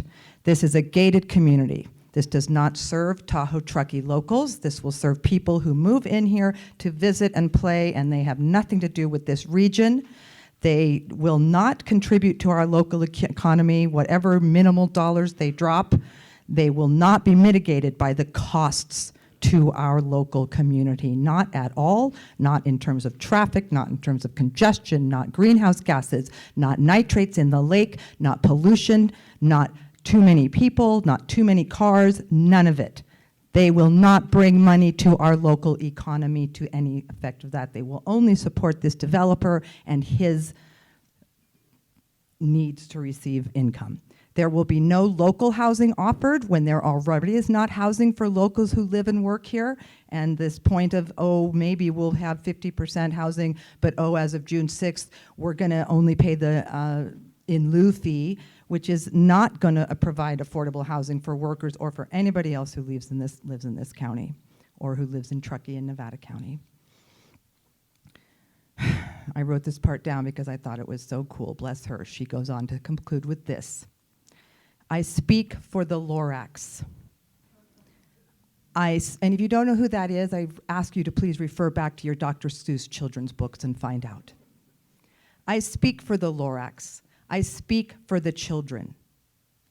I speak for the animals and the flowers and the birds and the infinitesimal and stellar processes occurring under the forest soil airs within the tree bark that most of us don't even know or think about. Without these processes, we wouldn't even be here today having this conversation, but my daughter asked that I be here today to speak for these entities who cannot be here to speak for themselves. She entreats you, as do I, and as does pretty much every person except one person in this room, as far as I can tell, to vote no to this proposal as it is, to vote no to the staff recommendation of Alternative 3, to vote no to all proposed alternatives except one, which is no project, no development. She urges you, as do I, and I'm pretty sure everyone in this room urges you to please have the courage and the foresight. I'm trying to get eye contact with each of you, thank you, and the wisdom to preserve this land for future generations in perpetuity and in the current open space forested land that it is, and to please vote no. To do not send this project back to the drawing board, but simply vote no as is, because it is unacceptable, untenable, and egregious to everybody who already lives here. And one final question Petra had was, respectfully, she wanted to know, do any of you live here in the Tahoe Truckee area of the county, or do you all happen to live in the South County? You do. Where do you live, sir? I live in Agate Bay. Agate Bay. Any of the rest of you live up here at Tahoe? No. You do? Where? Where? Donner Summit. Donner Summit. So I think her point was that if you don't live here, she wants to make sure, like the previous gentleman said, could you please make sure that you walk on the site and know what we're talking about? Because if you don't live here, the other four of you, you don't have the same sense of the day in, day out concerns that have been brought up to this committee today. So please at least do that, in addition to reading the 3,500 pages. Thank you. And also, please, I agree, could we have the public walk on the property if this proposal goes forward at all, so that the public can actually see what the Thank developer you, is ma'am. proposing. We have one gentleman here, I Thank you think. very much. One more. And then we'll conclude. Mr. Chairman, I'm going to make a comment if I could. Go ahead. Just to answer that lady's question, I have visited the site. I have cross-country skied on it, I run on it, and I've bicycled on it. I've done all the above. I'm asking the other four who don't live in that part of the county to visit it in person, please. Take a bus, Larry. Go ahead, gentlemen. Thank you guys for coming. Dan Daniels, 40-plus years resident of North Tahoe. From what I understand, and I'm speaking out of turn totally, but I've talked to the North Tahoe PUD people about the fuel tanks and how long could we go if the power went out. It was a huge concern. I've been talking about this for years and years and years. Can we get fuel? Can we hold the diesel from the two gas stations in Kings Beach and transfer it over keep those pumps going in case of a fire. I'm very concerned about this. Can we do something about it? Nobody knows how long we can go. It's just hours. It's not days and days and days. I want them to do something that will prevent this place from burning down. Thank you. At this time, I'll close the public portion of the meeting and ask the a proponent if they would like to come up for a final comment, or your representative, I should say, since you didn't move. The attorney. I forgot your name. Sorry, sir. That's okay. Just introduce yourself again. He'll give it here. I will give it. Good afternoon. Second, before we start now, I've been pretty patient with all the hand clapping and everything else. We have a gentleman here that may not represent your side of the story, but we have to give him consideration, let him speak. Respect. A little respect for him, too. Thank you. Thank you, Chair. Members of the Commission, my name is Whit Manley. I'm with Remy Moose Manley. It's a law firm in Sacramento. We specialize in environmental and land use law. I'm here on behalf of the applicant, the proponents of the project. Look, I know that there are a lot of folks who have expressed very strong opinions about the merits of this project today. We've heard them. We've heard them. And we know that they're sincere. Those comments focus on the merits of this project. We happen to disagree with their view of the merits. I'd like to explain why. The fact that they're able to express themselves is a good, healthy thing. This is democracy in action. But we do think that our portrayal of how this fits in with land use policy is compelling. And we're pleased to have staff's recommendation of approval. That is meaningful. Staff is not bought and sold by anyone. I take exception to that. They have a difficult job to do. They have done it professionally. People have come here and expressed their views. They have done so sincerely. They're entitled to do that too. I think what we all owe one another is respect for differences of opinion and the fact that an applicant wants to develop a piece of property is not an evil thing. Most of the comments I've heard today do focus on the merits, not on the record before you. Other comments are styled as supposed deficiencies in the environmental impact report, aspersions to Ascent Environmental and the other consultants that have worked on that. I take exception to that as well. Anybody who works in the environmental field, as I do, knows that Ascent is one of the top environmental consulting firms in the state. That's a deserved reputation. They're professionals. They have good biologists on staff, air quality consultants on staff, so on and so forth. So it is not as though this is a shoddy analysis. It's not. That is an intellectually dishonest thing to say. Now look, that doesn't mean people have to agree with everything. There are authentic differences of opinion about the analysis, and those can be shared. But to characterize this as a shoddy job, to me, that just simply undermines the credibility of the commenter. The key issue is that the decision makers, ultimately the Board of Supervisors, with the benefit of your recommendation, have the benefit of the facts, the information. And therefore, in my view, if you do have any questions of staff, of the consultants, of any of the consultants, they are all here to answer those questions. So if you think they're loose ends, here's an opportunity to try to tie them up to your satisfaction. I'd like to talk about some of the comments that have been raised today. People are concerned about the impacts of this project on the Tahoe Basin. Those concerns are somewhat ironic because the Martis Valley Opportunity Agreement that you've heard about actually envisioned an application that would include some of the residential units within the Tahoe Basin. It actually acknowledged that that was part of the overarching agreement that called for moving density from the east to the west parcel. And that was acknowledged in this agreement with the conservation organizations. That part of the application has been amended. All of those units are no longer in the Tahoe Basin. Why? Because people didn't want to have the Tahoe Basin be affected by the project. That was actually an effort to be responsive to the input that we were hearing from stakeholders. This EIR does look at the impacts of this project in the Tahoe Basin. It does conclude that there will not be significant visual impacts on the Tahoe Basin. This is all located on the north side of the ridgeline, if you will. It does not slurp over into the Tahoe Basin side of the ridgeline. There is an analysis of the extent to which there could be traffic traveling down the roadway. It's quantified south on State Route 267 in the Tahoe Basin, the amount of vehicle miles traveled associated with that. And it's found to be less than significant and explained why.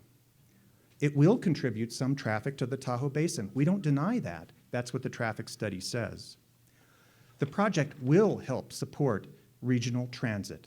There's been an interest, an increasing interest within TRPA and throughout the region in figuring out ways to get people out of their cars.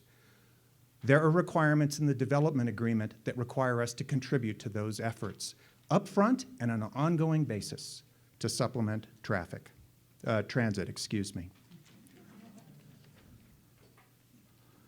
There have been a lot of comments about how this project is somehow connected with the Brockway Campground.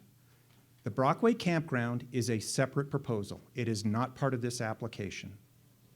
It is a different use. It is a campground. It is not a collection of single-family condominium and cabin development, which is what this is. This is just simply the specific plan.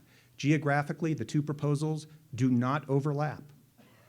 They're located on opposite hydrological divides, if you will. If this project gets approved, none of the infrastructure is being sized to accommodate the Brockway Campground, not a bit of it. It will make the Brockway Campground neither more nor less likely to occur. So the claims that somehow there has been piecemeal environmental review, that a single project is being divvied up, those claims are false. I have litigated that issue. I have litigated that issue against the lawyers for MAP and Sierra Watch. And the response to this comment cites the case that came out of that litigation. And this project is not piecemealing. It just simply isn't. They are just simply separate, discrete proposals. This project is entirely consistent with the development that was laid out in the Martis Valley Opportunity Agreement, to the T, except that it's pulled out of the Tahoe Basin. So it is deeply disappointing to us that, for whatever reason, MAP and Sierra Watch have decided that they nevertheless want to attack the project, notwithstanding the fact that it delivers on the key benefit associated with this project, permanent preservation of the east parcel. That acreage over on the east parcel is the key, right in the middle of that 50,000-acre swath that everybody has been working to preserve. And right now, there's zoning there for 1,360 units. And if this project goes forward, that zoning goes away, and that property is permanently preserved, either by acquisition or conservation easement. You will never see houses or commercial development on it. In any event, the Brockway Campground is not ignored in the analysis. It's not part of the project. It's not described that way. It shouldn't be. But it's not ignored. If you look at the cumulative impact analysis in each area, traffic and so forth, the anticipated traffic that might occur if Brockway is ever approved is folded into the analysis. That's exactly how it should be handled for purposes of CEQA. People are concerned about congestion on State Route 267. That is an authentic, legitimate concern. The EIR notes the fact that there is congestion on State Route 267. The impacts on State Route 267 were anticipated, predicted in 2003 when the county approved the Martis Valley Community Plan. And actually, the Martis Valley Community Plan anticipated what the solution was: four-laning State Route 267. That was identified as the fix for that congestion. That's something that Caltrans will have to decide whether it pursues. We are paying traffic impact fees to the county. Those traffic impact fees are premised on raising the money necessary to four-lane State Route 267. Whether that actually happens is up to Caltrans. That's what your plan, your constitution for development currently calls for. The other projects that have gone in the intervening years have likewise paid these traffic impact fees. Whether they ultimately go for that amenity or some other traffic improvement is going to be determined by the county and Caltrans. But that's an existing problem. Now, we are adding traffic to it, but that is an existing problem. It's going to exist whether this project is approved or not. We will add incrementally to it, and we will contribute incrementally to the solution for that. But we do want to make clear the EIR is very candid about this, and we applaud them for their candor. That's appropriate. This is about disclosing the impacts so that you can make an informed decision.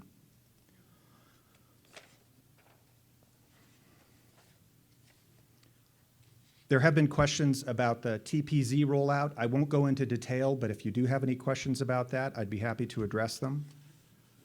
If you have any questions about exactly what the Martis Valley Opportunity Agreement says and the commitments that were made and the extent to which this proposal is consistent with them, I'd be happy to talk about those as well.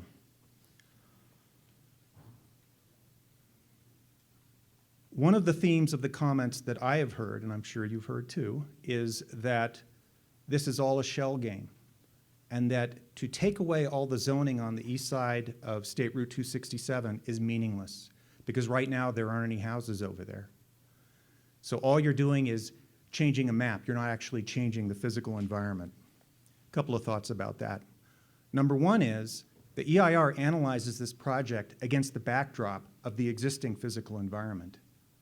It doesn't weigh the impacts of the project and somehow dismiss them merely because the east parcel is being preserved. It looks at the impacts on the ground of this project. And so to the extent that folks say that the EIR doesn't do its job, in my view, those criticisms don't fit what the document says. Having said that, from a policy perspective, zoning does matter, because it represents the policy adopted by the Board of Supervisors and its vision for development of the area. And it is entirely appropriate that the elimination of that density on the east side get the credit that it deserves. That is an incredibly meaningful thing to happen. And in fact, through this project, it's more than just simply changing that zoning back to forest or TPZ. It's not merely that. It's actually putting a conservation easement or allowing a conservation organization to acquire the property so that even if a future board said, no, we want to put housing back there through our zoning power, they couldn't do it. This is taking away the possibility of that property ever developing. I don't see how anybody could deny the profound conservation value associated with that. And when I've heard some comments about the fact that the development would be better suited for the east parcel than the west, I don't see how anybody objectively could regard that as a valid statement. This is a 50,000 acre swath of open space, and this property is right in the middle of it. And moving that development away from there and on the west side, which is where all the existing development around North Star is already located, is a profound and very important shift. And for county staff to acknowledge that, I think is entirely appropriate, and I think it deserves your consideration. A couple other quick thoughts, and then I'll turn things back to staff and to you. With respect to the quote-unquote significant and unavoidable effects, really they fall into three camps. One is the cumulative effect of glare in the night. That is entirely from the Martis Valley side. It's not specific to our project. It's just the fact that there will be incrementally more light in the evening. With respect to fire evacuation, part of the package before you includes an environmental, an evacuation plan for this site. That's the first time the county has done this. We're actually being much more progressive in terms of fire evacuation. We take it very seriously. There are standards in the specific plan for defensible space, and there is an evacuation plan that are all part of the package before you. We agree that's an important issue, and that's why all that effort has been made. There was a comment about airport overflights and the potential interaction with this site. That issue actually is addressed in the EIR, and under both the existing and proposed airport landing patterns, we're outside areas of influence of the airport, and that is reflected in the EIR. So with that, unless you have any questions, I'd really appreciate your time. Thank you. We have several questions. Well, who wants to go first? Question I have for you is the agreement. Get your microphone on there. Is the agreement that I've heard you discuss with the environmental community for the trade-off on the east parcel, the west parcel, is that agreement still in place and is it enforceable or is that no longer in play? It's a signed agreement amongst the parties. It still exists. I should clarify one thing. The agreement does not say anything about Brockway Campground. And so if MAP and Sierra Watch, for example, were to stand at this podium someday and say, deny this, I would not take the position that that's somehow inconsistent with the MVOA. The MVOA didn't talk about the Brockway Campground. So they can take whatever position they want with respect to that without being inconsistent. With respect to the Martis Valley Opportunity Agreement, it does describe 760 units in this area as the trade-off. No. It does. And it says that Sierra Watch and MAP will support that. Thank you. Go ahead. I have a question. Go ahead, Dick. Go ahead. Just for For council. common effect, yes, Larry, This it is is. a agreement between. Yeah, your microphone on? Sorry. An agreement between yourselves and several of the conservation groups, correct? Yes, yes, sir. The county never was party. We're not held by anything. This is just an individual, private agreement between you two. That's right. That's correct. Okay. You see on the, I have a couple questions. I guess a couple areas to address. And, you know, I think I understand the TPZ rollout. I think you've given a couple of the reasons just now maybe, but maybe you could more specifically address the rollout on the west parcel. Okay. The reasons for it. Absolutely. The reasons for it are that it won't affect the viability of timber operations in surrounding areas that remain TPZ. And that's what the forester was able to share.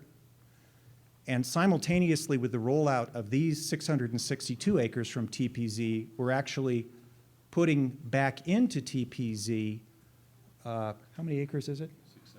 670, slightly more, 8 acres more on the east parcel that are being added to TPZ. And the report from the forester indicates that from a timberland production perspective, that's equally suitable timberland. There was a comment that somehow this is a windfall for the developer because of the fact that the east parcel rolled out over the course of 10 years, and now we're seeking an immediate rezone out of TPZ on the west parcel. I actually disagree with that criticism for two reasons. Number one is the rollout on the east parcel of the 670 acres was initiated by the county, not by SPI. And that was because the county had just approved the Martis Valley Community Plan, which called for that acreage to be developed on the east side. The immediate rezone on the west side, if approved, has to be accompanied by a payment with the immediate cancellation that's designed to recompense the county so that we don't get any tax benefit associated with the TPZ zoning.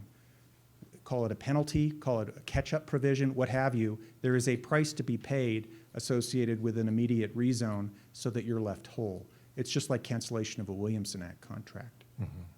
Same concept. Okay, thank you on that one. Another one, I don't know, I saw a fire guy in the room earlier, but I don't see him now. But at any rate, evacuation is a big issue, and there's an evacuation plan that is part of this and a requirement that it be part of this. Right. I guess I'm wondering, when you do have a major fire, and I have some experience with this, but when you have a major fire that gets beyond just a couple houses, particularly in this area, then you're going to be looking at some kind of what they call an incident command structure, where you're going to have a team come in and actually bring all the resources together, including the sheriff and the CHP and all the various fire departments. And so I'm guessing, you know, if the fire person, maybe is a fire person in the room still, or the fire chief? Okay. Well, maybe would have liked to heard from the fire chief in terms of what his view of how that would be implemented in the North Star area that is their responsibility. But at any rate, I guess maybe you could go into a little detail on the evacuation plan or what, or how you evaluate that, how that addresses some of the concerns of the people that are raising about, we saw burned up vehicles, we saw the fear of the fire coming over the ridge from the King Fire, we saw, worries about the 267 being packed with vehicles and people can't go anywhere. And so I don't know if you have an idea on how that might be addressed or how that's addressed in your plan. I'm not a traffic expert, nor am I a fire expert, so I recommend that you ultimately refer to the plan that's part of your package right now. I can tell you there is an analysis of how long it would take for people to exit the site in the event of an alert that there was a fire risk, and how would they be able to exit. The project does include a main access point and 2 emergency access exits. So if we only had the one ingress egress, you'd be asking for secondary emergency access. This actually has 2 secondary emergency access, so there are 3 ways of getting in and out. They do all go on to State Route 267, and when people express concern about evacuation in the event of a fire on State Route 267, I don't blame them.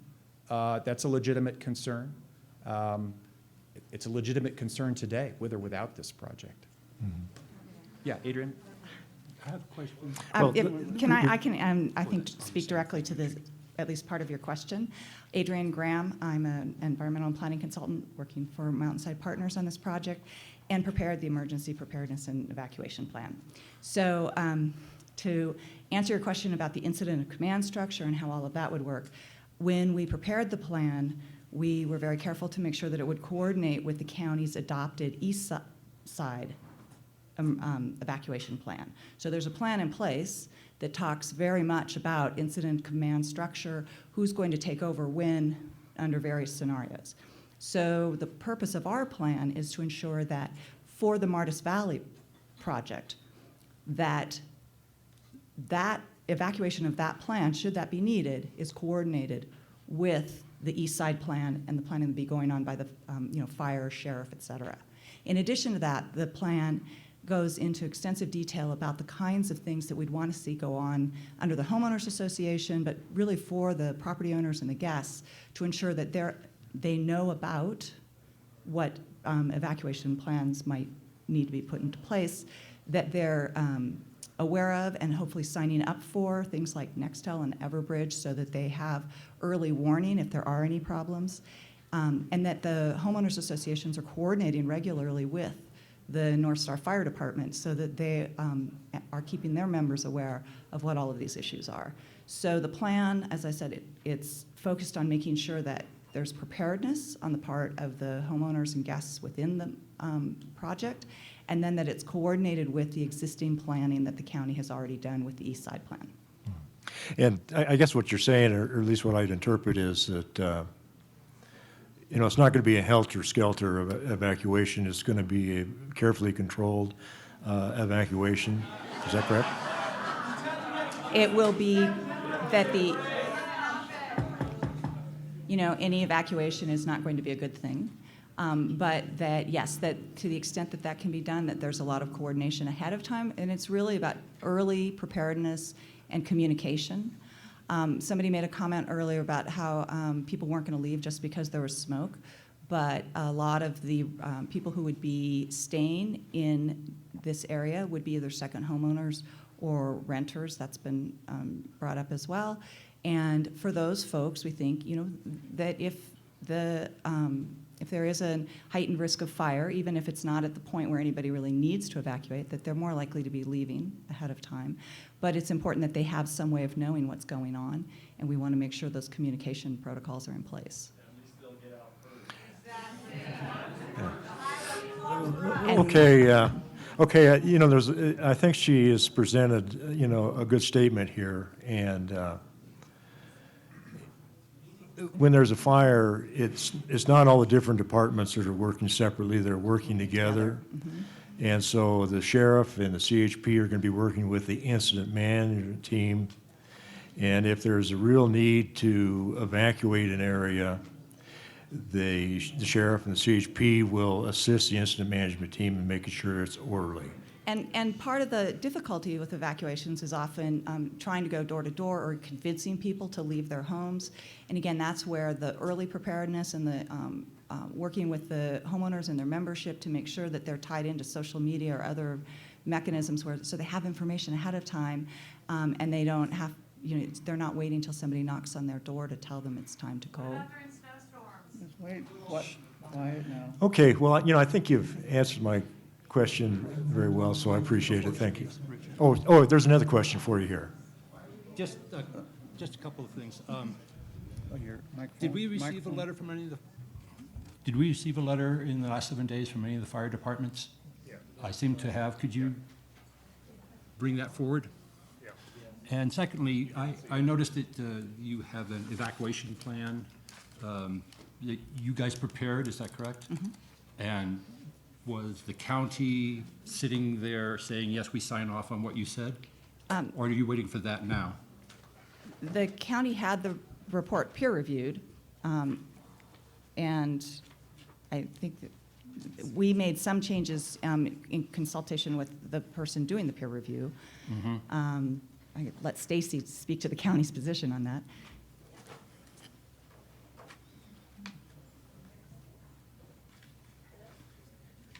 Yeah.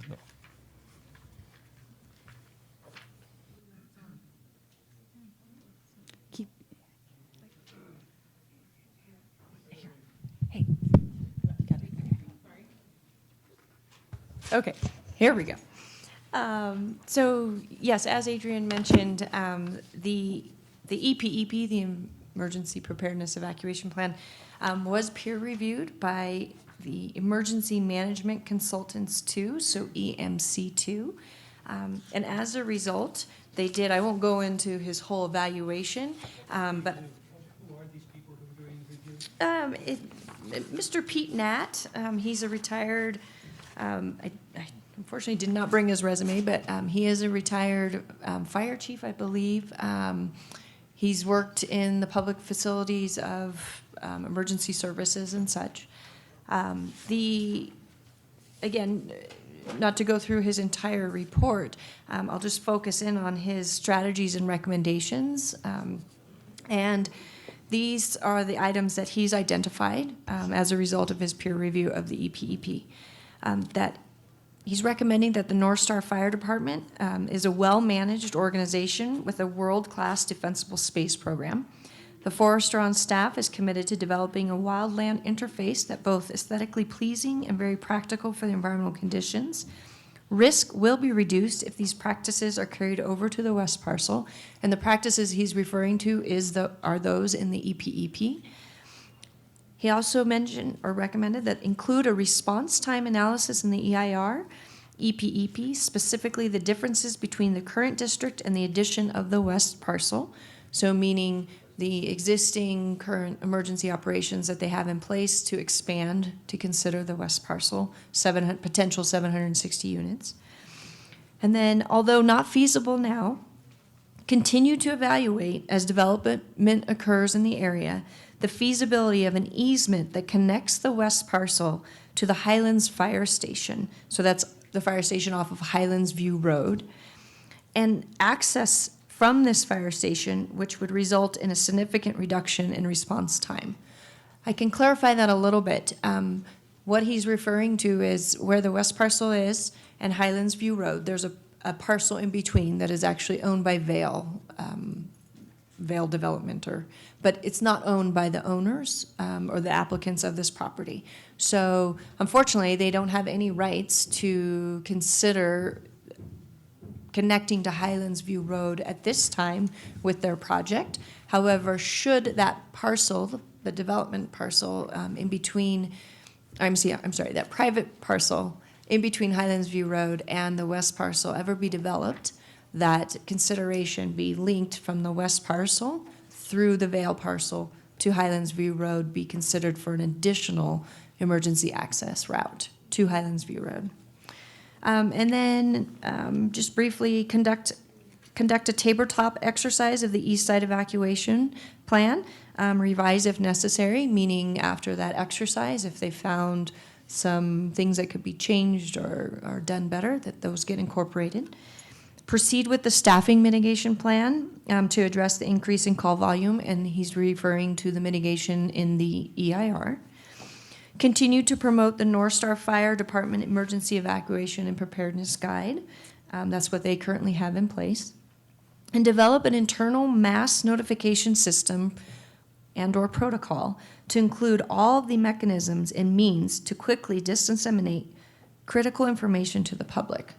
And that's what Adrian was just speaking to, meaning one of the key components, and Mr. Nat also honed in on it too in his analysis, is getting the word out that a fire is happening, and that, advising you should plan to evacuate in an hour, 30 minutes, 10 minutes. So, you're right. So, Make sure you read the ultimate conclusion of the report. well, okay, yeah. Does that answer your question? Well, so this is basically a report on the evacuation, not so much on the fire. Well, no, I'm sorry, he peer-reviewed the entire emergency preparedness evacuation plan. It draws attention to the North Star Fire Department, whose letter says that there's a problem with the roads. Right. I didn't hear that in that one. There is, well, no, okay, so this was Pete's letter, or his review of the EPEP. Now I'll go into Chief Shadowin's letter. About his review, or? No. So Chief Shadowin's letter is about the internal roads, and it's not relative to the EPEP. Okay. It's relative, but it's not addressing it. Right, I'm sorry. So Mark Shadowin's letter, and I can read it for you if you'd like, or I'll summarize it. He's concerned with that all the emergency access and egress roads that are required by local and state law or state code shall be all weather paved surfaces. He further states that he's concerned with the existing dirt road for the seasonal EVA. And it says here, based on the remote location of this proposed development, it is the position of North Star Fire Department that all roads be paved regardless of them being seasonal or not. And he further states that additionally, Exhibit 3-9 shows a road configuration that would not meet the requirements of Placer County for dead-end roads. And then I do understand that the exhibit is not the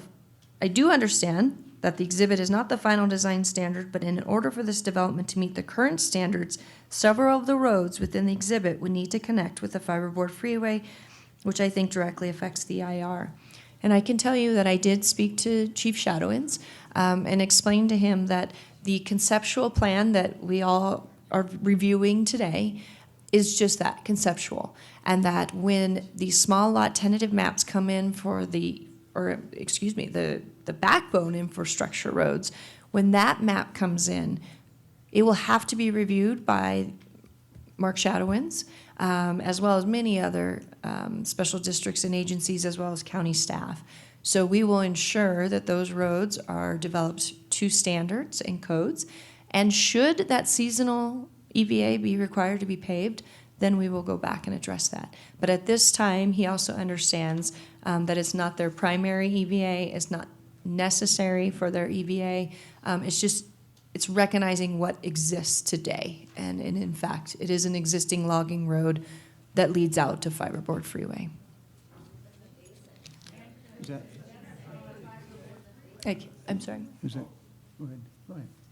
Well, you're trying to figure out exactly what it says here, that this is a conceptual plan and not specific, that any approvals that we give could be considered down the line as more than conceptual, since we've given our okay, so to speak. So I'm just trying to. Well, wait, man alive, you guys are starting to disappoint me, really. I mean, when we have commissioners asking some questions, and you're not giving them the respect just to get an answer from staff. I'm still not clear on, I guess, maybe for council, the difference it's going to end up being on a conceptual approval and a specific approval, where we're going to end up crossing lines if we say okay now. For example, it says here, as you said, that applicants have referred to a dirt road, and according to Mr. Shadow's, there seems to be a egress requirement that they shall be paved. So that's not conceptual, that's real. So I'm just losing a little bit on where that pulls in. Let me first clarify, are you talking with respect to the evacuation plan, or are we speaking on the requests that are in front of you? I want to make sure I'm answering the right question. Well, this is the request from the fire department. Okay. Since that's the evacuation plan, I think. Right. So what we're talking about then is we're talking about what we refer to as the EPEP. And I want to step you back for a second. We have a safety element in the general plan. Safety element requires that we address natural hazards, including fire, avalanche, et cetera, et cetera. SB 1241 was enacted in, I believe, 2014 is when it became a matter of law, which requires counties to take a step further when they update their next housing element to add into their safety element actual mapping, evacuation routes, plans. How are you going to get people out? What are you going to do in particular areas? The county actually has an evacuation plan, and that's for the Tahoe area, it's the East Side Area Emergency Plan that's referred to in the staff report, and also included as something that we are now incorporating by reference into the MARTIS plan. Not to say it's not part of the plan of the county, but it's tying up those ends to make sure that that's referenced. What staff required of this project was for the applicant to go one step further. Because this is in a very high fire hazard zone area, we required them to prepare, and frankly, this is the first time, an emergency preparedness evacuation plan. So this is intended to take our emergency area plan, take it one step further, and put it from more of the programmatic level of the entire specific plan area that's being considered today as to how an emergency plan would be enacted. Now, that does not eliminate the need for a will-serve letter from the fire district. That will occur when the small lot maps come through and will be evaluated in connection with the EIR, the specific plan, this EPEP, and will be required to take it one step down and comply with the requirements of the fire department for that plan within the larger plan area. So to call it conceptual is a little bit misleading, the EPEP. It's not conceptual in the sense that it is intended to be a roadmap, literally a roadmap of evacuation procedures in the case of fire and other natural disasters. But it does not replace what the fire district will do when it looks at each map coming through. Right now, all we have is a program level EIR. We have a specific plan, which is your master policy document, and we have a large lot tentative map, which is simply intended for financing, wouldn't have the development rights. It's the next step down that we will be looking at things such as making sure that the roads are the right width, that they're properly the right surface, and anything else that the fire district feels is necessary before they issue the will-serve letter. So in theory, when the specific plan comes by, and if the department said you need this and they couldn't do it, then the entire plan would stop? I'm not sure I understand your question. I mean, Well, say that the fire department says that we need all these roads here paved, and the applicants for some reason or not can't pave it, that would stop the entire project? let me put it this way. If they can't have a will-serve from the fire department, we can't approve that particular map. Okay. Maybe if I could jump in a little with respect to Chief Shadowin's letter. I think he makes the statement that any emergency access road that's required by state or county law has to be paved, and in fact, that's what we're proposing to do. We have a primary emergency vehicle access route that is not fiberboard freeway. It's the primary one. It runs through the 325-acre portion that's zoned forest, or proposed to be retain its forest zoning or designation. And that would be paved, it would be built to county standards and fire department standards. There are also little EVAs within the development itself that connect to ensure that there aren't any sort of dead ends for Traps. people. And those would be paved. They'd be built to county standards. And that's, the standards are actually themselves in the specific plan and I think the EPEP as well. Oh, I'm sorry. So the smaller, there are smaller roads within or smaller emergency vehicle access routes within the plan area that would be built to county standards as well. Where I think the confusion comes in is that we've recognized that Fiberboard Freeway exists today. It's paved. It's a seasonal road. And that in the summertime, it would provide an option for getting into or out of the site. There's currently a logging road that connects from the parcel to Fiberboard Freeway. This is a secondary option. It's not required by code, and that's why we haven't suggested that the road would be improved. But at the end of the day, as your council has said, when the small lot tentative maps come in, the roadway system will be designed to county standards and to satisfy the fire department's needs. Okay. And just to take it one step further, small lot maps, they're subject to the purview of the Planning Commission. So every small lot map is going to be coming before you for approval. Yeah, let me, we did have somebody that had a written question here, and I just want to make sure, I think I heard the answer to it, but let's just verify that we got the answer. And is the evacuation plan for the new development only, or does it also include the affected basin residents? So the Martis Valley West Plan, Emergency Preparedness and Evacuation Plan, is focused on the Martis Valley West project. That's what it's intended to be. The county has the East Side Emergency and Evacuation Plan, I don't have the title exactly in my head, that deals with the broader region. And so our plan is tied to the Martis Valley project, but it's meant to be compatible with and coordinate with the East Side. Okay, so you have two levels there. Okay, I think that answers it for me. Does that? Yeah, there's too many questions being asked at the same time. I guess these plans are available, aren't they, for people to review? And, Yes. And particularly at the county level and at the fire department level, if you I think they're online. have a problem with understanding them, I'm guessing that there's people around that can help figure out some of the issues that are coming up. Yeah, I think so. I don't know what your fire chief probably is the best answer, or I don't know. Maybe who would they go see if they don't understand what's going on here? I would go to their county offices of emergency services. I think that's. I don't understand.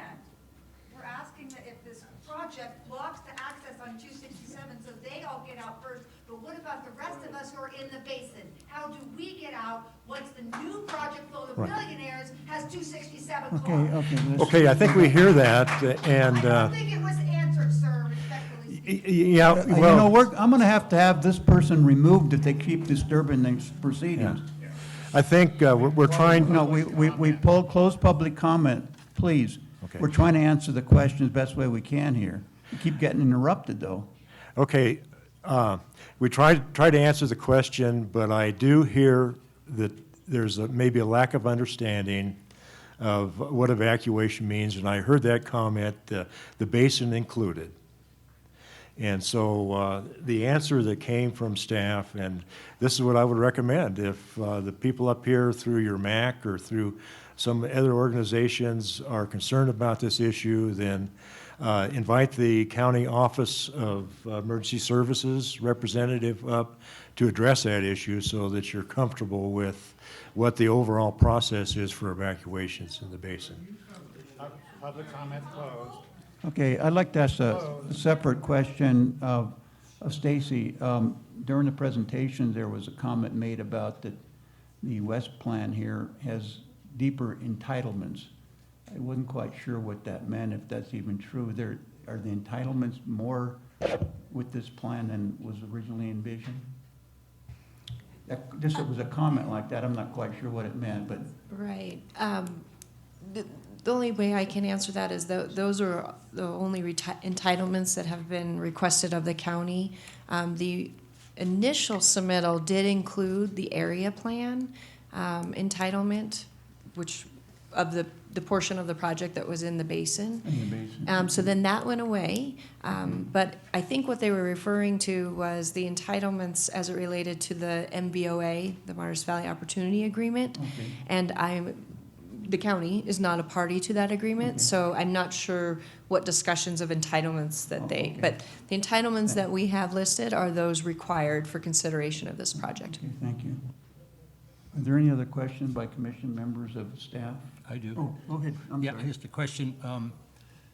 In our consideration of cumulative effects, for example, the campground is right next to it, shall we say, so we would, in some reason, think of that as a cumulative effect. However, as applicants pointed out, that's a separate project and shouldn't be considered with this one, correct? Two separate issues here. Right. We have the issue in our EIR of cumulative impacts, and that is looking at the proposed project and reasonably foreseeable projects in the vicinity. Within that analysis, the draft and the final do analyze the Brockway campground as well as several others in the area that are reasonably foreseeable. So that analysis has been done. The other issue you've heard raised is the issue of what's referred to as piecemeal, is taking what is allegedly one project, cutting it into two, and only analyzing one part of the project here, and then going and analyzing this part of the project there, and that being under CEQA unlawful piecemeal. The county staff disagrees that the Brockway campground is the same project as the Martis. They are two separate projects. Under CEQA we are allowed, and we have analyzed Martis separate from, but we have considered the cumulative impacts in the EIR. Well, then, what I'm getting to is the consideration of the swap, if you will, of the east side, which isn't part of this project. Yes, it is. Well, that's the question, is it or isn't it, actually? Yes. If this project was brought to us Which we without a have overhead. swap, and we looked at it one way, the swap is not something we would agree to yet. It's not part, I mean, the MOV has nothing to do with us. So if we're sitting here analyzing just the west part of this without any consideration for a trade or an east or anything like that, then that would be one set of considerations that we'd be looking at. If we consider it, as you say, that it's part and parcel of the west project, then we have to look at the east project as some kind of a factor that is involved in the west project as far as a trade. And I'm not sure where the county and the MOV separate those two. Okay. Let's go first to what we have as the proposed project. And we'll bring a map up that shows what it is. So the proposed project, both in terms of what the requests are in front of you today and the EIR analysis is, Hold on, I'll go through that. Oh.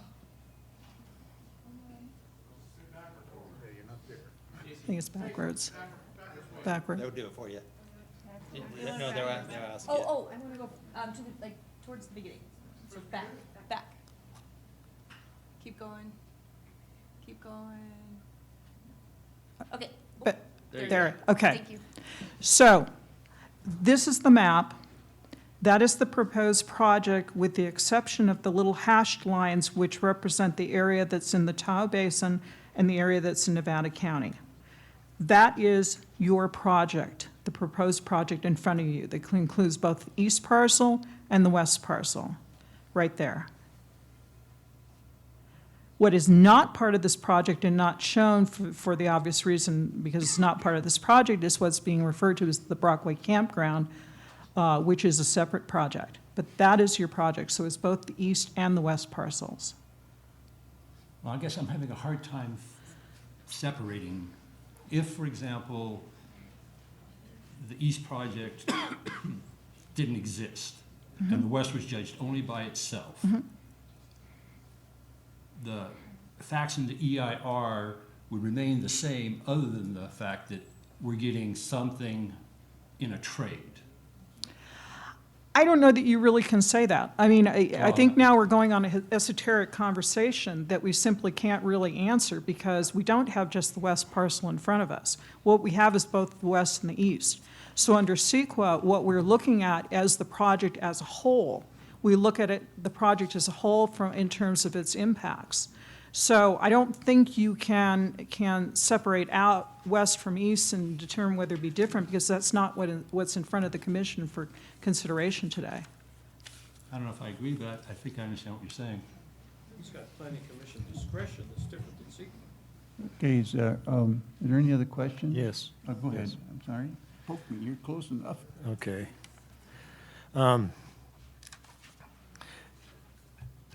I heard comments that this is a gated community.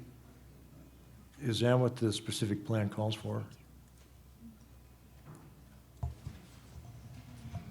It may be, yes. Huh? It may be, yes. So there's the option, there's not a plan to have a gate, but there is the option available to gate the community off. Okay. Yes.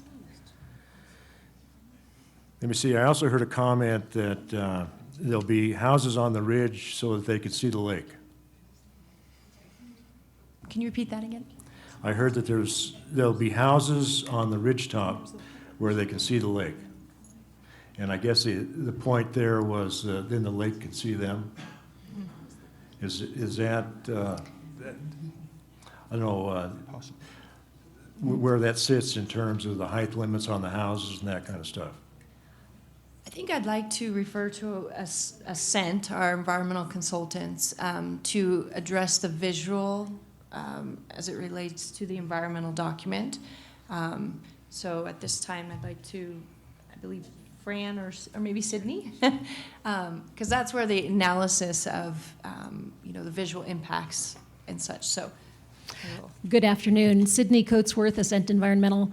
There was an extensive visual analysis done for the whole project, and what is being referred to is the visual analysis determined that you would not be able to see substantial development from the lakeside by virtue of the topography of the site. There's a ridge that comes up, and then it goes, there's a little bowl on the other side, which is where the development is. And so by virtue of the topography, remaining screening from the trees that would remain, it would not be visible. So the idea that buildings would protrude up above the tree line is not correct. But would they be able to see the lake? Could they see the lake from those houses? No, I don't believe so. Is The houses are only proposed to be up to 40. Is the ridge line protected then? Is the ridge line protected? Because we heard a lot of comments about the ridge line. Yes, there's not development along that ridge line. The ridge line is on the lake side of the development line. So even from Martis Valley, you wouldn't see houses along the ridge line? You would not see houses along the ridge line from Martis Valley. Okay. And we have some visual simulations in the analysis. I want to make sure that I'm. Come on. Go ahead. I just want to make sure that I'm understanding. You're stating categorically that the buildings that are proposed with the height limits that are proposed cannot be seen from the basin. That our analysis is determined that you now will if you peer through the trees, will you see some glimpse of some building somewhere? We don't think so because of the topography and because of the trees that will be in front of them. Okay. Come on, give me a second. Geez, I mean, you guys are really disappointing me now. We're trying to get an answer. You're disagreeing with her, and that's fine. We have the sheriff here, and they will remove people. Jiminy Chris, can't you just have a little respect? I'm trying to. Respect for the people you represent. This is becoming a mockery. These people are making a mockery of our Okay. Well, we'll adjourn the meeting and clear the room if you keep on talking and make decision without you being here. That's what you would like. We've been asking extensive questions that are actually trying to restate some of the questions you brought up earlier. But you're not helping your cause, or you're not helping us try and get to the bottom of this. Okay, so what I'm saying is if you have a ridge line here, and your height limit only allows you to go to here, you can't see it from your side. But if the height limit allows it to go like that, you can. And I'm just trying to make sure that that's what is actually not happening, Yeah, even and- though the building is built behind the supposed ridge line. Yeah, and we're not, the EIR did some visual simulations and a visual analysis based on the conceptual plan. So part of the inability to say for sure is that there are no buildings proposed yet. So there's nothing of a certain height to be placed in a certain building. There's designations, so we know what types may go. There's no exact locations. So Well, if those the were applicants based. gave so- out the height limit, couldn't you Yeah. use that number? Yes, and the, Okay, the that's visual what I thought. analysis did. So the visual analysis looked at what's allowed on different portions of the project site, the height of what's allowed, the existing topography, the existing vegetation. I know there's been some other comments about what you could see if there was no vegetation at all, but that is not likely to happen. So it was part of the visual analysis, included those considerations, and then based on that, the extent that you would see, and that is based against the significance criteria for a significant or less than significant impact. So there's a lot of inputs that went into the visual simulation and the impact, and just looking at, but it was considering the maximum height, the topography. I think it's actually a little higher than what Placer County would allow, and the existing trees. And how do you do that? Just so I know in the future. I mean, do you There want are- to balloon up 70 feet and see if you can see it, or? Well, we did, but that occurred originally. There were actually balloon studies or that went up, and at the very beginning, when it was still an EIS, TRPA was also involved in that, so that you could go out and see what would be visible, and that's reported in the study. Then the simulations itself are based on, it takes a lot more detail from that. Takes So the, you model it on a computer? Right, correct. Mr. Chairman. And we have our modeler expert here who prepared the simulations Jeffrey for has us. a question. Well, I guess question or comment, but we're still dealing with a small lot subdivision map for this ridge area that's going to have to be presented to this commission at a future date. Right, And- so let me, And visibility issues, positioning of home sites and lot positioning to related to visibility can be addressed specifically at that time also? so amongst what you're being asked to act on today, you're being asked to act on a specific plan, development standards, design guidelines. The EIR analysis did a program level review of potential impacts of this conceptual plan. This is no different than some of the larger projects that you have voted on in western Placer County, like Placer Vineyards or Bickford Ranch, where not until they come in with their actual small lot map would you be reviewing the specifics, whether it's the surfacing of a roadway or whatever. But what you would have to do when those small lot maps come in, staff needs to do a subsequent conformity review with the certified EIR to make sure it's consistent with that. If it's not, additional analysis may be required. So when those small lot maps do come to you, you're gonna have to look at, that project from an environmental review standpoint, and then the entitlement itself. What you're being asked today, there's no development rights associated with what you would be acting on, not until those small lot maps come in. With that said, a lot of attention has to be paid to the specific plan development standards and design guidelines. Does that show the framework that you feel is necessary to guide the development of this area if you so choose to move forward with it? Is there any additional questions? Yeah. One more. Yeah. Let me see, we talked about the development agreement requiring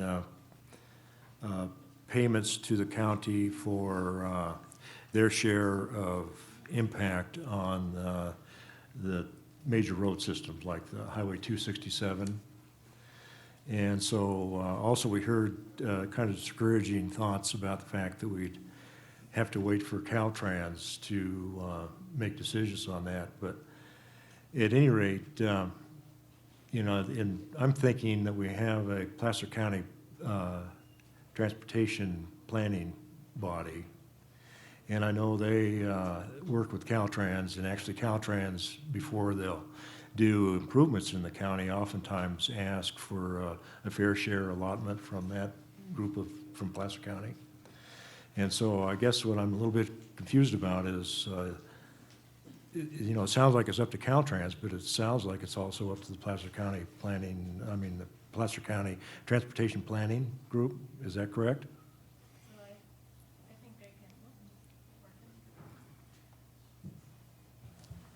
Okay, is that better? Yeah, you can hear me. So I think I can address that. Stephanie Holloway with Public Works and Facilities. You are correct. The PCTPA is our regional cog for this area as opposed to TRPA within the basin. Highway 267 is a Caltrans facility.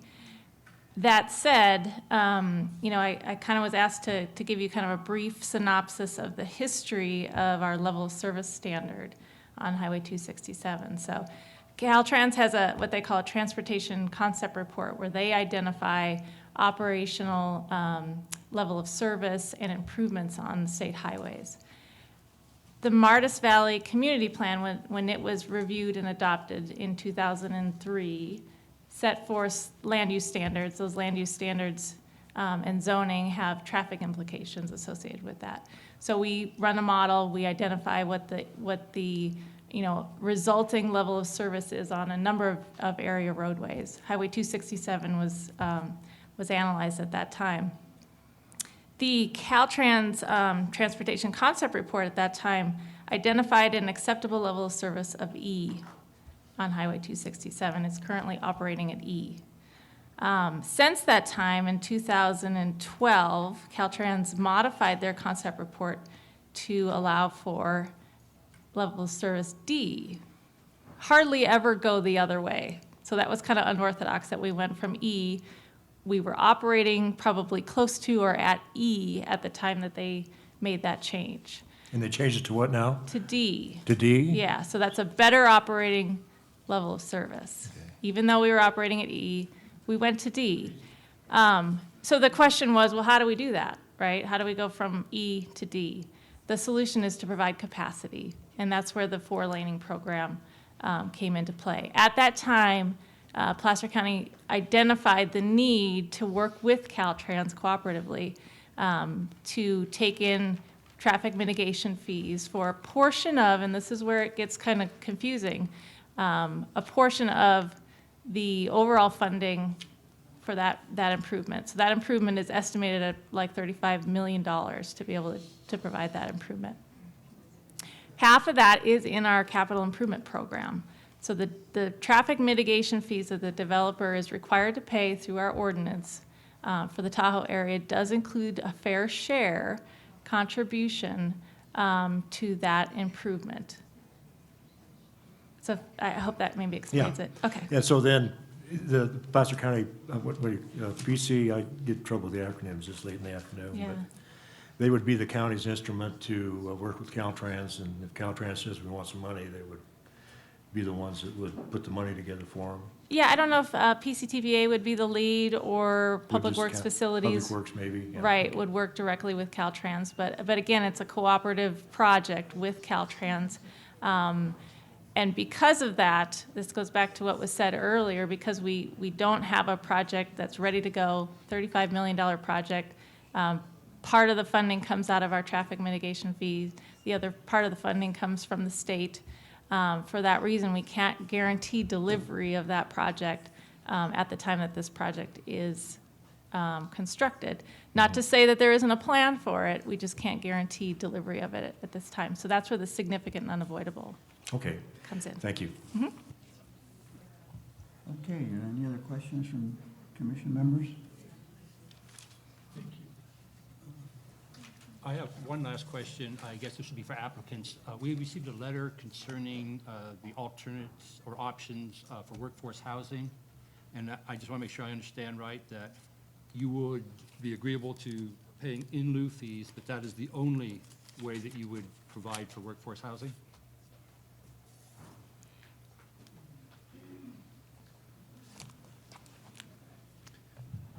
The development agreement provides two options for meeting our obligations for workforce housing: building on site or paying an in lieu fee. We wanted to be candid with the county. Amongst those two options, we do intend to go forward by paying the in lieu fee, and we explained why we've reached that conclusion. This just simply is not a good site for workforce housing. Now, in the course of doing that, we acknowledge that there is a need for workforce housing, and that's why one reason why we negotiated the amount of the fee of $117,000 per unit. That's much higher than has been charged to other development in the region. Most recently, in March of this year, Truckee updated its in lieu fee program for workforce housing to $79,000 per unit. We're paying $117,000 a unit. That is a premium. That's per house? That's per unit. We're responsible for 21 affordable housing units. Oh, okay. So it's calculated at 21 times 117,000. That's the same way Truckee calculates. Okay. The way you calculate it is first you figure out how many employees you're going to generate, translate that into a number of units, and then that becomes your obligation. And so that's how the fee was calculated. We know we're paying a premium. We're But also, that's- But you're just going to pay the in lieu, you're not going to do any our of the plan is other to pay ones. the in lieu, that's correct. And then there's 4 different ways to do it, and you're picking in lieu.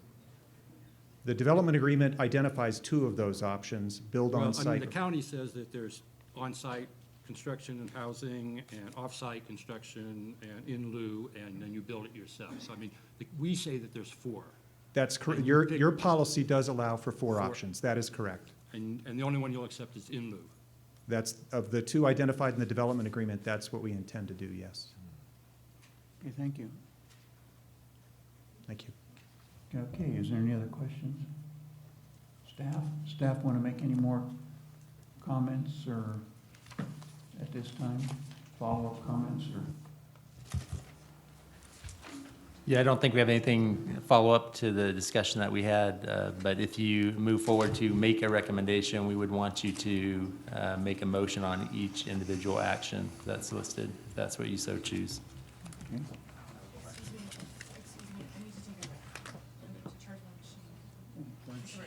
Charging machine, okay. We- 5 minutes, okay, we're gonna take a 5-minute break here to get the, whatever they call the machine there, start recharge. Back at 3:35.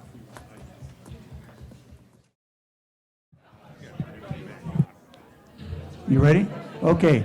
Okay, everybody, we're going to reconvene here in about a minute or so, and if you can take your seats again, and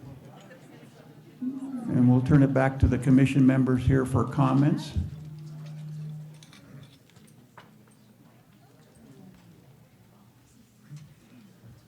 As soon as we get our last member to sit down. Okay, I'll reconvene the meeting now and open it up for comments from commission members if they wish to make comments. I think Wayne here has a comment. Yep, I think I'm ready. I'd first like to say that I appreciate the work that the staff and the consultants did. I believe that it was, the information was voluminous and extensive, and I believe it really gave us a pretty good picture of what we need to ultimately make as a decision. I appreciated all the correspondence that we got, which was overwhelming, I must say. And also the applicants provided some additional information as I was expressing some concern, and I appreciate that. So I guess what I want everybody to know is that we as a commission, and I'm speaking of myself, and I believe they represent the others as well, have spent an inordinate amount of time reviewing this project. This decision does not come easily for us because there are so many complex issues around this that we need to take into consideration. I want you to know, at least from my perspective, you know, as we make decisions, we kind of make decisions based on kind of where we've been, what experiences that we've had. And my background, one of my backgrounds is that I was in a development project for 8 years, representing our family on a major residential project of 2,000 units. with a commercial and also a school involved in it. So I understand the complexities of trying to put a development together, but I also understand that the issues are you've got to mitigate those to the best ability. You've got to mitigate the impacts to the community. You can't just take those lightly. You can't take them as, well, we hope that someday we can address that. You've got to have a date certain for things to get accomplished. And I will say that I am troubled, this is before my time, I'm troubled by the Martis Valley Plan, community plan, because I don't believe that it adequately addressed the implications of 267 and the need to condition projects. And again, this is nothing against Martis Valley West. It's against anything that's going to be on 267. As that plan looked at it, it should have conditioned any projects to be, to have, again, a date certain for improvements to be made, and that it would require projects to have a phasing related to those improvements. Because I think otherwise you have this uncertainty that can cause some tremendous impacts to the community because there's too much vagueness without having something certain. So again, I believe they erred in 2004 on the Community West Plan, but we have, or excuse me, the Community, Martis Valley Community Plan, but that's what we have in front of us. That's what we need to consider. And as just as another perspective, my background is also, I was on a fire agency board for many years. And so I'm hypersensitive to the fire risks, not just here, but throughout California. And I witnessed up close a fire that was intense, the 49er fire in Auburn that burned 60 homes. My home was near that. I watched homes literally explode before the fire even got to them because of the intensity. And when they talk about giving people warnings, giving them 10 minutes, giving them an hour, those fires, like the 49er fire, like the Lake County fire that was a year ago, like what's happening in Canada or has just recently happened in Canada, we're not talking about hours, we're talking minutes that people have as these fires advance. And so if you don't have an evacuation plan that's, that makes sense, you are putting a tremendous amount of people at high risk of being caught up in these horrific fires that we've seen. So my concern, I met yesterday with a fire chief. I wanted to talk to him. He represents a wildfire or a wildland area, and he deals with this issue all the time. And because one of the parts of the plan was was suggesting that people would shelter in place, or that a facility would be provided for people to go within the development. And he said that that's just not a realistic plan, because what happens is that people panic and they run. And that is in itself creates more of a hazard, because you have all these people trying to exit, even though they're being told stay where you are. They are obviously fearful and they run. So my concern is that I don't think that part of the plan makes a lot of sense. So I just want the other commissioner members to understand where I'm coming from. I want the applicant to understand. I want all of you to understand where I'm coming from, is that safety is my top concern. To me, I know you've mentioned other issues, but safety trumps everything else as far as I'm concerned. So that's how I weighed all of this, based on what can we do to help protect this community. So anyway, I know I'll get off my soapbox, but I just wanted to at least say where I'm coming from. Thank you. Anyone else? Go ahead. I might as well get it over with. I want to just reminisce a tiny bit. Since we've been here all this time, we might as well sure. Go a little longer. History takes me back to, I don't know, probably in the 1960s or 70s, when 12,000 acres of prime development land was sold to the U.S. Forest Service in the Tahoe Basin adjacent to this property. that ran all the way from the Nevada state line to across the street from Squaw Valley. And that was bought up from these same basic property owners at that time. And so that was a huge chunk of developable land at the time. In fact, at the time it was called North Star, South Star, West Star, and East Star. And they had a huge water intake in Carnegie Bay or Flick Point to provide the water for the whole project. It was a done deal. And thankfully, the U.S. Forest Service came up with $10 million, I believe, to buy that whole property.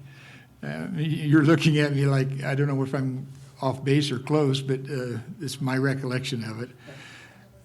And I go back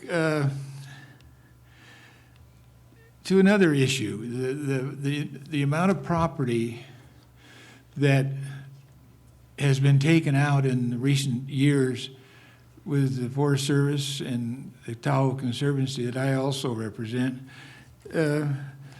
We've taken out 6,200 buildable parcels in Tahoe. That's a lot of development that's been put aside, that had streets, water, sewer, it had everything, and we still took it, and it's will never be built on. It's going to be set aside for perpetuity, as best I know, and so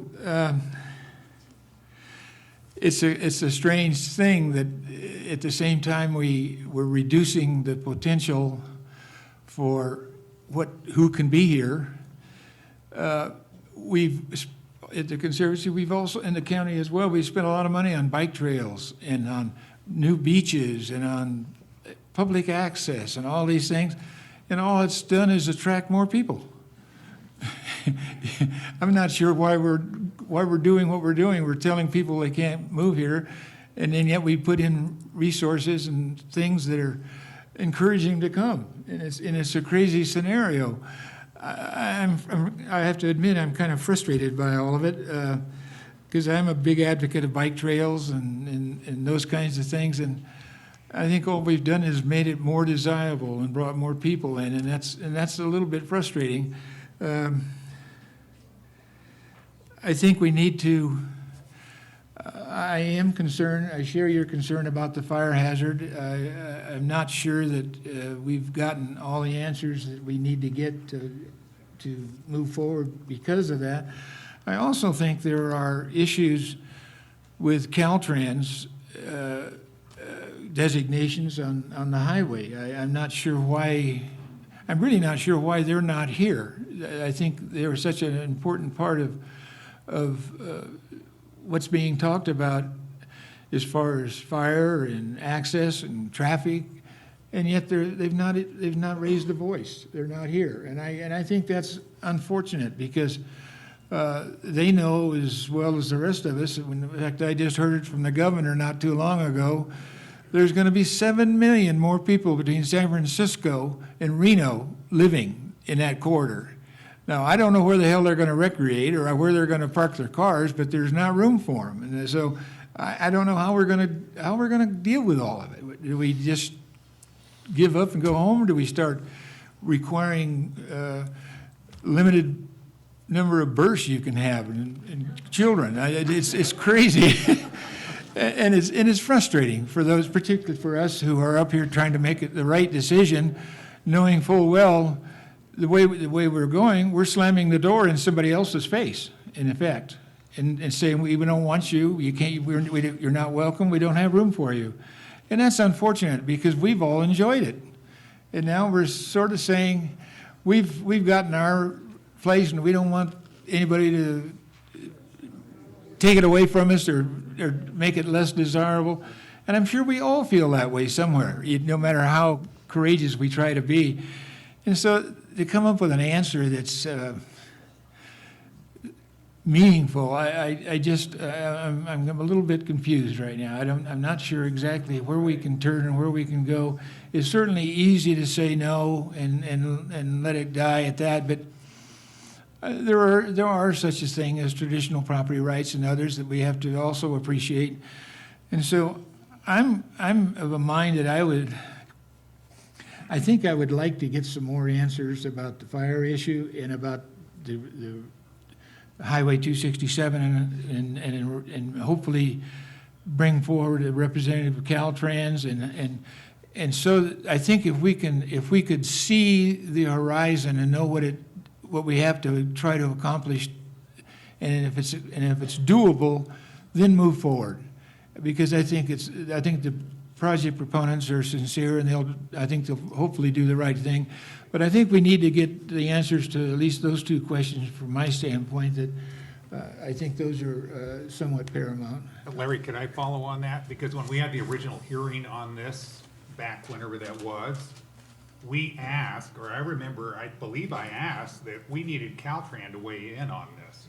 And what happened? It didn't happen. So, I think that I agree with you. It's very unfortunate. Well, Caltrans, in fact, upgraded the classification on the highway from Truckee to Brockway Summit. Well, it doesn't quite make sense, and I'm not sure why they did it, whether they were just trying to dodge a bullet or whether they're sincerely believed in it. But so we have one category of road going up to Brockway Summit, and from there to Kings Beach, we have a different lower class of road. There are some things that could be done to help mitigate it, and I would certainly support, including as an example, the roundabout at the foot of Brockway Summit, at Kings Beach to help mitigate traffic in that little area.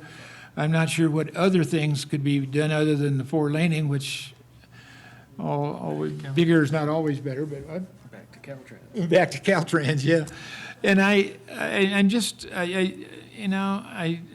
think we might be able to find some solutions to some of these if we can get everybody at the table one more time. And I feel guilty passing something on to the board that maybe we haven't massaged quite well enough yet.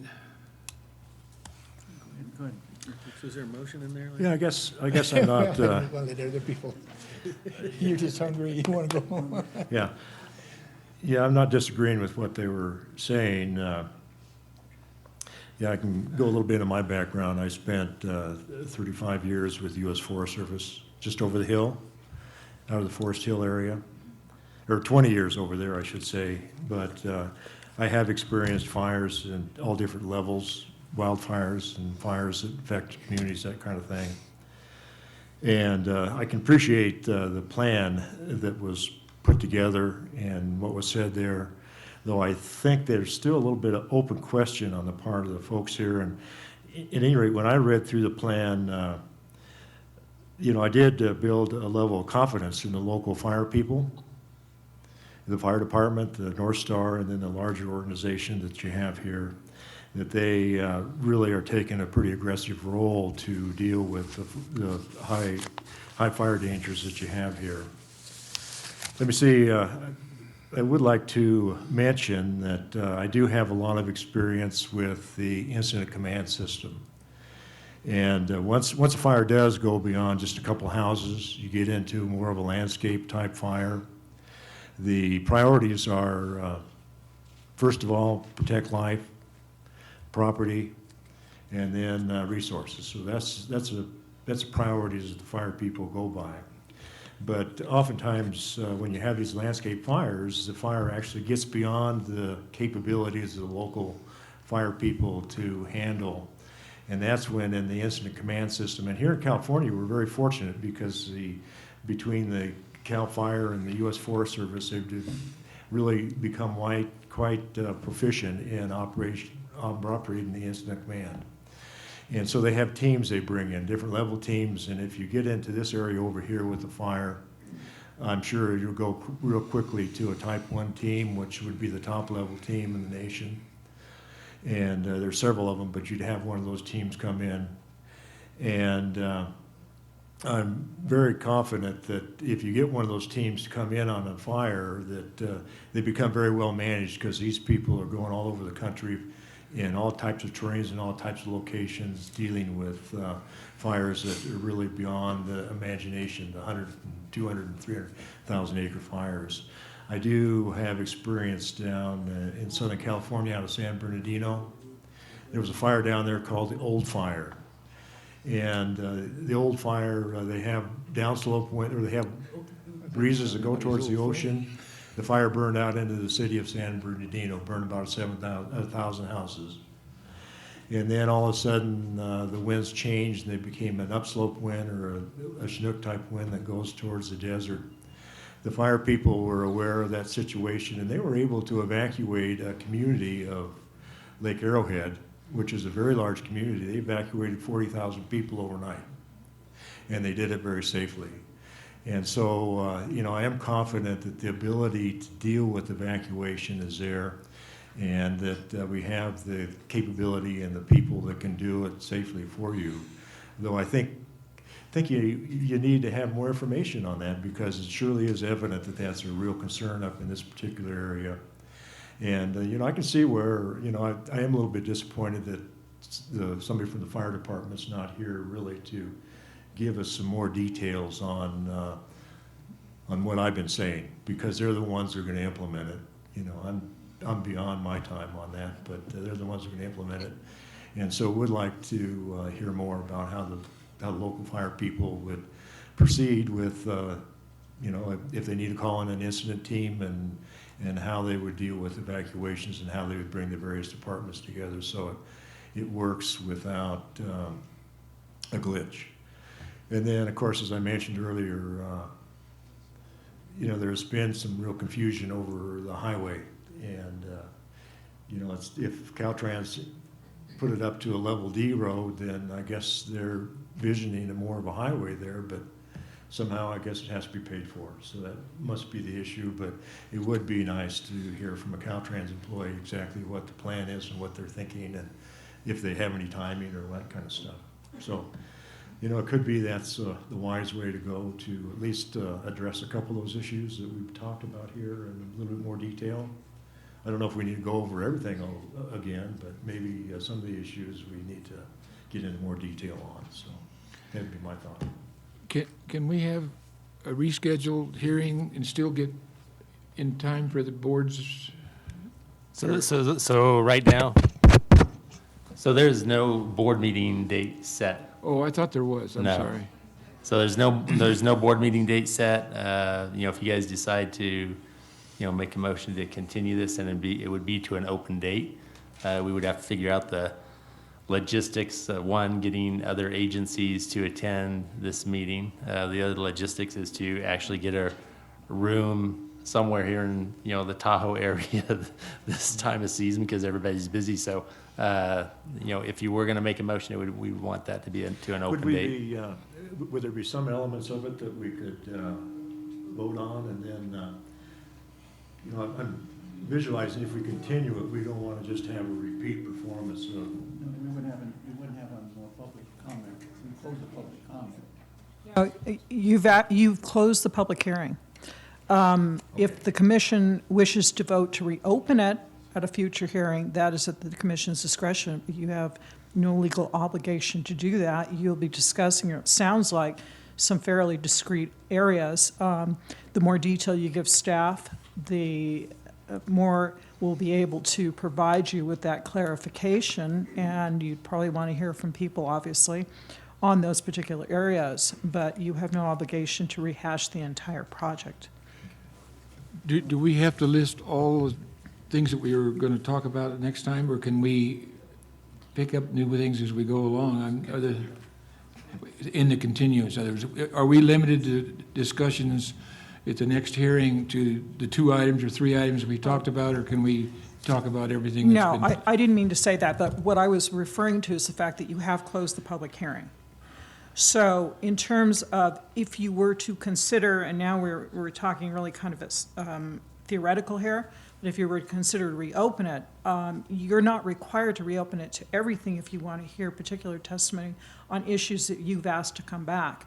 But obviously, if you're going to continue this, my assumption is you're also going to want to discuss the bigger picture issues involved with all the requests that have been posed to you. So no, you're not limited. What I'm trying to say is you're not obligated to go through another 6 hours of public testimony on the same issues. Okay.